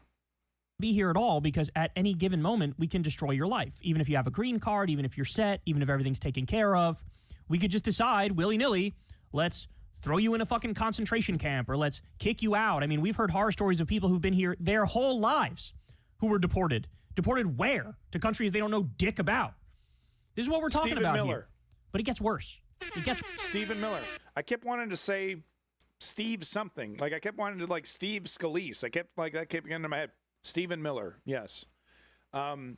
We can't forget though that Donald Trump like picked Stephen Miller and has actually been super, super stoked about Stephen Miller and Tom Hooman. So I feel very confident saying that, that this ideology that Stephen Miller represents, because he's very, very enthusiastic about his hatred for brown people. I feel confident saying that even though Trump has done a better job hiding it, I believe that is his true ideology, that he truly is racist. We've seen lots of examples of him as a businessman being incredibly racist. There's court convictions of that kind of stuff, but there was always this kind of like wiggle room of like, well, maybe, maybe he's not personally racist and, et cetera, et cetera. But no, I think him employing Stephen Miller and Tom Hooman to do this, backing them up, fully funding them, I think that says everything, right? That whatever, however he's successfully convinced us that he isn't racist, that's all smoke and mirrors. Truly at his core, he believes white people are superior to people of color. Worse. You guys ready for this? From Tucson.com. This just came out. Border agent charged with child sex trafficking and fraud. Narrative. Holy shit. A Tucson sector Border Patrol agent has been indicted on 24 felony charges, including 10 counts of child sex trafficking, the latest in a series of sexual misconduct convictions or charges against U.S. Customs and Border Protection employees in Arizona. There it is. Wilcox border agent Bart Conrad Yeager, 39, was also charged with 6 counts of pandering or encouraging someone to engage in prostitution, 1 count of attempted child sex trafficking, and 2 counts of fraud between July 2023 and March 2024. Indictments from the Cochise County Attorney's Office show. On Thursday, county prosecutors also charged Yeager with 5 drug-related felonies, possession or use of the anabolic steroid trenbolone and testosterone, sale or transportation of trenbolone and testosterone, and possession of drug paraphernalia. A CBP spokesperson said the agency's Office of Professional Responsibility arrested Yeager in Wilcox on June 17th and executed a search warrant based on allegations of child sex trafficking, fraudulent schemes, and pandering. So now it's not just ICE, it's also Customs and Border Protection. These various Gestapo thug groups that Trump is running. Now we have a child sex trafficking ring at the border. Jesus Christ, man. Jesus Christ. And then I want to give you guys one more to really put in perspective just how deplorable all this is. I mean, this says everything. And what I've already showed you is enough. But then we also get this. So there's this big baseball tournament, and you have the Venezuelan baseball team, made it to the tournament. Simply and guess Steve, what? I don't know the Little about League that. team from Venezuela was denied travel visas to the U.S. for the World Series. So there was this World Series, I think it was supposed to take place in South Carolina, I believe. And they had earned their spot, and they were going to come to the country, and Thank you, Kyle. the government said, we're not going to give you the visas. So it's just something that wouldn't have even been a concern or a consideration previously. Like, this wouldn't have been a big deal at all that they get to play in this tournament. Now, they got it ruined. And so this Little League team, they had to go to Colombia to get their approval to go to the U.S., and so they have to travel from Venezuela to Colombia, and then it would be Colombia to the U.S., but they go from Venezuela to Colombia, and then they're not allowed in the U.S. So this is disgusting. This is disturbing what's happening to this country. This regime is anti-freedom. They're anti-freedom. And they're certainly anti-immigrant in a way that is just absolutely mind-boggling to me. And what's really eye-opening in this moment is you really come to realize, hold on a second, every immigrant I know, these are like the best people I know. These are hardworking people. These are family people. These are loyal people. They don't cause trouble with anybody. They commit crime at a much lower rate compared to, American-born people. And you realize this is just a total fucking witch hunt. And at the end of the day, it's an attempt to basically make our country a white nation, right? Exactly. This is the Great Replacement. This has been a long project, actually, by what used to be a small group of rich racists. And it's now the mainstream. And, what I said earlier about Donald Trump is true. And it's like I think one of the reasons why I brought it up, now that I'm thinking about it, is that there's this debate that's like, is he just doing the immigration stuff because it gets votes, right? And like, he really couldn't care one way or the other, right? He doesn't really care about human suffering. Like, whatever. If it works, it works. But no, I think he wants this. I think he wants to hurt black and brown people. I think he thinks he's superior. I think he's a racist. Not just like an oblivious cosmopolitan rich oligarch, right? He's like, whatever, kind of like J.D. Vance, right? Who's definitely not a racist. He's married, right, to a brown woman. He certainly doesn't have any problem with brown people there, right? But he's happy to repeat the Great Replacement talking points and to reinforce this stuff and to happily go along with ISIS mission and all of that, right? Like I don't think he's a racist at his core, because how could you marry an Indian woman if you're a racist at your core? But he's willing to use racism to further his political beliefs. And like, for the longest time, I think it was a debate, at least with me, like with Trump, right? Like, is this just opportunism, or is this a legitimate racial issue that he has? And I think I'm going to say it right here today. It's legitimate racism. I'm off the fence. It's legitimate racism, right? He loves what Stephen Miller is doing, loves what Tom Hooman is doing. There's been nothing but like negative pushback. And he's like, go harder. Here's more money. Go harder. Kyle Kulinski still has a piece of gum in his fucking mouth, and it's been driving me. Been doing this for like 2 weeks. Like, right before he hit start stream. I know I'm bad. Like, I just ate some yogurt, right, while he was talking or everything. Dude keeps a piece of gum. Could you imagine if I had a fucking, like, piece of gum in my mouth the whole time that I'm talking and there's a fucking piece of gum? He's multiple streams. Piece of gum in his mouth. Kyle, stop it. Stop it. Did you watch the Mehdi Hassan? Yes, we did. We're going to watch some clips from it. Let's keep the ball fucking moving. Speaking of the goddamn devil. Perfect setup. That was not planned. Congratulations, Clutch Cargo. Thank you so much. But no, here's Mehdi Hassan. The Jubilee debate surrounded by actual proud fascists. I'm a fascist. They think it's so great. Stick of gum does. No excuse, dude. No excuse. Okay? Criticize me all day for my shitty presentation. At least I'm not chomping on a piece of fucking gum. That would be shit. Okay? Let's all agree.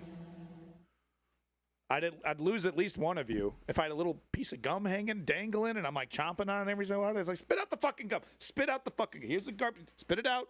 Yeah. No, I'm treating you like a sixth grader. Spit it out. I don't care that you brought enough for the whole class. You're a grown-ass man. You should have enough money for enough gum. That's not the point here. We need a gum emoji. Chewed up gum. Has to be chewed up. Anyway, here's your boy, Mehdi Hassan, the motherfucking MVP, dude. The absolute goddamn juggernaut. Mehdi Hassan over here. At Zateo, okay? Him getting kicked off MSNBC was the best thing that ever happened to this guy. He's like, I could do this way better than you amateurs. And that's exactly what he did. And within months, way more successful on the internet than MSNBC could ever dream of being. Okay? So I wish nothing but the best for Mehdi Hassan. Motherfucker, true G. Straight up, period. Let me just show you. Let me just show you why. This guy is something else. Full of, I don't know what to call you anymore, conservatives, Republicans. I'm in a room full of, I don't know what to call you anymore, conservatives, Republicans, fascists, I don't know. Are your parents Americans or immigrants? No, my parents are United States citizens. But they're immigrants, you said. No, they came here as immigrants. However, but so I want to make the claim that we cannot I came here as an immigrant, I'm an immigrant. But at this point, when they came, the United States people aren't happy with the way this is going. First, so she was trying to make a point that, you know, they're not real Americans. They're not real Americans. Meanwhile, her motherfucking parents were immigrants. You know, and Mehdi Hassan doesn't, you know, he was talking about this in several interviews with Jon Stewart and a couple other people, like, you know, his strategies. He wrote a book about it.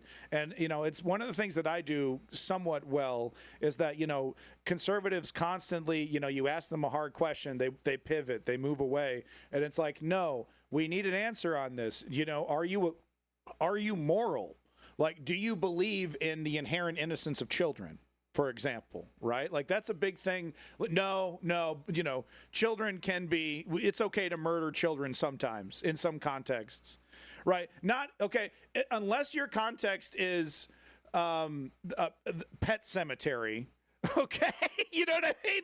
Unless your context is that it was once a dead child that was resurrected in a haunted graveyard and is now a psychopathic murderer, okay? Unless that is your specific and only justification for killing children, we got a problem right there. We got a problem fundamentally.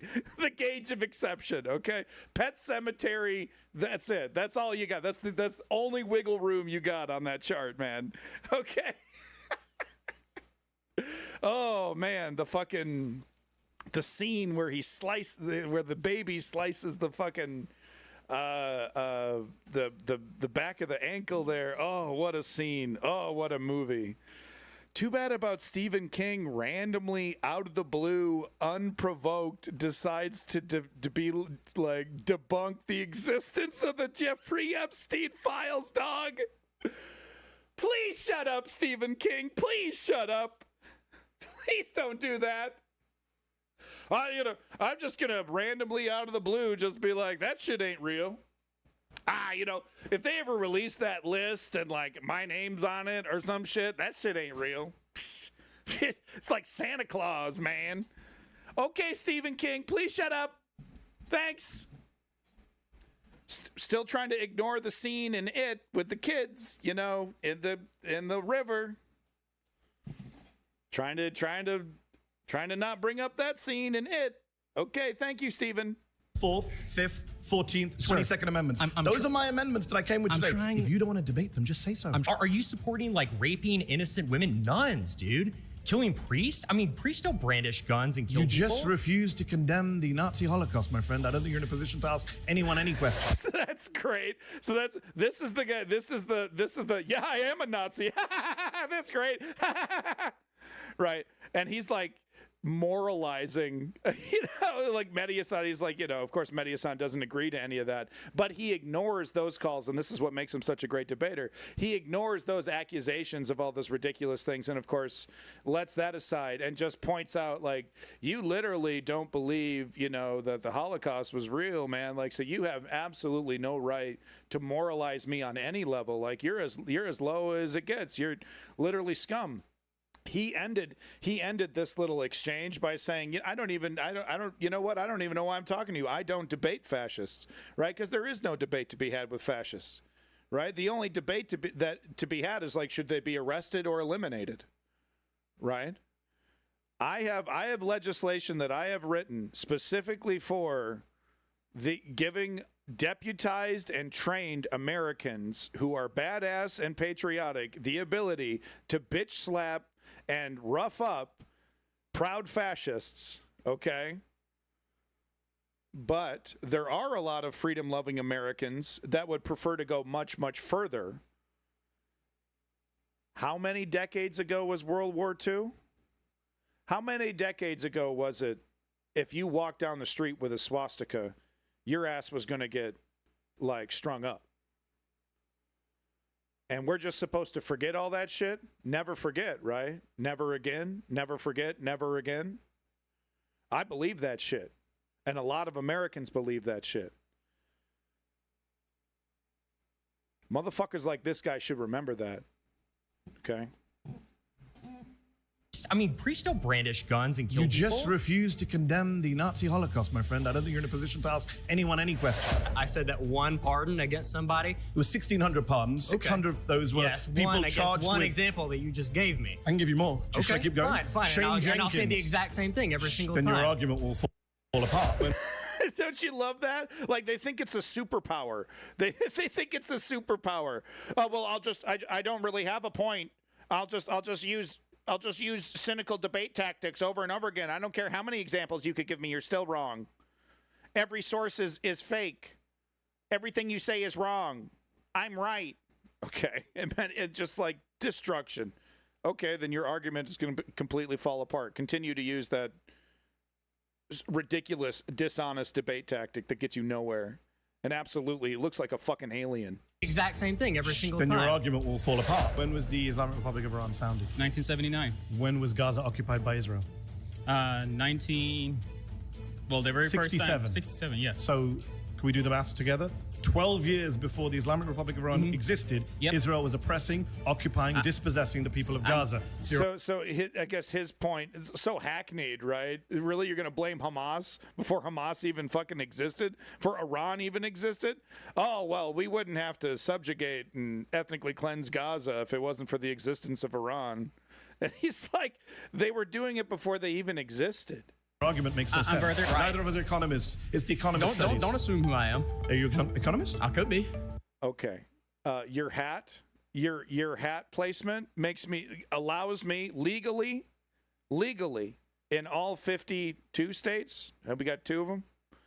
In all the states, it legally gives me the right to prejudge you. That is a Buc-ee's hat that you are wearing backwards, sir. I am legally obligated, I believe. I think I'm actually legally obligated to prejudge you. Right off the cover. I'm putting that right back on the shelf. I'm not even flipping it around. I'm not reading the back. That's a whoa, back on the shelf kind of situation. And I believe the law says I am mandated to do so because of your attire. Anyway, please proceed. Occupying, dispossessing the people of Gaza. So your argument makes no sense. Neither of us are economists. It's the economist studies. Don't assume who I am. Are you an economist? I could be. But right? are you? I could be. Are you? I'm not going to tell you. Are you?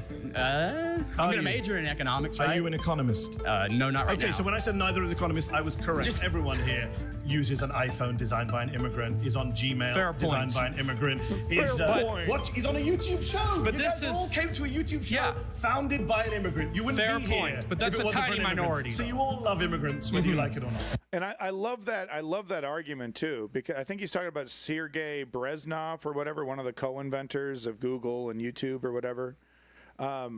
50 what? But no.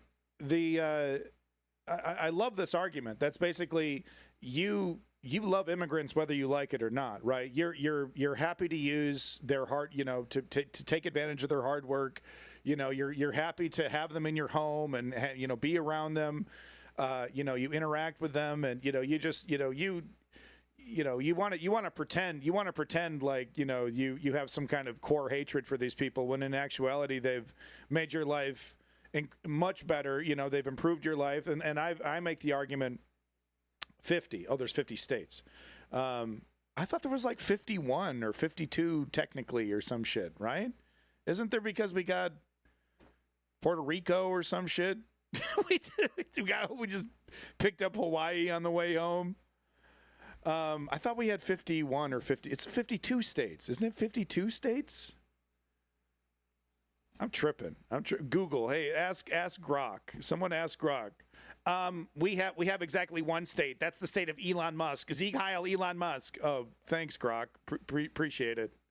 But no, back to Mehdi Hasan here. Absolutely love this argument. You love immigrants whether you like it or not. 51st state is the UK. You're not going to reach a common ground because you said I'm not American. Please try. I don't think you're American. I'm saying. So this is amazing, right? I think this is the guy that said, "Get out of my country."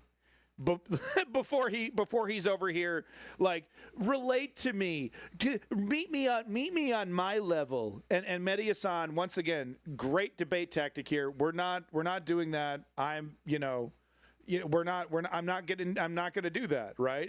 He's really fucking good at this. Founded by an immigrant. You wouldn't be here. But that's a tiny minority. So you all love immigrants, whether you like it or not. You're not going to reach a common ground because you said I'm not American. Please try. I don't think you're American. I'm saying you're I not. don't think you're American. And I love this counter argument. The bigotry, fascism. These things are not American. You're right. You don't. The modern MAGA conservative does not reflect almost any real American value. If you believe in if you believe in the Constitution, if you believe on the inscription on the Statue of Liberty, our rich history and and all these different things, like the foundational aspects of being American. The modern American conservative doesn't believe in them. No, it's great. It's great that it's ironic is that Donald Trump is so disruptive and so destructive. Ironically, we do want him to spend more time on the golf course. That's the situation that we're in, guys. Yeah, no, Float, some of the best lessons I've ever learned were learned on a golf course. I wasn't playing golf. I was fishing golf balls out of the water traps and then selling them back to the golfers. I literally used to do this. I used to live next to a golf course. You guys are learning a lot about me today. But no, I used to my trailer park was right next to a golf course, and me and my buddies, we just bum around the fucking golf course with our like jean shorts, getting into the water hazards, and there's like hundreds of golf balls in there, dude. And you would just come out with fucking handfuls of golf balls, and then you'd be like, "Hey, give me $1." Give me $1. And these dudes that were golfing were like, "Holy shit, that's like an $80 golf ball." It's like, "Yeah, here, give me $1. I'll take it." Good times. I miss those days. I honestly do. Fun times. I'm saying you're not American due to values. I don't think you're not American on values either. I think you're a little fascisty, a little racisty. And that's great right there, right? Because it completely destroys his foundational argument that he's the real American, right? That this is what American patriotism looks like. And Mehdi Hasan's pointing out, yeah, you actually don't represent American values. You're more in line with a modern fascist, party. Ugh. I'm just a little fascist. Oh, but like, isn't that really being America? No, actually, Mehdi-Hassan says quite accurately, no. It's antithetical to everything that is American, actually. I think you're a little fascisty, a little racisty. I'm an American citizen. I went through lots of vetting. I took my test. And that's how the guy it over should there be. wants us to leave. But he wants us to leave. When people don't really care about vetting, do they? But it's not really about vetting, is it, my friend? People should not have You're in the denial. right. You got rid of an American citizen from the country without process. So That's the Fifth Amendment violation. Since I'm not up to date on that specific I can give you case, more. I'm sure you can. So Well, you weren't aware that American citizens are being deported. It's a pretty big story. Yeah, the Maybe if you trial read that the probably fake went news, through. you might know. I don't think I'm fake news. That's what she was giving up. That's what she was giving up. Fake news. Well, that's fake news. I literally showed you. I don't know how many. I think 2 of those clips that I showed you previously were American citizens getting kidnapped. This is how you get rounds of applause. You sit in a room with 20 people who agree with you. Wow, amazing. Amazing. That must make you feel good. We should be nicer to you, otherwise you'll deport us. What a great argument. This is the free speech debate camp. It's not your country, my friend. It's our country, whether you like it or not. I love it. I love it. I love it, dude. Literally turn this into a liquid that I could put directly, into my, I need it, baby. I need it like a junkie needs his fix. Mehdi-Hassan rules, okay? Absolutely rules. Yeah, float, U32, 100%, 110%. Okay, moving away from ICE and moving away from Mehdi-Hassan. I know. I'm sorry. I literally should just make this whole stream into a fucking shrine to Zateo. Absolutely love their work. Totally. I mean, I'm if you've been watching the stream, I'm extremely critical of media, dig into them pretty hard. I don't see any flaws with Zateo. Publicly funded, critical, fact-based, source-based, unapologetic, everything we need. Everything we need. So thank you, Mehdi-Hassan, for kicking ass. Moving over to, we were talking about earlier in the stream, the midterms, right? Laugh along with me, huh? Come on. It's okay. We're going to get them in the midterms. Yeah? Yeah. We're going to get them. I mean, everyone hates this. They do. Objectively, nobody's a fan. Even the conservatives, right? Well, I didn't know I was voting for a pedophile.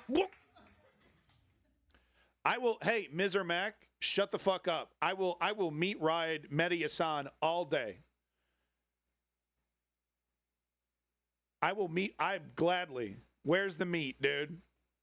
Where's the beef, Mehdi? Okay, no, he's great. He's everything. Wait, what's going on? Now we're being like sexual. What's happening? Okay. Thank you, Winston. We have to refocus. We're refocusing.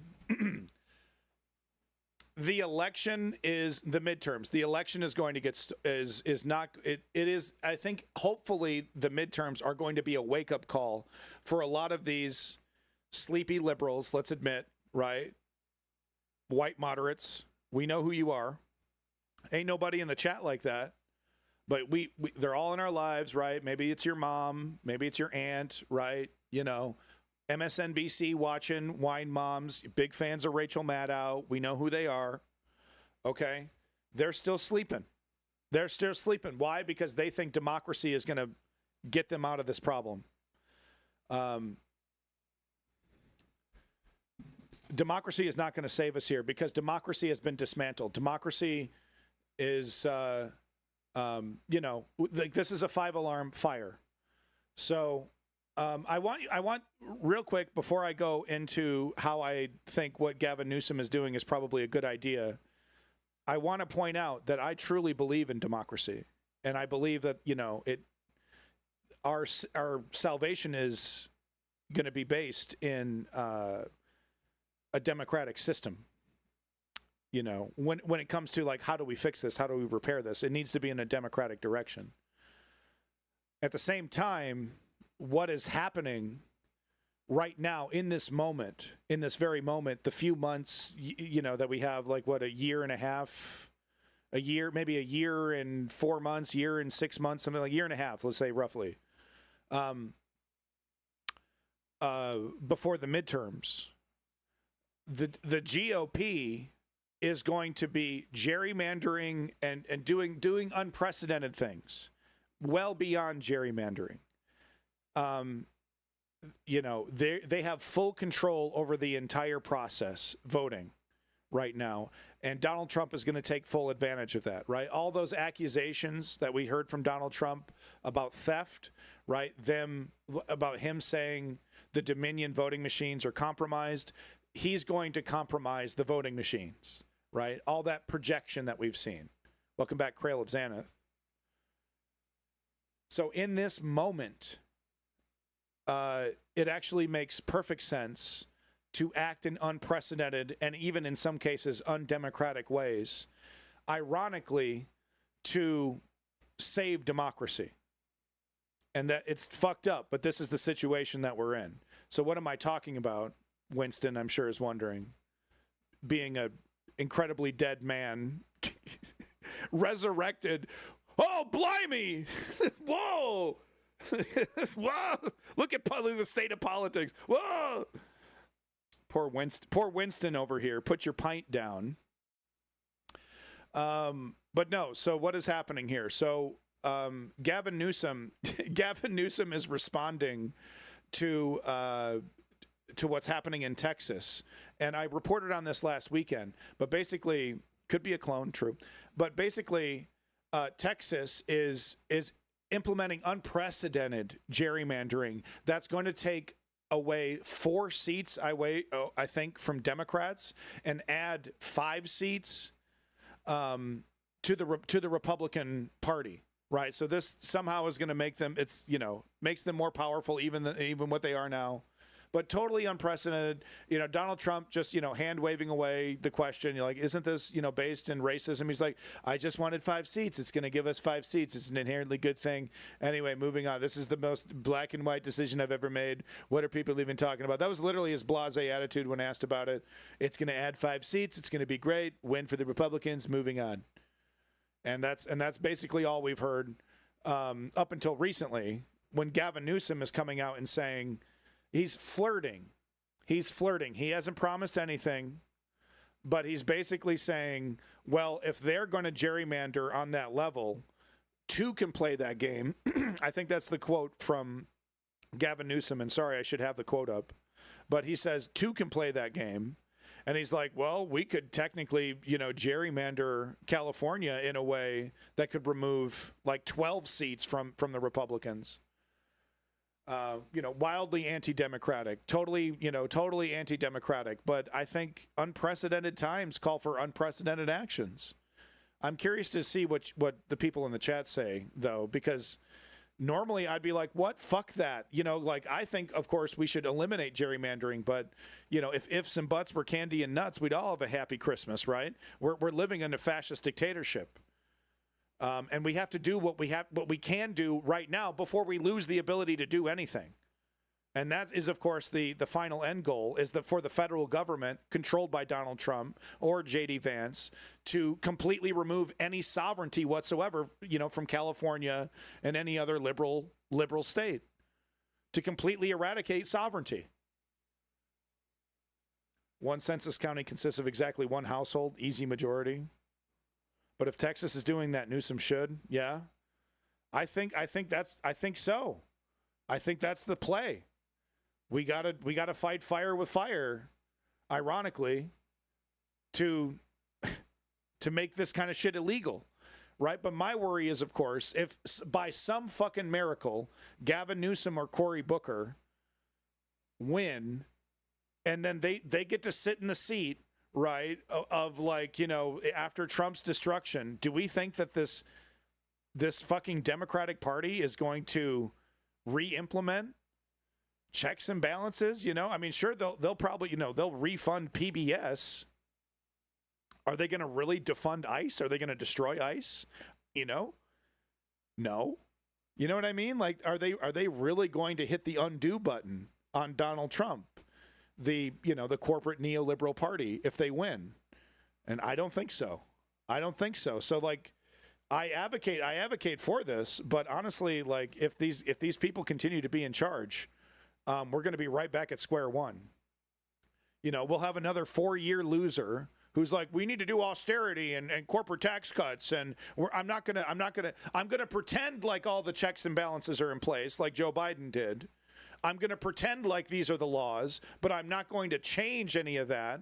Leave it wide open, and then gladly hand over power to another right-wing fascist that's gonna whip America up into a racist fury in 4 years and convince because things aren't going to get any substantially better in any kind of way, real world way, right? A neoliberal won't make sure housing gets cheaper. A neoliberal isn't going to make sure food gets cheaper. Right? Not going to help employment, barely. Oh, I made a lot of Mick jobs. I made a lot of fucking Joe jobs, a lot of, $5 an hour, $10 an hour jobs. But I didn't, not really investing in, in like America's future, like a corporate neoliberal would. I mean, could you imagine like a Democratic U.S. president sitting in Trump's seat arbitrarily limiting themselves as if these laws existed, these laws that used to like get in the way of presidents exist, right? And they just intentionally hobble themselves. Oh yeah, I know technically I have all the power and Donald Trump did this and this and this and that, but I'm going to hold the integrity of the office, and I'm going to make sure that I set myself to my own standards, and even though there's so-called liberal priorities that I would love to accomplish, I'm going to restrict myself from using any powers that I've been given by the Supreme Court, as the president has been given by the Supreme Court. It'll be some song and dance like that with these neoliberals, the Gavin Newsom or a Cory Booker, if they were to win the presidency. Like we need a democratic socialist or someone as close to it as possible. Real actual policies and a real legitimate like promise to undo the Trump administration.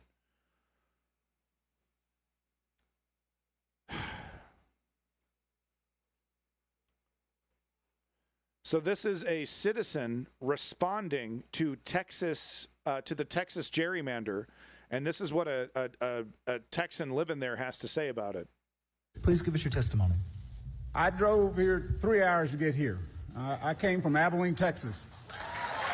And if I'm willing to drive 3 hours to come here and talk, I'm going to ask you to get off your phone and listen to what I have to say. You got a call from Donald Trump. He told you to go find 5 seats. No, he got asked, how many seats? He said 5. Biden was unequivocally not the most progressive president. I'm not going to get into an argument with the motherfucking shit liberal. Biden was undeniably a massive, massive failure. Absolutely failed when it come to the contest of leadership, when it came to Russia, when it came to Donald Trump. Put Merrick Garland in charge and then went to fucking sleep, knowing full well that Merrick Garland wasn't going to do jack shit about Donald Trump. Oh, worried about escalation with Vladimir Putin. Meanwhile, Vladimir Putin's shitting all over the West, proving that the Democratic alliance is weak.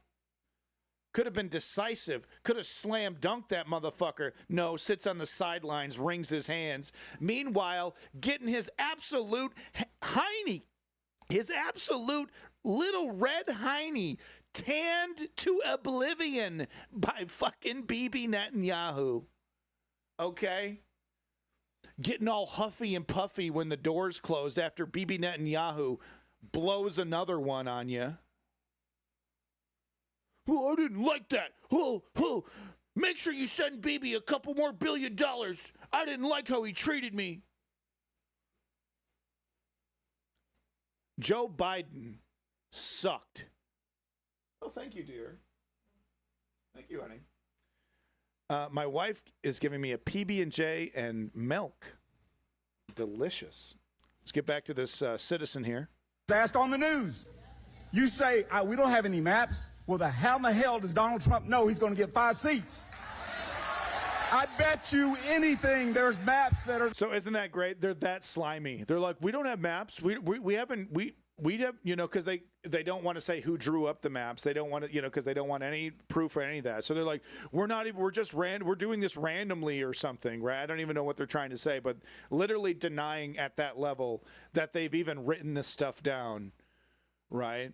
Because if they have a map driven up, then the source of the map could be found, and then their motivation for drawing up the map, including like maybe who drew up the map, what their politics are, all these things could be known. No, you don't get any of that information.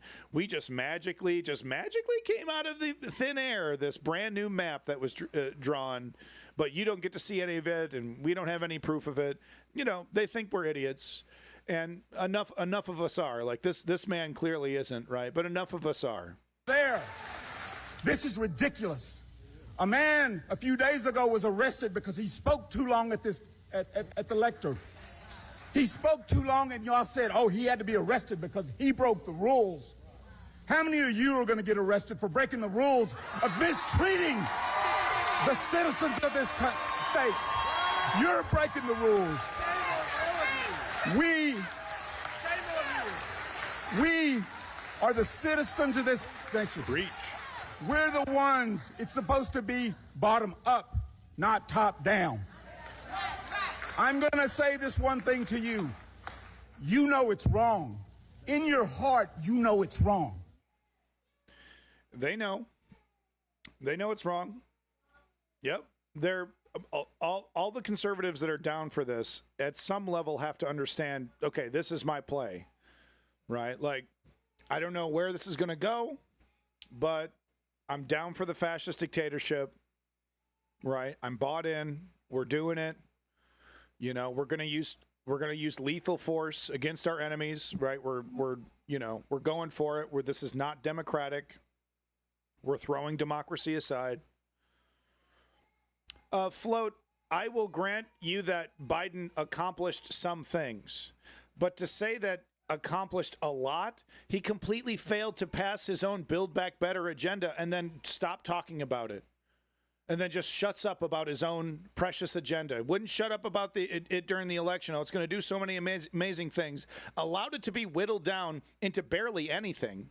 And this, you know, a great example is the student loan thing. Oh, here's the number, big number. Then by the end of his presidency, it's been whittled down 4 or 5 times.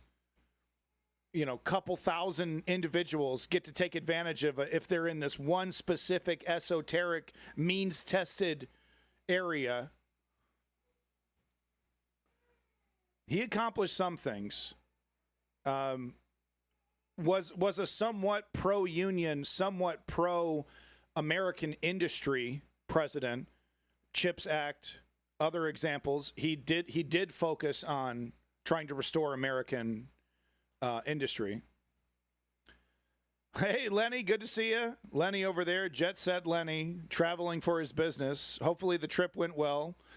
You don't feel like you have to stick around, but thank you for coming in, man. Good to see you. So we're not going to watch this whole thing here, but Democracy Now! Has a gerrymander expert who gets into how the Republicans are 100% planning on stealing the 2026 midterms. 100%, that's the plan. We're seeing unprecedented action already. The plan isn't win the election. The plan is how to steal the election. And, you know, if you're not on board with that, you're going to get pilloried by Donald Trump. So let's get into it just for a couple minutes, maybe 5 or 10 minutes. Not the whole thing, though. I don't think we have to go the whole thing to get the gist of it. But yeah, let's do it.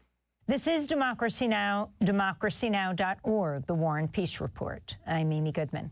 We end today's show in Texas, where major political fights playing out that could shape whether Democrats retake the House in the midterms and beyond. After the 2020 election, President Trump famously called the Georgia Secretary of State, Brad Raffensperger. I'm sorry.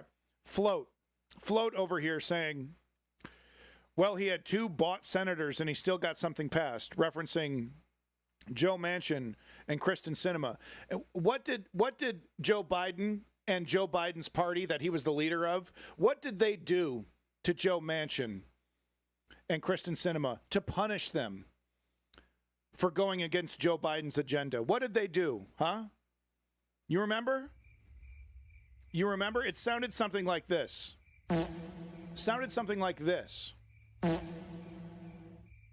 Joe Biden and the Democratic Party did nothing to punish Joe Manchin and Kristen Sinema's obstructionism. And don't give me that bullshit that they didn't have any tools, that there was nothing that they could do. They can be kicked off committees. They can be harangued in a million other different ways. You know how I know? Because I saw what they did to Ilham Omar and continue to do. They did nothing. The Biden administration and the Democratic Party did nothing to punish Joe Manchin and Kristen Sinema for their obstruction against Joe Biden's supposed agenda that he cared so much about. Take your shit and fucking stop. Stop the fucking madness. I don't want to be insulting, okay? Just please stop the fucking madness about Joe Biden. Accept that he was an epic fucking failure who opened the door wide. He was the last opportunity to stop Donald Trump and epically failed. Quite frankly, if I was in charge, I'd shut his fucking library down. I wouldn't even give you a room. I wouldn't give Joe Biden a room. Okay? You get a little plaque on the wall. Here's what Joe Biden accomplished. Blat, blat, blat. Thank you so much, Joe. He was such a fucking failure. And told him to find 11,780 votes. Now Trump has called on Texas Republicans to find 5 congressional seats ahead of next year's midterms. Are you calling in for a complete redrawing of the congressional map ahead of next No, year? just a very simple redrawing. We pick up 5 seats. But we have a couple of other states where we'll pick up seats also. This week, Republicans... No pushback. That's basically the extent of the coverage about this on mainstream media, was just his statement. Oh, it's actually a good thing. Next question. Sir, this is inherently racist and anti-democratic. Why are you doing this? Yeah, we're going to pick up 5 seats. It's going to be great for us.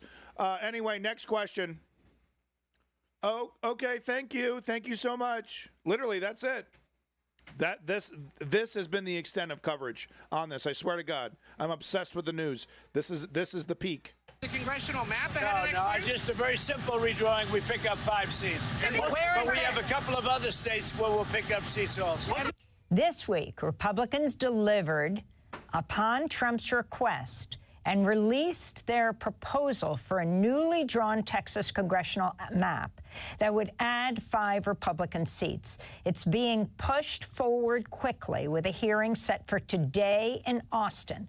Its newly drawn district set up a likely clash between incumbent Democrats, including in the Austin area, where longtime Congressmember Lloyd Doggett, who served for 3... I'm almost certain it passed. I think they got their quorum. Yeah, this was 1 day ago. Can someone confirm that for me really quick? Did this actually pass? I should look it up myself. But the whole idea was that the Democrats were going to leave the state to deny the quorum. Let me just find out. Let me just type this in. Quorum. How do you spell quorum? How do you spell quorum?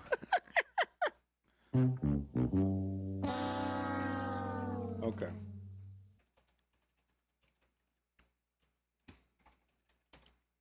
KU, wrong crowd.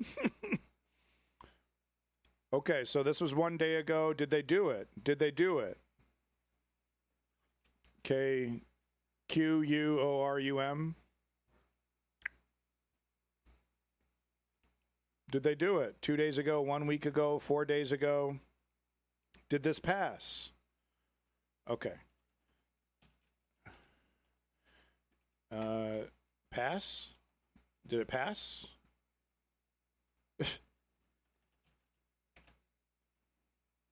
One day ago. So they did. Texas House panel advances redrawn congressional map. A map aimed at heading 5 chambers redistricting committee early in the hearing. Rejoin the states. Okay, what about the Democrats? Did they leave? So they threatened, we're going to do it. We're going to leave the state and not give you a quorum, and then they just didn't.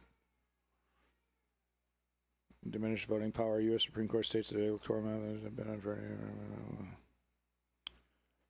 What did the Democrats do?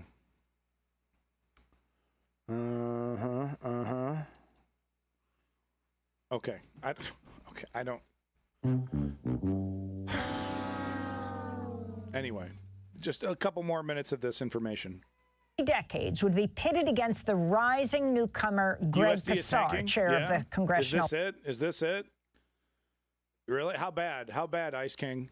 Progressive Caucus. This is Casar. Yeah, exactly. Long leg. It's the same old BS.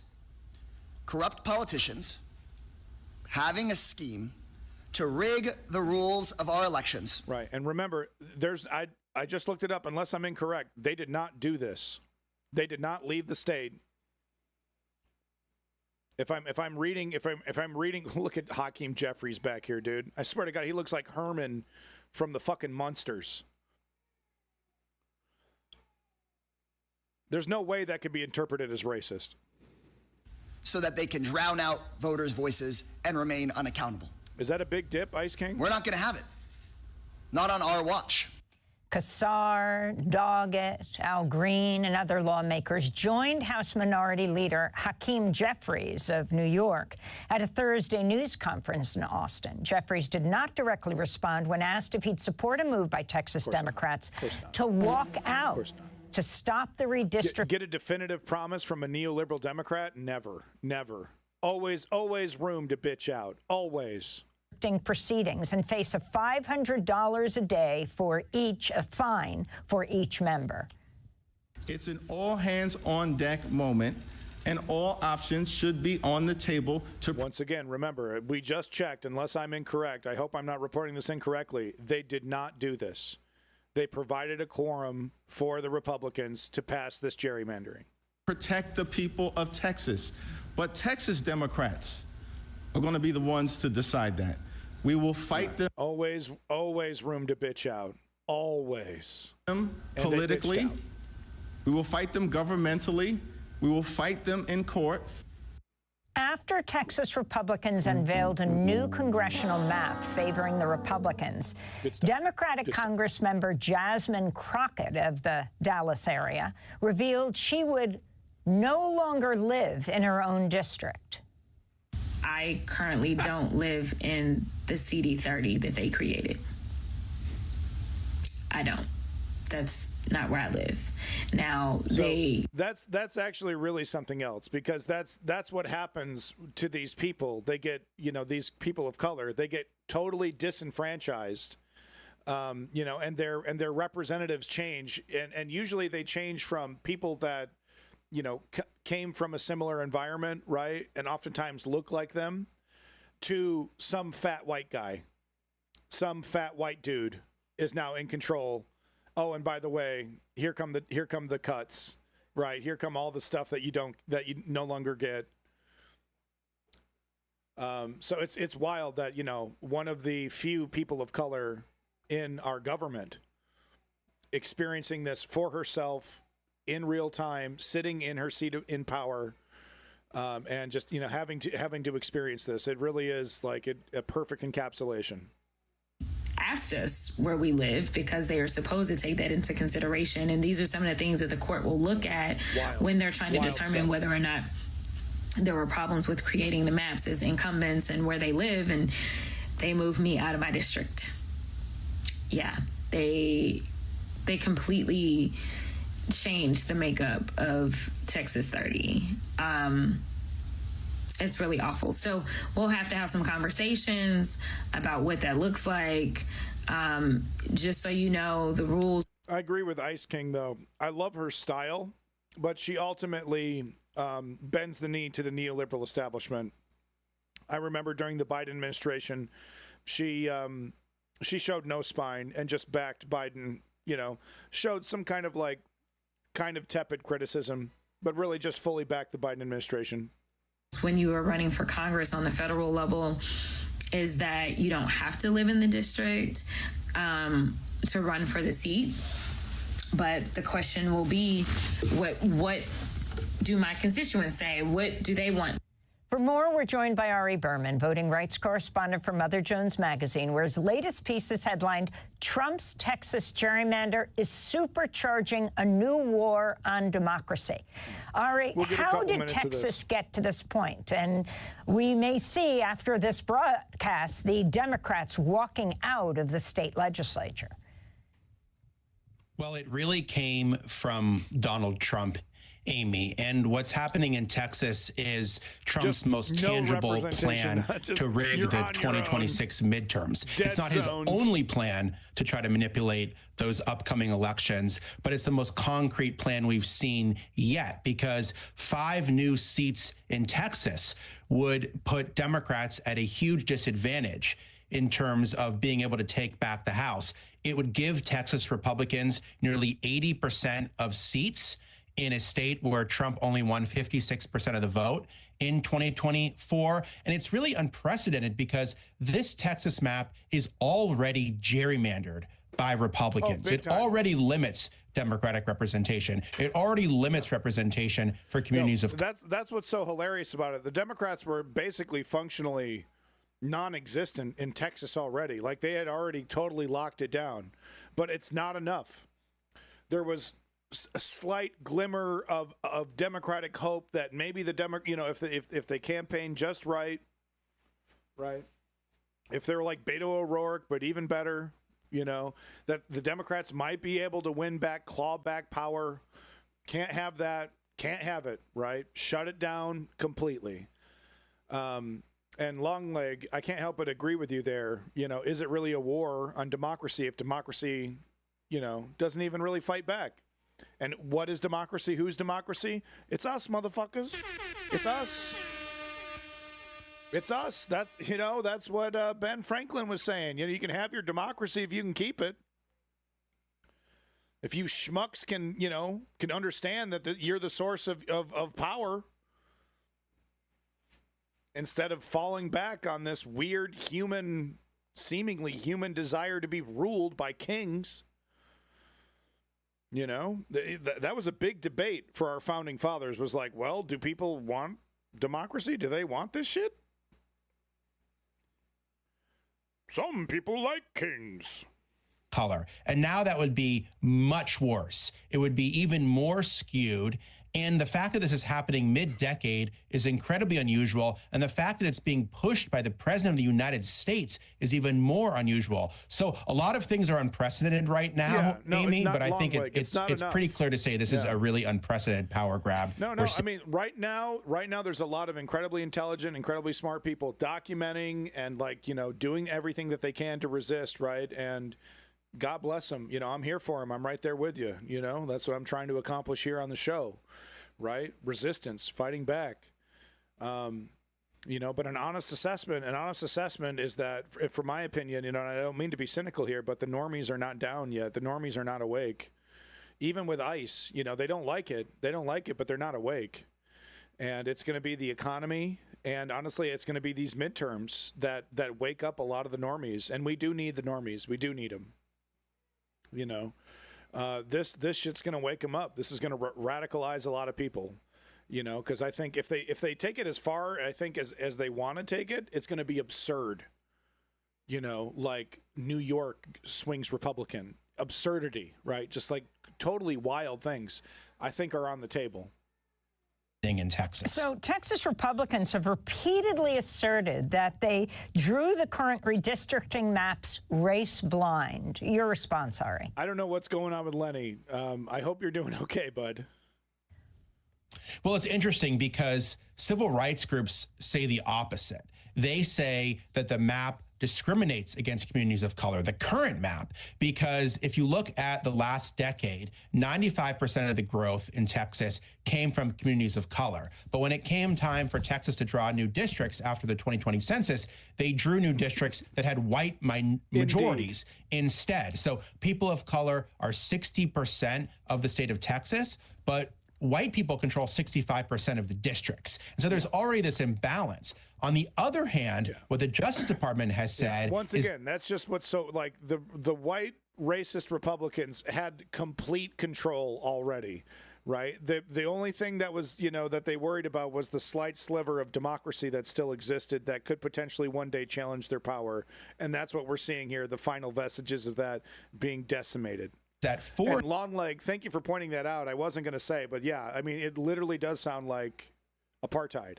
Districts represented solely by Black or Hispanic Democrats were quote unquote unconstitutional racial gerrymanders. That was the theory they used to justify this special session in Texas. But that directly contradicts what Texas Republicans say, which is that these maps are race blind. So if anything, the maps give too little emphasis on race, not too much. We're talking about major Trump critics. Yeah, they're being total hypocrites. They're lying. They're like, oh, these maps are already racist. They give black people too many rights. Look at this stuff. We got to take them back. Look at this. It's outrageous.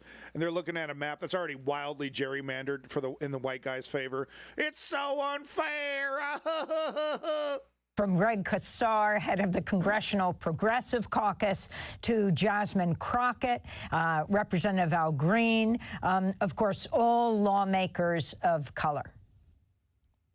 Exactly. I mean, it's not hard to see what they're doing here. They're trying to pick up seats for Republicans by diluting the power of communities of color in Texas, by dismantling a district held by one Black Democrat, a district held by another Latino Democrat, districts that are supporting other Democrats from communities of color. So a third of Texans are moved around in these maps, but 2/3 of Texans of color are moved around. So that's wild. That is so wild. A grand majority of the Texans that are being shuffled around are people of color. That is amazing. In this map. So it's really a surgical dismantling of representation for communities of color. Racist. And it's happening, Amy, on the verge of the 60th anniversary of the Voting Rights Act, which takes place next week. And so they really are trying to...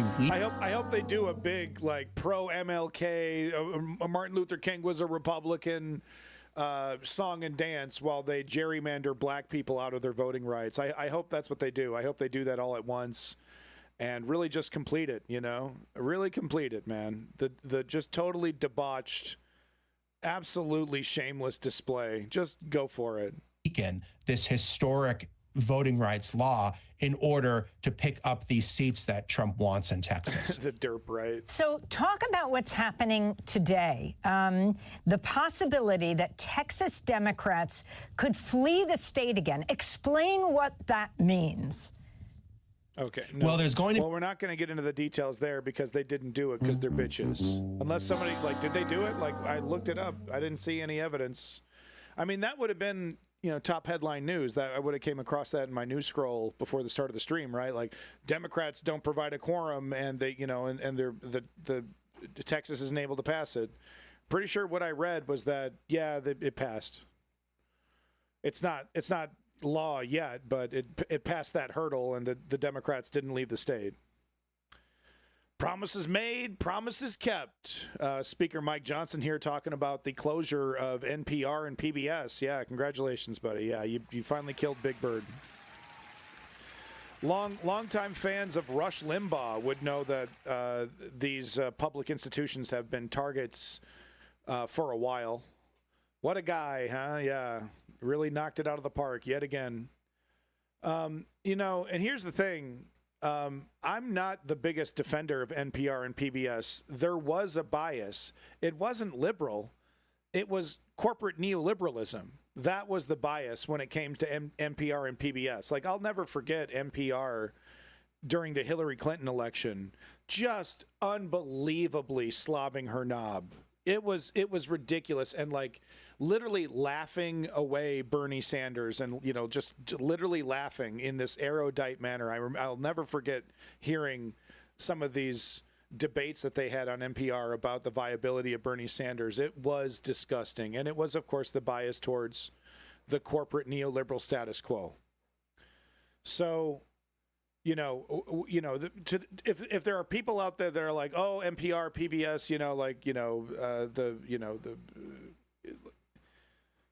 I agree. It is tragic. If I was in charge, I would reform them only to make them more democratic, to make them less biased.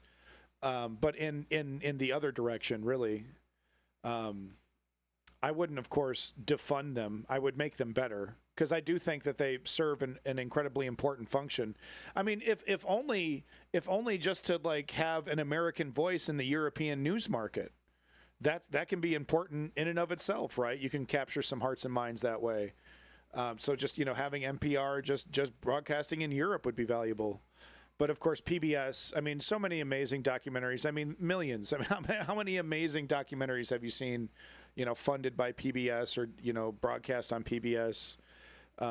Sesame Street, of course, a national treasure, like literally one of the most honest and pure things that American culture has ever produced. Sesame Street, and we're just going to shit can that. That's an honest and good thing. And of course, we've seen conservatives who embrace nihilism attack Sesame Street for daring to teach children that empathy is a thing, that it's okay to feel sad, things like that. You should teach children to be ruthless, cutthroat capitalists. So, every stream I feel obligated to fearmonger straight up, unapologetically. Yeah, I guess that's what we're going to have to do, Ice King. But let me just straight up, like, you should be afraid of RFK Jr. and what he is doing. He is in an incredibly important position. And not only is he like wildly corrupt, wildly unqualified, he's legitimately, and I say this in all seriousness, legitimately mentally ill and unhinged. Like, gonna hurt people.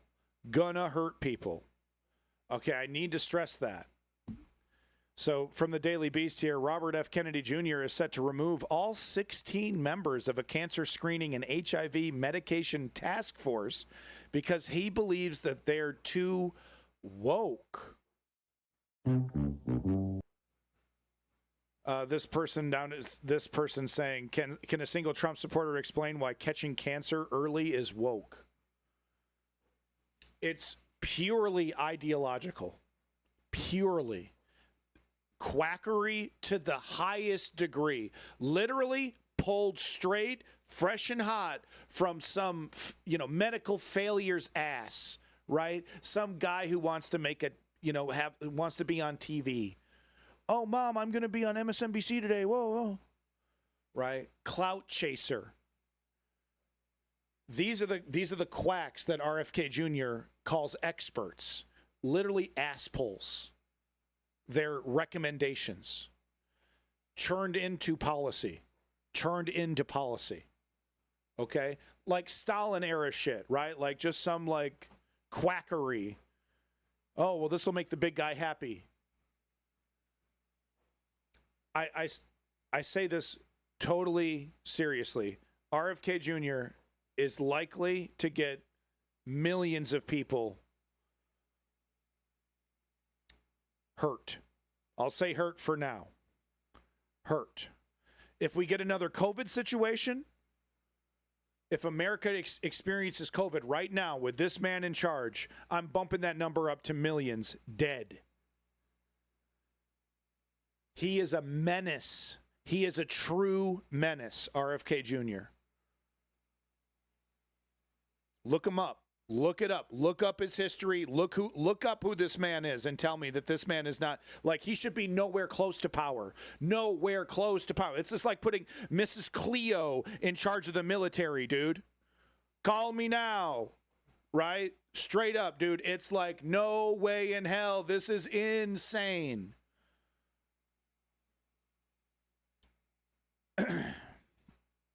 Cory Doctorow, who has a white check mark. I don't know what that means. So you better not be giving Elon Musk money, Cory. Watch, this white check mark means he gives him $10 a fucking month. Yeah, like they don't believe in doctors until they bust their nuts in a parking lot trying to fist fight a 20-year-old. Right? Then all of a sudden they really believe in fucking doctors. But anyway, Cory over here with the super Twitter account, I don't know what the check mark means, but he said something I think I agree with what he said here. Tell me if you agree. He says, a pathology of conservatism is that, quote unquote, things used to be simple. No, you used to be a kid. Your parents shielded you from life's complexity. That's a good thing. That's what they're supposed to do. Things are complex because you're an adult now. Conservatism is the desire to be a child. And I think I agree with this because, like, what do we see amongst the conservative, in the conservative movement, right? Man babies, man children, infantilizing politics in a way, like a child does, making childlike arguments, whataboutisms, right? Well, I mean, I know my guy's a pedophile, but so is Bill Clinton. Like, how quickly is Bill Clinton brought up? And it's like, okay, Bill Clinton could be like literally the most prolific, criminal ever. But are you acknowledging that Donald Trump is also a pedophile? Like, no, I'm trying to redirect you. And it's a very childlike way to argue. Well, what about that? Well, what about this? Billy robbed a bank. I can't rob a bank too. There is a kind of childlike nature to it. There's also like the infantilization of women when it comes to like this trad mindset, right? Like I want to be a baby. I want to be treated like a baby. I want to be emotional like a baby, right? There's this, that's the conservative woman mindset. The Ben Shapiro's big tittied sister, right? This is kind of her mindset, right? Is that, you should be, you should basically be treated like another child in the house. The daddy is is in charge of everything, and you need to submit. You need to submit and fit into that stereotype, right? When Bibi was like that about women, life, freedom. This link was provided by your boy Woke Patriot. Props to your boy, the wokest of patriots. Thank you, Woke Patriot. This is great stuff. This guy right here is a representative in Nashville, people's representative, right? This is, these are the districts that Tennessee, Texas, these are the districts that they're trying to destroy to remove these final faint voices, right? The conservatives have completely locked down Tennessee politics, but they don't even want the whispers of the lamentations of the people, right? They don't even want to have these uppity guys telling them like it is once in a while. They don't want to hear it. They want to eliminate any resistance whatsoever and lock it down forever. And let me tell you, the quality of politics that you're going to get in a situation like that is going to be laughably bad. Laughably. Hello, you're talking about American's Restaurant? Am I? Is that what I'm talking about, guys? Oh, okay, sorry. Sometimes I just kind of black out and start talking about American restaurants. That does happen, so I apologize. Anyway, what he had to say here inside an American restaurant was really amazing. Once we're done watching this clip, there's a Chili's commercial that I really wanted everybody to watch, and then maybe we can fantasize that we're sitting inside a Cheesecake Factory. Oh, shit, I'm doing it again. Fuck, I'm doing it again. I'm sorry, Five Guys. I'm sorry, Popeye's Chicken. Can you on this podium raise your hand if you live in Nashville? Exactly. Not one of you who sit on this dais today was elected by the people of Nashville or Tennessee. The person who did not bother to be at this meeting this morning is the governor, who's a member of this commission. The Speaker of the House is a member of this commission, chose not to show up. The Speaker of the Senate is a member of this commission, chose not to show up. But instead, we're here for performance. Give a rubber stamp to a project that has already been decided. Just yesterday, I went across the street from the Capitol to go look at this parking lot, and the Boring Company owned by Elon Musk has already set up a fence around the perimeter. So this is hilarious, right? So it hasn't even been approved technically by the city council, right? To give money to Elon Musk's multi-billion-dollar Boring Company to set up some kind of, I don't know, Tesla charging company or whatever, right? And before it's even been approved by the city, supposedly by the people, Elon Musk is already setting up a fence and already, digging, like, could you imagine, right? Could you imagine you as a citizen trying to do that shit? Oh, well, I haven't got approval from the city to do this yet, but they're going to do exactly as I say immediately, so it's no biggie. I'm just going to get to it right now. And told me that I could not even go look at the property because it's already been given to them. What you are doing today is an insult to the people of our community, treating us like we're a colony where you get to dictate to our constituents what is in their best interests. You keep their representation out of meetings. I was blocked from trying to go see this announcement on Monday. You don't even consider the impact to the health and the safety of our community. And yet you want to rush through this project, which the governor has called the coolest project he's worked on, and lied to taxpayers and said there's no cost to them. Number one, we're giving away free state land to a private company owned by the richest man in the world. Number two, let's talk about the cost that's going to be bared by Nashvillians who are inevitably going to be impacted by the health and pollution impacts, as we've seen with Elon Musk companies in Texas. When they try to build a similar project in Nevada, we're fined because of repeated violations of health and safety and pollution standards. And let's talk about the cost that's going to go back to workers when they are injured. Elon Musk does not treat his workers with dignity or decency, does not care about their well-being. And finally, let's talk about the cost to Tennessee taxpayers who will be left to pay the bill when Elon Musk leaves us with a mess and does not finish his projects as he's so prone to do. And as so many other communities have stopped this project from coming, and you want to use our constituents as a guinea pig, rush this through. We found about this on the weekend. And then now this woman, right? Has anyone else been watching her? It's really something else. Really something else, man. I think this woman's is like a censor. She's some kind of censor or something. What the fuck is this? What the fuck is this? Right? Even this is too much for the fascists. Even this. He's literally just adding this to the record, to the public record, that someone said this. That's it. The project was approved, wasn't able to get in the way. They have complete control. Not enough. Not enough. Cut them out completely. Okay? I'm telling you, by the end of the Trump administration, America is going to be like, it's going to be like Civil War shit. People are going to be so fucking radicalized. I fucking hate libertarians, man. I'm just, you just came in here. You don't know what's going on. I get it. I just need you to know I hate your fucking guts. Okay? Libertarians can kick rocks. Straight up.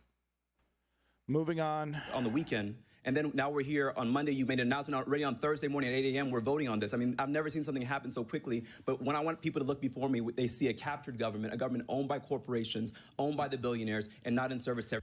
Hey, can you do me a favor? Can you go fuck yourself and politely leave? In either order. If you want to leave and go fuck yourself, that's fine. Either way, can you quietly leave, please? Thank you. People, not government of, by, and for the people, but this is what government of, by, and for corporations, and we should vote no on this. It's shameful, and our people deserve better. Thank you very much for your comment. Right. All right. Yeah, bye. Bye. Please close the door. You were never welcome here. Please close the door. Bye.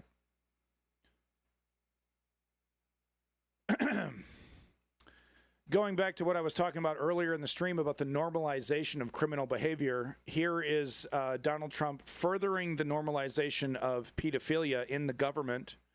Good to have accomplices, right? I mean, one reason why mafia-type people like to surround themselves with criminals is that they're implicated as well, right? I think I asked you to leave, libertarian, right? Get your stinky ass out of here. Do you even wash your ass, or is that against your fucking rights? Do you wash your crack? Libertarian?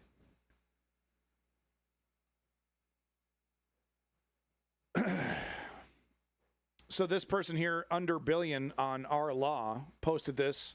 Trump appoints registered sex offender Lawrence Taylor to youth fitness club. Literally has to do with children. Literally has to do with children. Legal, ethical, or just another abuse of executive power. So here's the video. He's doing it. He gives some kind of fucking speech. Okay, thank you. Bye-bye. I tried to avoid it. I really did. I really tried to avoid it. Just so you know, I didn't read anything that you the only thing that I read was that you admitted that you were a libertarian. And then I did catch the sentence after that, and that sentence wasn't, haha, I'm just kidding, wouldn't that be funny?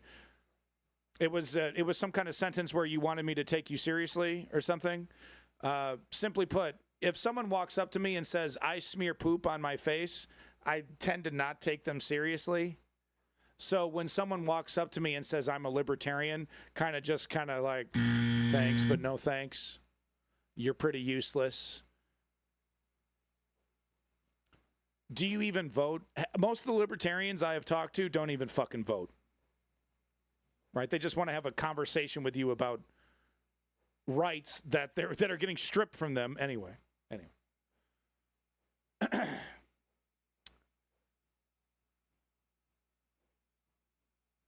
Where's the information on this guy right here? Hold on.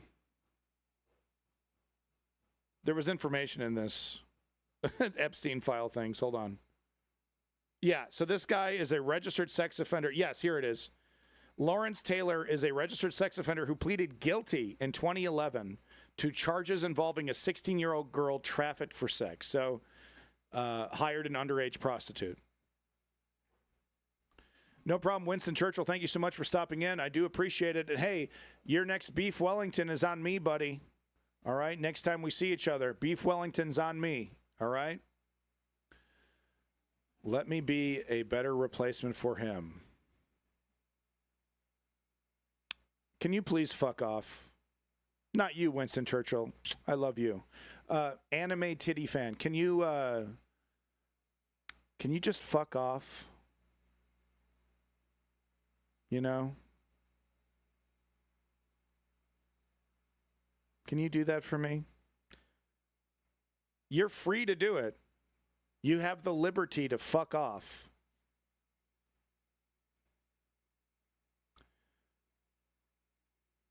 This is great. You need to excuse me for doing a Morning Joe. Thank you, Anime Titty fan. Bye-bye. I don't like house cats in my chat. You know? Anyway, we're not going to do Morning Joe. Don't worry. This has nothing to do with Joe Scarborough. These are Republicans getting yelled at by their constituents. Justice for all.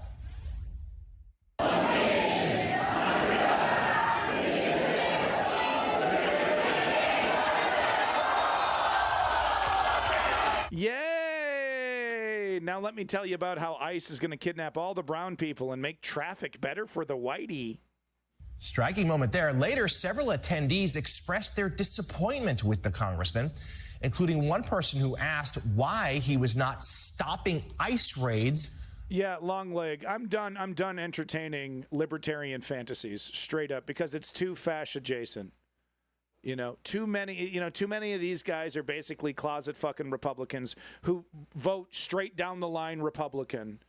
And then they think it's cool. They think it's like edgy in its own way. They're like, I'm a libertarian. But they vote straight fucking Republican. And then you got the motherfuckers that want to talk about age of consent. And that's why they're a libertarian. Because they're more of a libertine than they are libertarian. Well, I think, we should be able to do what we want to people if we have the power. I have no time for it. I don't entertain it. I don't treat it with any kind of legitimacy. It's just another form of tyranny. I have no interest in it, and I certainly am not interested in what did this fucking loser say? Open discussions about an important democratic and light fucking principle. Please go fuck yourself. by masked agents. Hey, number one in politics. Yo, what's up? I walked into an empty room and now I'm number one. Woo! Yeah, I've showed you last week, I think Longlegs. I don't know if you were here, but I showed that tweet from Dave Smith talking about, oh, your 14-year-old niece gives you a sexy look on the couch during Frozen and Chill because you're watching a child's movie, right? Because you're sitting next to a child, but she gives you a sexy look. What would you do? He posted that shit like it was a fucking You got that shit on your hard drive? Nah, dude, nah. It's targeting immigrants. Why are they wearing masks and why are they unidentified? Yeah, bunch of Republicans there. We'll probably agree to disagree on some of my answer here. But listen to this answer. It's a humdinger. He was asked, how come ICE agents are wearing masks and are walking around unidentified? Listen to this. What I view is the moral hazard created by the Biden administration by allowing the U.S. Mexico border to remain insecure. And so,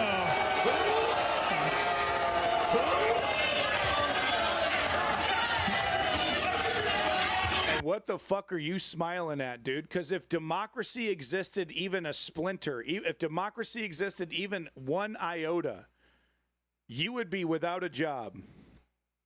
The only reason you get to keep your job after pissing people off this badly is because democracy is completely shattered and you can make up the difference with gobs of fucking money. Yeah, absolute zero. Yeah, long leg. Yeah. It's completely fine that we disagree. It's fine. We disagree. I'm going to keep taking your rights away and keep kidnapping people. It's going to be great. We may disagree, but you have no choice. There's nothing wrong. There's nothing wring with disagreeing on the topic. Just keep it to yourself. President Biden had a different view than I did on the importance of. Oh, anime titty fan. When you popped in and said, "Let me be a better replacement," I assumed you were saying, "Let me be a better libertarian." You see. Yeah. No. If you're not a house cat, you're welcome to stick around. Sure. During the U.S.-Mexico border. Yeah, exactly. Millions of illegal immigrants came into the United States, and there was a lack of action by the federal government. All right, well, we're all big fans of anime titties. That's no problem here. I thought you were a house cat. My bad. I just didn't want you eating the butter and, like, shitting on the carpet. You know what I mean? So house cats are not welcome in the chat. You're now seeing that action take place with the removal, particularly of individuals who are in the country illegally. Yeah. I am so disappointed. I am so. Okay, seriously, that guy needs to calm down. Okay, look, you're stoked. I love it, but dude, you're like ruining the moment. So disappointed. I am so disappointed in how you represent us as the citizen. Cat girls and cat lads are allowed all day, okay? House cats are not allowed. Specifically house cats, a.k.a. libertarians. Everyone knows, libertarians like a house cat, Everyone knows that. Walworth County. Southeast Wisconsin has not been represented by you. President Trump seems to run Southeast Wisconsin through you. And all I have to ask. Couple boos. It's hard to hear him, but there's a couple boos, and we're still hanging on to that dream. We're draining the swamp, guys. Still there. Boo! It's not Donald Trump's fault. It's just incompetent people that are failing Donald Trump. Not my God King. Boo! Is I will be out there working hard if you choose to run for any office. OnlyFans war correspondent. I don't think like Kristi Noem. You're the right fit for us anymore. Breaking up. I just think it's time to go. We can make it work.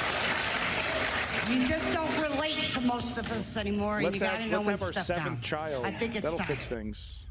That was Congressman Stiles' first town hall. So that was his first town hall. Good stuff. So you do the usual Morning Joe slop, right? We're not going to get into that, but I just wanted to show you the crowd, right? So if the midterms, yes, if democracy were still in place, the midterms would be an absolute massacre. And I'd be kicking back like Ferris Bueller, like, oh boy, we're only half a year into this and it's already a total disaster for the midterms, right? I would be so excited, and I'd get my little democracy pom-poms out, and I'd be like, this is going to be great to vote them all out and, completely depower the Trump administration. And it's, oh man, this is so good. But, no, man, they're pulling out all the stops, and it's not just gerrymandering. It's not going to be just like I think they're going to straight up use compromised technology. I think I recall reporting that they're trying to cut Dominion out, right? Obviously for obvious revenge, but I think they're trying to cut Dominion out and of course replace that with a conservative-owned tabulation company. I think they're just going to they're going to cook the books. They're going to cook the books. And that's what I think is going to wake people up, because these people in the crowd and millions more voters are going to be like, that ain't right. No way did, XYZ win. That's ridiculous. And I think we're going to see in the exit polls as well a big discrepancy. Exit polls say Democrat won. Numbers show Republican won, but just barely, right? Everything's going to be nice, thin margins. I don't think they're going to be that sloppy. This isn't Africa, right? This isn't going to be what was his name? Muammar Gaddafi, when he would do his elections, 99% say Muammar Gaddafi won. That kind of insanity. I don't think we're going to see that. I think it's going to be a little bit more slick, 1%, 2% margins. Whoa, almost won. Democrat almost won that one. But the exit polls are going to show, oh, this should have been an overwhelming win for Democrats. We're in the process. I'm serious about this. I think this woman's a genius. Okay, she kept popping up on my algorithm, and I was like, "There's got to be a grifter. Got to be a grifter." Right? I don't know what this woman's about. I don't know what she's talking about, but it's a whole TED Talk thing. She's like being interviewed. Everything I've heard this woman say is like genius level. Like this, I think this woman's a fucking stone cold genius, and that we're over here listening to Scott Galloway, thinking like that oligarch is on our side when we should be listening to Sarah Payne over here. Yeah, I mean, this woman is on top of it. I can't recommend her enough. Add this woman to your algorithm, Sarah Payne. I'll give you the link here. Here's the link. Like and subscribe, folks. It's really informative, really well sourced, and just like cuts to the bone. Cuts to the fucking bone. You know what I mean? Like when somebody's real and you can just tell that this isn't bullshit and she's not messing around, right? She's got that total attitude, total confidence, not like a Jordan Peterson where it's like this pseudo confidence hidden behind a layer of obfuscation. No, she's like, I know my stuff. I know history. I know what I'm talking about. Bang, bang, boom. Here's what happened. It's delicious. Her content's delicious. Okay, so let me just give you a little taste of it. Talking about why firing the State Department is a bad idea in reference to Trump here. So this is very relevant. We're in the process of firing the State Department. I believe when WikiLeaks leaked a lot of their memos and things, and the New York Times was reporting on it, I believe what it revealed is incredibly accurate reporting of whatever place they were assigned to, and describing things in really accurate detail that would enable U.S. policymakers then to make an accurate assessment and determine to do what's next. Right. So she's talking about the experts that relay information to our leaders. Hey, this is a threat. This is not a threat. This is an upcoming threat. Those people. But that's not what we're doing. And I don't know why we got some axe to grind with the State Department. What much of the U.S. government does, if it's doing what it's supposed to, is it's preventing catastrophes. Straight up. So if you're sending your State Department out there, you're trying to prevent, an Indo-Pakistani nuclear war. And we've sent diplomats at different times to prevent that from happening. And who knows why it didn't happen? Maybe it wasn't the State Department, but all over the world trying to prevent these things. And there are other things like having enough meteorologists to predict storms, and so you can get people out of summer camps when you need to get the people out of summer camps. Right. Great example, right? It's already failing us. It's already failing us, this lack of data, this lack of expertise, this brain drain, intentional and unintentional. And that's what's so dangerous about characters like RFK. It's totally ideological, dog. Like, it's not, no basis in science, right? Experts in their field marched out of the fucking office to be replaced by some money grubbing quack, some straight up Looney Tunes, dude. Right? But they're saying the right things, and maybe they impressed RFK at a cocktail dinner one time. And spending the government funds to have the appropriate sirens and things. And what people aren't looking, they're looking at the expense of doing these things and saying, they're preventing disasters. It's the negative objectives. So you can't measure the things that fail to happen, but I assure you, averting a catastrophe, you're saving a lot. Probably a lot more than whatever you're spending on the budget. And I get it, the U.S. government needs to... It's not worth the savings. Whatever million, tens of millions, hundreds of millions that we're saving, because compared to the billions and billions it takes to fund the U.S. government, it's not worth the savings. You absolutely want to be spending the money on these things, right? If you cared about human beings, but not even just about caring about human beings. If you care about seeing threats before they come to your shores, you know. Much more efficient, I get it. But tearing the whole place down is going to be a mistake, and we will get more catastrophes. All right, next. Yeah. She's amazing. Please don't tell me she's some kind of crypto fascist. Career, personal life. She's married. Oh, there it is. There you go. Married, obviously. Busted. Oh, pretty small Wikipedia. No, I'm telling you, she's the real deal. I love her content. She talks about how like Mao was, strategically a failure when it came to certain things, but also a big success. And I mean, just really if you just want an accurate reflection of history without the bias, without the, because there's so many people like Jordan Peterson, but so many people like that who recontextualize history for their own political side, right? For their own political partisan purposes. Sarah is not doing that. Not at all, dude. She's the real deal. Conservative political married to particularly China during the modern era. Yeah, I mean, her videos are totally awesome. I love them. So definitely check her out. Like and subscribe. Okay. I don't have time to read you this amazing article. If you want to read it before I do my thing on this, you can read it right now. I'm going to skip this for now. Not going to set it up, but I do want to read. It's a review for a book by this incredibly sexy author from Australia about societal collapse. And this guy is so fucking hunky, and he's just perfect. So smart, so successful, writing books.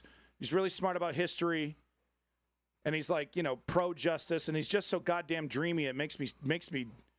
Oh man, look at this guy.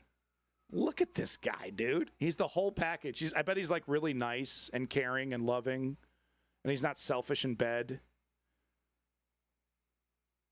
This guy's not selfish in bed. Look at him. Look at this guy. Oh my God. He's the full package. His name is Luke Kemp, and the book is Goliath's Curse. I can't recommend it enough. Trust me. Worthy of a read. Make sure you check it out. And he's super sexy. This is a great clip. Gets out the spray bottle. I mean, he's the whole package, okay? He's like brilliant, and he's writing books, and he's sexy, and he's young, and he's Australian. He's got an Australian accent. Oh my God. Okay. I'm a straight guy. I know a complete package when I see it. Okay? I know the complete package when I see it. I'm totally straight. I keep telling myself as he says the most gayest thing ever. No, this is funny. If you've stuck around, thank you so much. This is my reward for you for sticking around. And I actually have a couple pieces of semi-positive news for the folks that have stuck around this whole segment. So here we go. Let's watch this. This is hilarious. He's a bad boy, but he cares. That means he'll protect me in the park when we're making out and cuddling. But he'll protect me because he's a bad boy, but he's not that bad.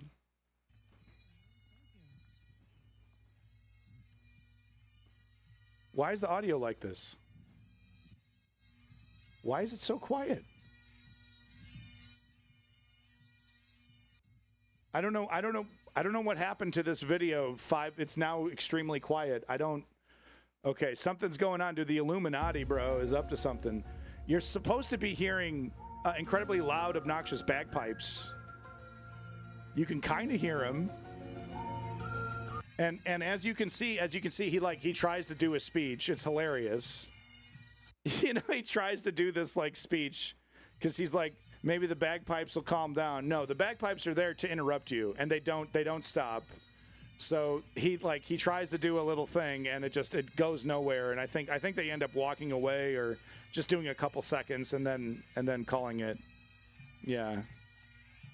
It's really hard to hear, but it's overwhelmingly loud bagpipe noise that is now quiet in this video because the Illuminati edited this video in between when I put it there, and then hours later it's edited. This is how it works, folks. Welcome to the goddamn deep state. Folks, you think we're going to go a stream and not talk about the template, the motherfucking savior of the Democratic Socialist Party, Zoran motherfucking Dami? You think we're going to go a stream and not talking about the template? I don't think so.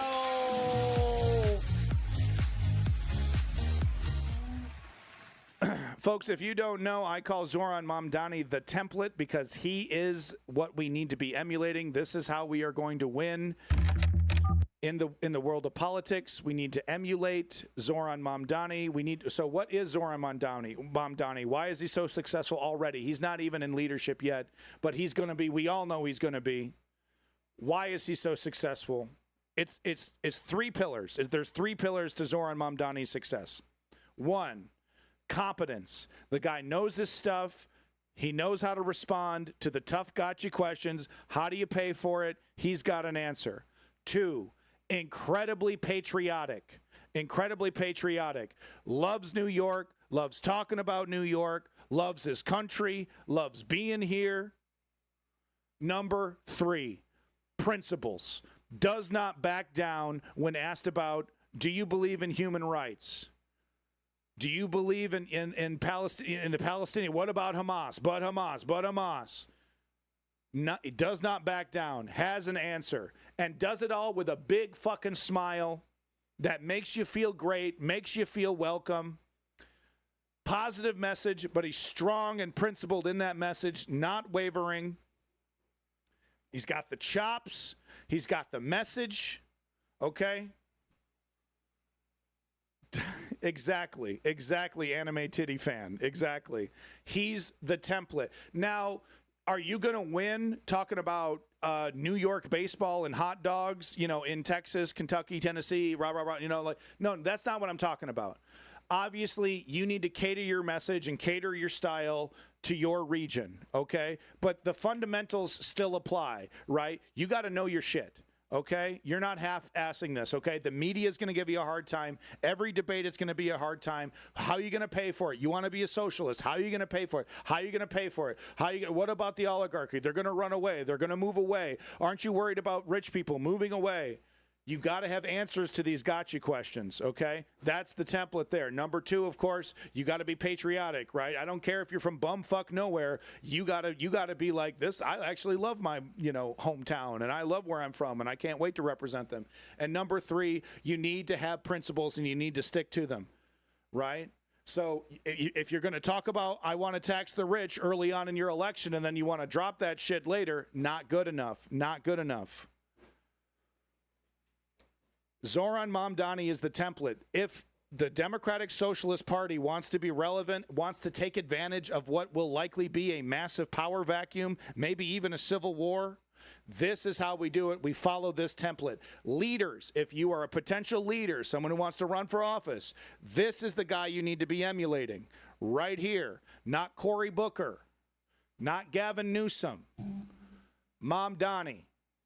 What is his politics? Democratic socialism, and he's not afraid to talk about that, and he knows what he's talking about too, man. He's got the fucking message down. So here's Zoran with just the Wu-Tang Clan. That's all. Just Zoran Mamdani hanging out with the Wu-Tang Clan. No biggie. Please enjoy the template. Brother Zoran, what's going on, man? This is Jabal Bowman. Tonight I have an extra ticket to the Wu-Tang Clan concert in Madison Square Garden. Come through, clear your schedule, and join me at the Garden.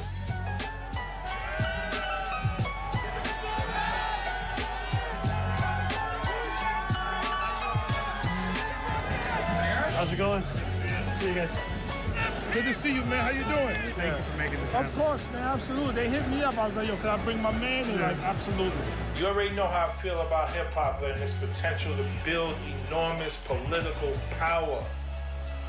No one has the pulse of our community. You're not getting this treatment as a Pete Buttigieg, okay? You're not. It's like, hey, can I bring Pete Buttigieg around? Nah, I don't give a fuck. Nah, and it's not because he's gay, okay? Wu-Tang Clan isn't like that. They don't give a fuck if you're gay, okay? They wouldn't let Pete Buttigieg or Gavin Newsom hang around because they're just another politician. Okay? And that matters. God damn it, that matters. People love Trump because that's what they thought that they were getting from the guy. Right? Some real authenticity. In the way hip-hop always has. Appreciate you, man. Thank you, man. Thank you, man. I don't know, Rebel Phoenix. You're being a little cynical if I'm going to say that. But you know what? The proof is in the pudding. This man needs to get in power and put up or shut up, right? Because if he gets in power and pulls an AOC, I guess I'll be just as cynical as Rebel Phoenix. Thank you. Godwin, I'm hoping for you. I really Thank you. Thank you. You were part Yeah, long leg Homo sapien. That's a fair comparison. of that continuum too, my brother, as you're bringing new energy and ideas and authenticity and humanity into the political system. It's great to meet you. I've been a big fan for a long time. I'd love for us to get a conversation. I'd love to. Oh, thank you. Really We're appreciate rooting it. for you, man. Thank you. It means a lot to us. It means a lot to the city. I was born and raised here all my life. All right, so back it up, guys. Back it up. Okay, Run the Jewels, Killer Mike, you're very popular people, all right? Killer Mike, you know, was pro-Bernie, and then there was some wishy-washy bullshit. Okay, so maybe he's, you know, correcting that. Run the Jewels, that's great to see that you're so progressive, but I haven't heard dick one when it comes to progressive politics from Run the Jewels. Stop being cowards, right? Put your neck out there. I know it's tough. You might lose money, Bob. You might fucking, fuck shit. There's some real, ramifications to standing up for what you believe in, right? But we gotta start doing it. If you have any clout, if people like you, if you got any kind of celebrity, you need to be getting in front of a camera and saying, at the very least, saying get in the streets. But I would say, like, follow this movement. Hey, I looked it up. Because I'm a wealthy millionaire. I had other people look it up for me. And they told me this is a great organization to volunteer for. This is a great organization to volunteer for. Take that next step. Advocacy, activism, right? It's all well and good to be like in the fucking studio smoking blunts and like shaking hands with Zoran. Like, I really like your politics. Get in front of a fucking camera and say, me, Run the Jewels, whatever the fuck that means, by the way. Are you stealing? I don't get it. Doesn't matter. It's the kids. But you know what I mean? Take that next step. Protect your neck. Stick out your neck, but protect your neck. But you got to stick your neck out and take that next step into activism. If you are a celebrity, if you got money, if you got time, if you got clout, you do not have an excuse. If you believe in democracy, democratic socialism, leftism of any kind, now is the time to stand up. You either stand up now or you acquiesce to fascism that is actively destroying and crushing everything in its grip. Right? Now's the time. So anyway, thank you, Run the Jewels. Congratulations on your immense success. I still haven't heard a single song from you, but I'm sure it's great. Yeah, it's not a drill, right? You either believe in this shit or you don't, right? Well, maybe if he's another Obama, maybe I'll do something about it. Not good enough, dog. Okay, whether Zoran succeeds or not, right? What side are you on? Tell people. It means a lot to us. Thank you. Well, you shot in the world. Hey, it's a real pleasure to meet you. Truly. That's awesome. We got you, bro. Thank you. You in the right hand. Better than all states. Right. Back it up, Jadakiss. Back it up, huh? We're going to do some concerts. We're going to do some, fundraisers, Jadakiss? Or is it going to be, well, I'd like to do it, but you got to pay me $50,000. How about you donate? How about you donate a performance to Zoran, right? Do a Jadakiss concert for free for Zoran. Oh, I don't know if I have the time. I don't know if I have the time. No, not good enough, right? So I'm not trying to put, maybe he's totally a progressive activist, right? And maybe I'm totally wrong here, but like words aren't enough, man. It's a 5-alarm fire, legitimate, pedophile in the office, consolidating power, fascist dictatorship. Yeah, well, yeah. Okay, we could talk about her media strategy all day. We don't have time. Okay, yeah, Jesus. Boy, you know, it's the amount of money wasted, the amount of fucking money wasted by Kamala Harris. That's just RZA. He's great. Man, good to meet you. Nice to meet you. Thank you so much for having me. Thanks for coming. It's a real pleasure. Wow. It's a real pleasure. At the Wu-Tang show, like I got friends, they lived in Brownsville in the 60s. Yeah. But they was able to move out to Long Island. Yeah. Right? And now life is good. Then you got the people in my generation, like my aunts and them, we got in Brownsville, we got stuck. Yeah. So we probably like, let us out. Yeah. But how do you balance that? I mean, I think a big part of it is to... Boots Riley is political activist? I didn't know that. I should have known that. Sounds like I should have known that. Boots Riley that's a musical artist? God, it sounds so familiar. Make Brownsville a place that you don't have to leave to have that same life. You know, there are too many people for whom stability, space, I'll have to check 'em out. Raising a family, it sounds you can very only do familiar. it outside of New York City. Funk? The whole Is it campaign that we related to ran funk? on is about how do we make the most expensive city in the United States of America affordable. Okay, I mean, I like that. That's a good answer. You said if you could make Brownsville a place where you want to live versus a place like He's explaining what Zoran just said to his entourage. That's hilarious. fuck out here. Excuse my language. Exactly. And they can the afford it, guillotine song. and they get the quality of life. Yeah. All right, so it's a mission. It's Wu-Tang Financial. Like you in the movement you are building, hip-hop will continue to Method change Man. the world.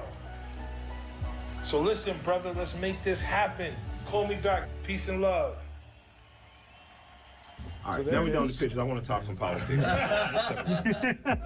Oh, No yeah. Is that the case, Killer Mike? Cameras. Okay. Well, that's great. I love it. I love seeing this political dynamic right now in New York, where the mainstream candidates are basically eating themselves alive, when normally the shoe's on the other foot there, and it's the leftists that are having to talk about how do we coalesce? How do we actually work the numbers here? We're so divided, and it's the mainstream candidates in New York. It's like no one is coming up close to Zoran. And they're kind of, everyone, it's just a contest between the people who are still dumb enough to vote for Cuomo or Eric Adams versus the rest of New York that is like Zoran all the way. So Boots Riley, that's the funk guy, right? Oh, the guy from the Coop. You should have said the Coop. Yes. Okay. Yeah, the guillotine song. Yes. Okay. Yeah. No. If you don't know who the Coop is, of course, Boots Riley. Yes. This is look. Like, this is how you do a musical career that's also political activism. And it's perfectly fine if you don't want to go down this route, right? It's perfectly fine if you don't want to be, like, if you don't want your music to represent your political activism, okay?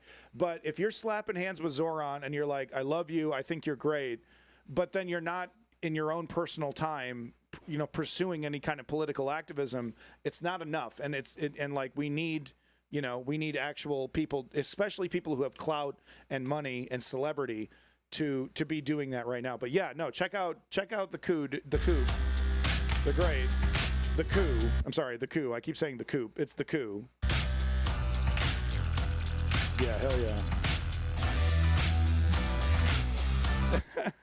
Remember when crumping was a thing for like 5 seconds? Remember crumping? Yeah, okay. No, the coup is great. Yeah, absolutely. All right. Last thing that I have time for today, and I do have to get going. Unfortunately, I won't have time for any of these other segments. I think I'm going to have to do a Sunday stream, so look forward to that possibly tomorrow. We'll try to do a Sunday stream if I have time. We'll see what the family needs to do here. But wanted to highlight, how's the kiddo doing? Doing really well. We're doing really well. we're not walking independently, but I'm pushing him harder on taking walks, and now we're walking assisted all the way around the block, and big improvements there. So baby steps. Thank you for asking, by the way. So anyway, I wanted to end today's stream by highlighting Matt Christman, who is a member of Chapo's Trap House. Unfortunately, Matt Christman is going through a pretty bad medical crisis. And I'm not sure of all the details, but he doesn't really, I think he has to walk in a wheelchair, and it's really shitty what's happened to Matt. And it really is quite a shame, because I do think Matt Christman is probably one of the best philosophical, political thinkers from, in terms of from millennial kind of era. I think he's an incredibly intelligent individual and incredibly insightful.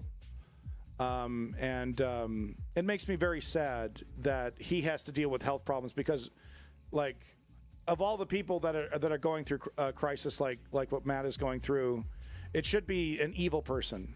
It should be a stupid, a person that's an ugly, stupid person, right? It feels like that. But no, it has to be an insightful, brilliant, well-spoken, well-read, funny, interesting human being that has to deal with, this horrible, horrible medical thing that is preventing him from expressing himself, preventing him from writing and preventing him from speaking on a microphone even, right? Sometimes he does. Sometimes he isn't able to do the Chapo Trap House, but other times he does. I think he comes in with I think he's in a Zoom meeting. Yeah, I mean, he doesn't pull any punches, right? And he can get nihilistic sometimes in some ways, but honestly, he says incredibly profound things very often. He's an incredibly profound thinker. I definitely recommend looking up his Kush vlogs, these YouTube videos that he did before before his health crisis got even worse, and he was able to record. This was during COVID, and he was able to record some stuff, just putting his thoughts down in front of the camera. Amazing, simply amazing. So I just wanted to end today's stream by reading one of his statements here. And it's talking about solidarity and how we can succeed even in a world of defeat and bleakness. So he says, a world of solidarity, a world where every life that is brought into being without its consent, given faculties and abilities without their choice, can live surrounded by safety and love instead of misery. That's a world we can have. And I couldn't agree with that statement more. Solidarity, empathy, right? Trying to make everyone's life better. And solidarity goes beyond empathy, though, because solidarity means action, right? Solidarity says no more.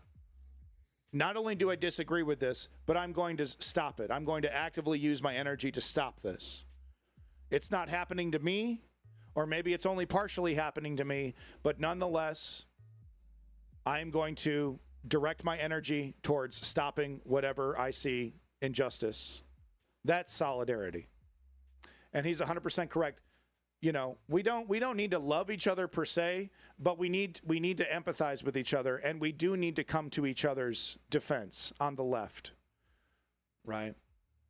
To win against this fascism. It is true that fascism will eventually eat itself alive, but do we really want fascism to stomp around and do all kinds of damage before it gets to that point where it eats itself alive? Or should we try to stomp out fascism before it does all this damage, right? Anyway, thank you, Matt Christman. Make sure you check out the Kush vlogs. And I do hope your medical situation gets better. I don't know what it is, but doesn't sound good, but I do hope it improves. Thank you, Seneca Athena. Do appreciate it. And hey, big props to every single one of you motherfuckers in the chat, to the regulators up in this chat. Thank you for tuning into and enjoying the News Underground. Let's give some props out. I got a little time for props. Seneca Athena, number 1. Hey, I got you a raid target if you want. Yeah, no problem. Gaza is our home. Flippy Floppy, does Gaza is our home, do they chant from the river to the sea? Do they? That's my only thing is, does Gaza is our home call for the elimination of Israel? Because it's like, yes, like Palestine deserves to exist 100%. But I can't swallow some of these leftists saying, the solution is to get rid of Israel. And it's like, I don't know, man, that doesn't seem like the solution to me. Pro-human rights, one state. Yeah.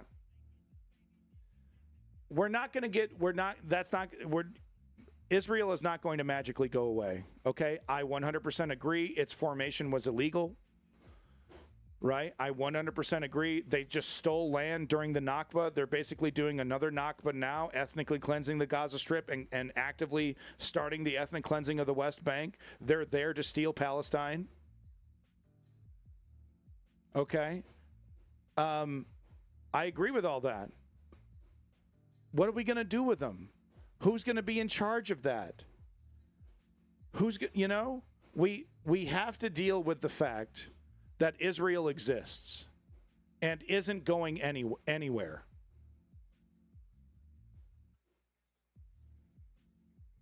Right? One state solution isn't the solution, right? Because a one state solution says it's basically an apartheid where one side has less rights than the others. One side, and it's like, no, I do not accept that.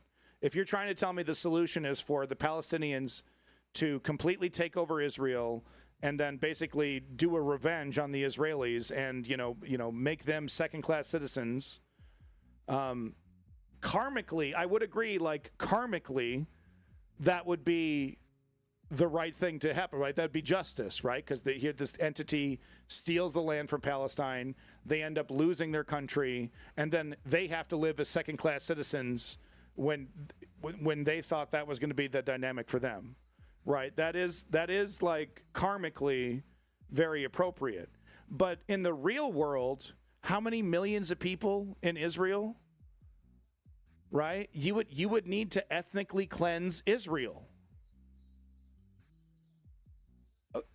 And Flippy Floppy, he totally, absolutely deserves, he 100% has that is totally legitimate. Right, all of that. But are you telling me the solution is we got to ethnically cleanse Israel, or we need to put Israel, make Israel, make the Israelis second-class citizens, right? Make them part of an apartheid state. Right? Wouldn't that be something? Like the Palestinians, they just dump all the Israelis in the Gaza Strip. It's just totally role reversal. Right? Like,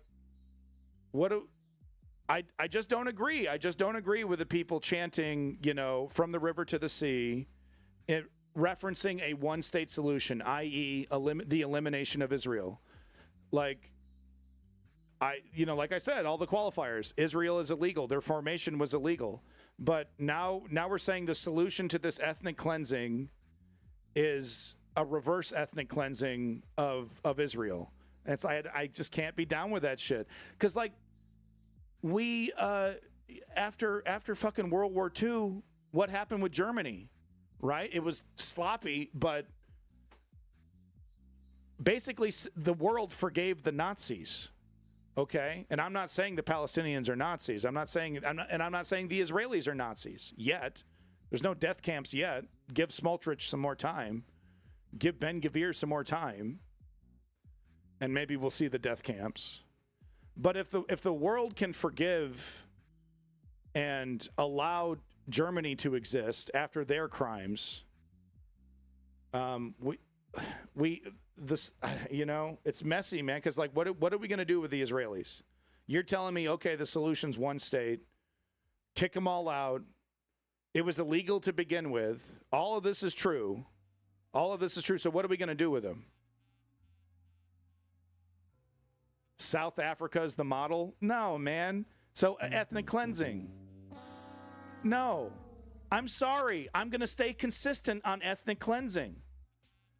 No, I don't, even if you are the Palestinian is easily the most oppressed, person right now on planet Earth. No doubt about it. Right? But that does not give you, being the most oppressed person does not give you the right to call for ethnic cleansing. Even in revenge. Yeah, quick double tap. Yeah, I'm trying to close it down. But it's like, I want to support, because I saw the name. It's like, yeah, I agree with that. But if you want to tell me the solution is destroy Israel, it's not going to happen. It's a problem we have to deal with, okay? And total annihilation is not the solution.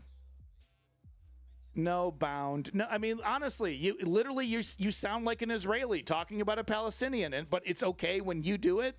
Come on, man. The only lefties I take seriously when it comes to Gaza-Palestine are the ones that still talk about a two-state solution, but not in the cynical Keir Starmer neoliberal way, But, if you're... I just can't believe, Hassan, I think I hear Hassan talking about this as well. One-state solution. One-state solution. It doesn't matter. It doesn't matter if they hate each other. Like I said, the whole world forgave Japan and Germany and Russia, right?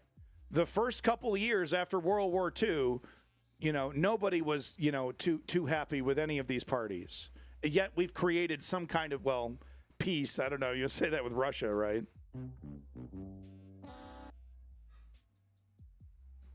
Yeah, I mean, look, I guess this is a larger debate. We shouldn't have had it at the very end here.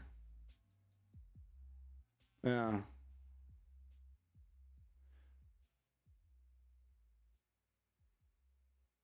Flippy floppy. Look, I'm not going to do it. I'm not going to do it. Okay. I'd be happy to have a discussion with this person, but look, anybody that wants to talk about one state solution is this. I don't agree with Israel. I don't agree with Palestinians on the one state solution. I fully acknowledge, though, that the land was stolen, that the whole project was completely ridiculous. Literally just, it's a British colony. We got an extra little bit of land over here in some country no one cares about. Here you go, Israel. Start your country here. Crazy Zionists who, literally from the get-go want to completely eliminate Palestine. Here's a bunch of money and support from the British government. All of that is true, but dude, how many people live in Israel? Okay, and what's the plan? Oh, ethnically cleanse them? Fucking no. Oh, shut up, Bound. Shut the hell up. No, I'm not, I'm not rating anybody. Everybody just do what you want. I'm not going to force you to. I've always hated rating, right? You're watching my show. Now you're watching someone else's show. You don't know who you are. You don't know what's going on. No, you're not a commodity. Viewers are not a commodity. You're human beings. Go where you want to go. I'm not going to force you anywhere. Anyway, big props to Flippy Floppy for completely derailing the end of my stream. Appreciate it. No, but big props. Thank you, Flippy Floppy. Bound TRS. Same. I got to go do the same thing. Ice King of Space. Big props. Thank you. Anime Titty Fan. Welcome to the stream. Hope you had a good time. Quick double tap. Thank you for the support. Welcome back, and thank you for being here. Big props. All you lurkers, anybody out there, thank you for lurking. Seneca, Athena, but no, big props to you lurkers. Thank you for enjoying the stream. Thank you for making me #1 in the politics section. I do appreciate it. It's pretty awesome. So thank you. Rebel Phoenix, big props to you. Clutch Cargo, big props. Simply Steve, big props. Thank you so much. All the OGs, Long Leg Homo Sapien. We have the best conversations. This is easily the best chat on Twitch. I say that. I'm not kidding. Most informed, right? We're cutting right to the bullshit. We're actually here to get something accomplished, motherfuckers. Not a bunch of faffing about. Best chat on Twitch, folks. Absolute zero. Big props to you. Once again, big props to all you lurkers. Your boy Winston Churchill, literally the actual clone of Winston Churchill, was in our stream for hours, folks. Big props to your boy Lenny. Thank you, Lenny, for coming in. Just got back from a big trip there, Lenny. Hopefully you're going to rest up, have a good night. over there in south of Boston, something like that. Float U32. Thank you, Float U32. Big props. Crail of Xanath, big props. And anybody else that I missed, Woke Patriot, Chem Goblin, Zeo Duke, your boy Zeo Duke. I got to go hang out with my kids. All right, everybody. Peace in that motherfucking Middle East. Glory to the Ukrainian democracy. And let's not forget that 3-step program to create political change. Step 1, we inform ourselves. Step 2, we sign up and show up. And step 3, we put in the work like the fascist Charlie Kirk. The only way we're going to beat fascism is if we work as hard as fascists. I got to find a better way of saying that. Take care of yourself. Abandon nihilism. News Underground. Realist Show on Twitch. Go tell your mother. We're going to be talking about Ukraine more next stream. Update on Ukraine. Free Ukraine. Power to the Ukrainian people. Fuck Russia. Suck on some anime titties.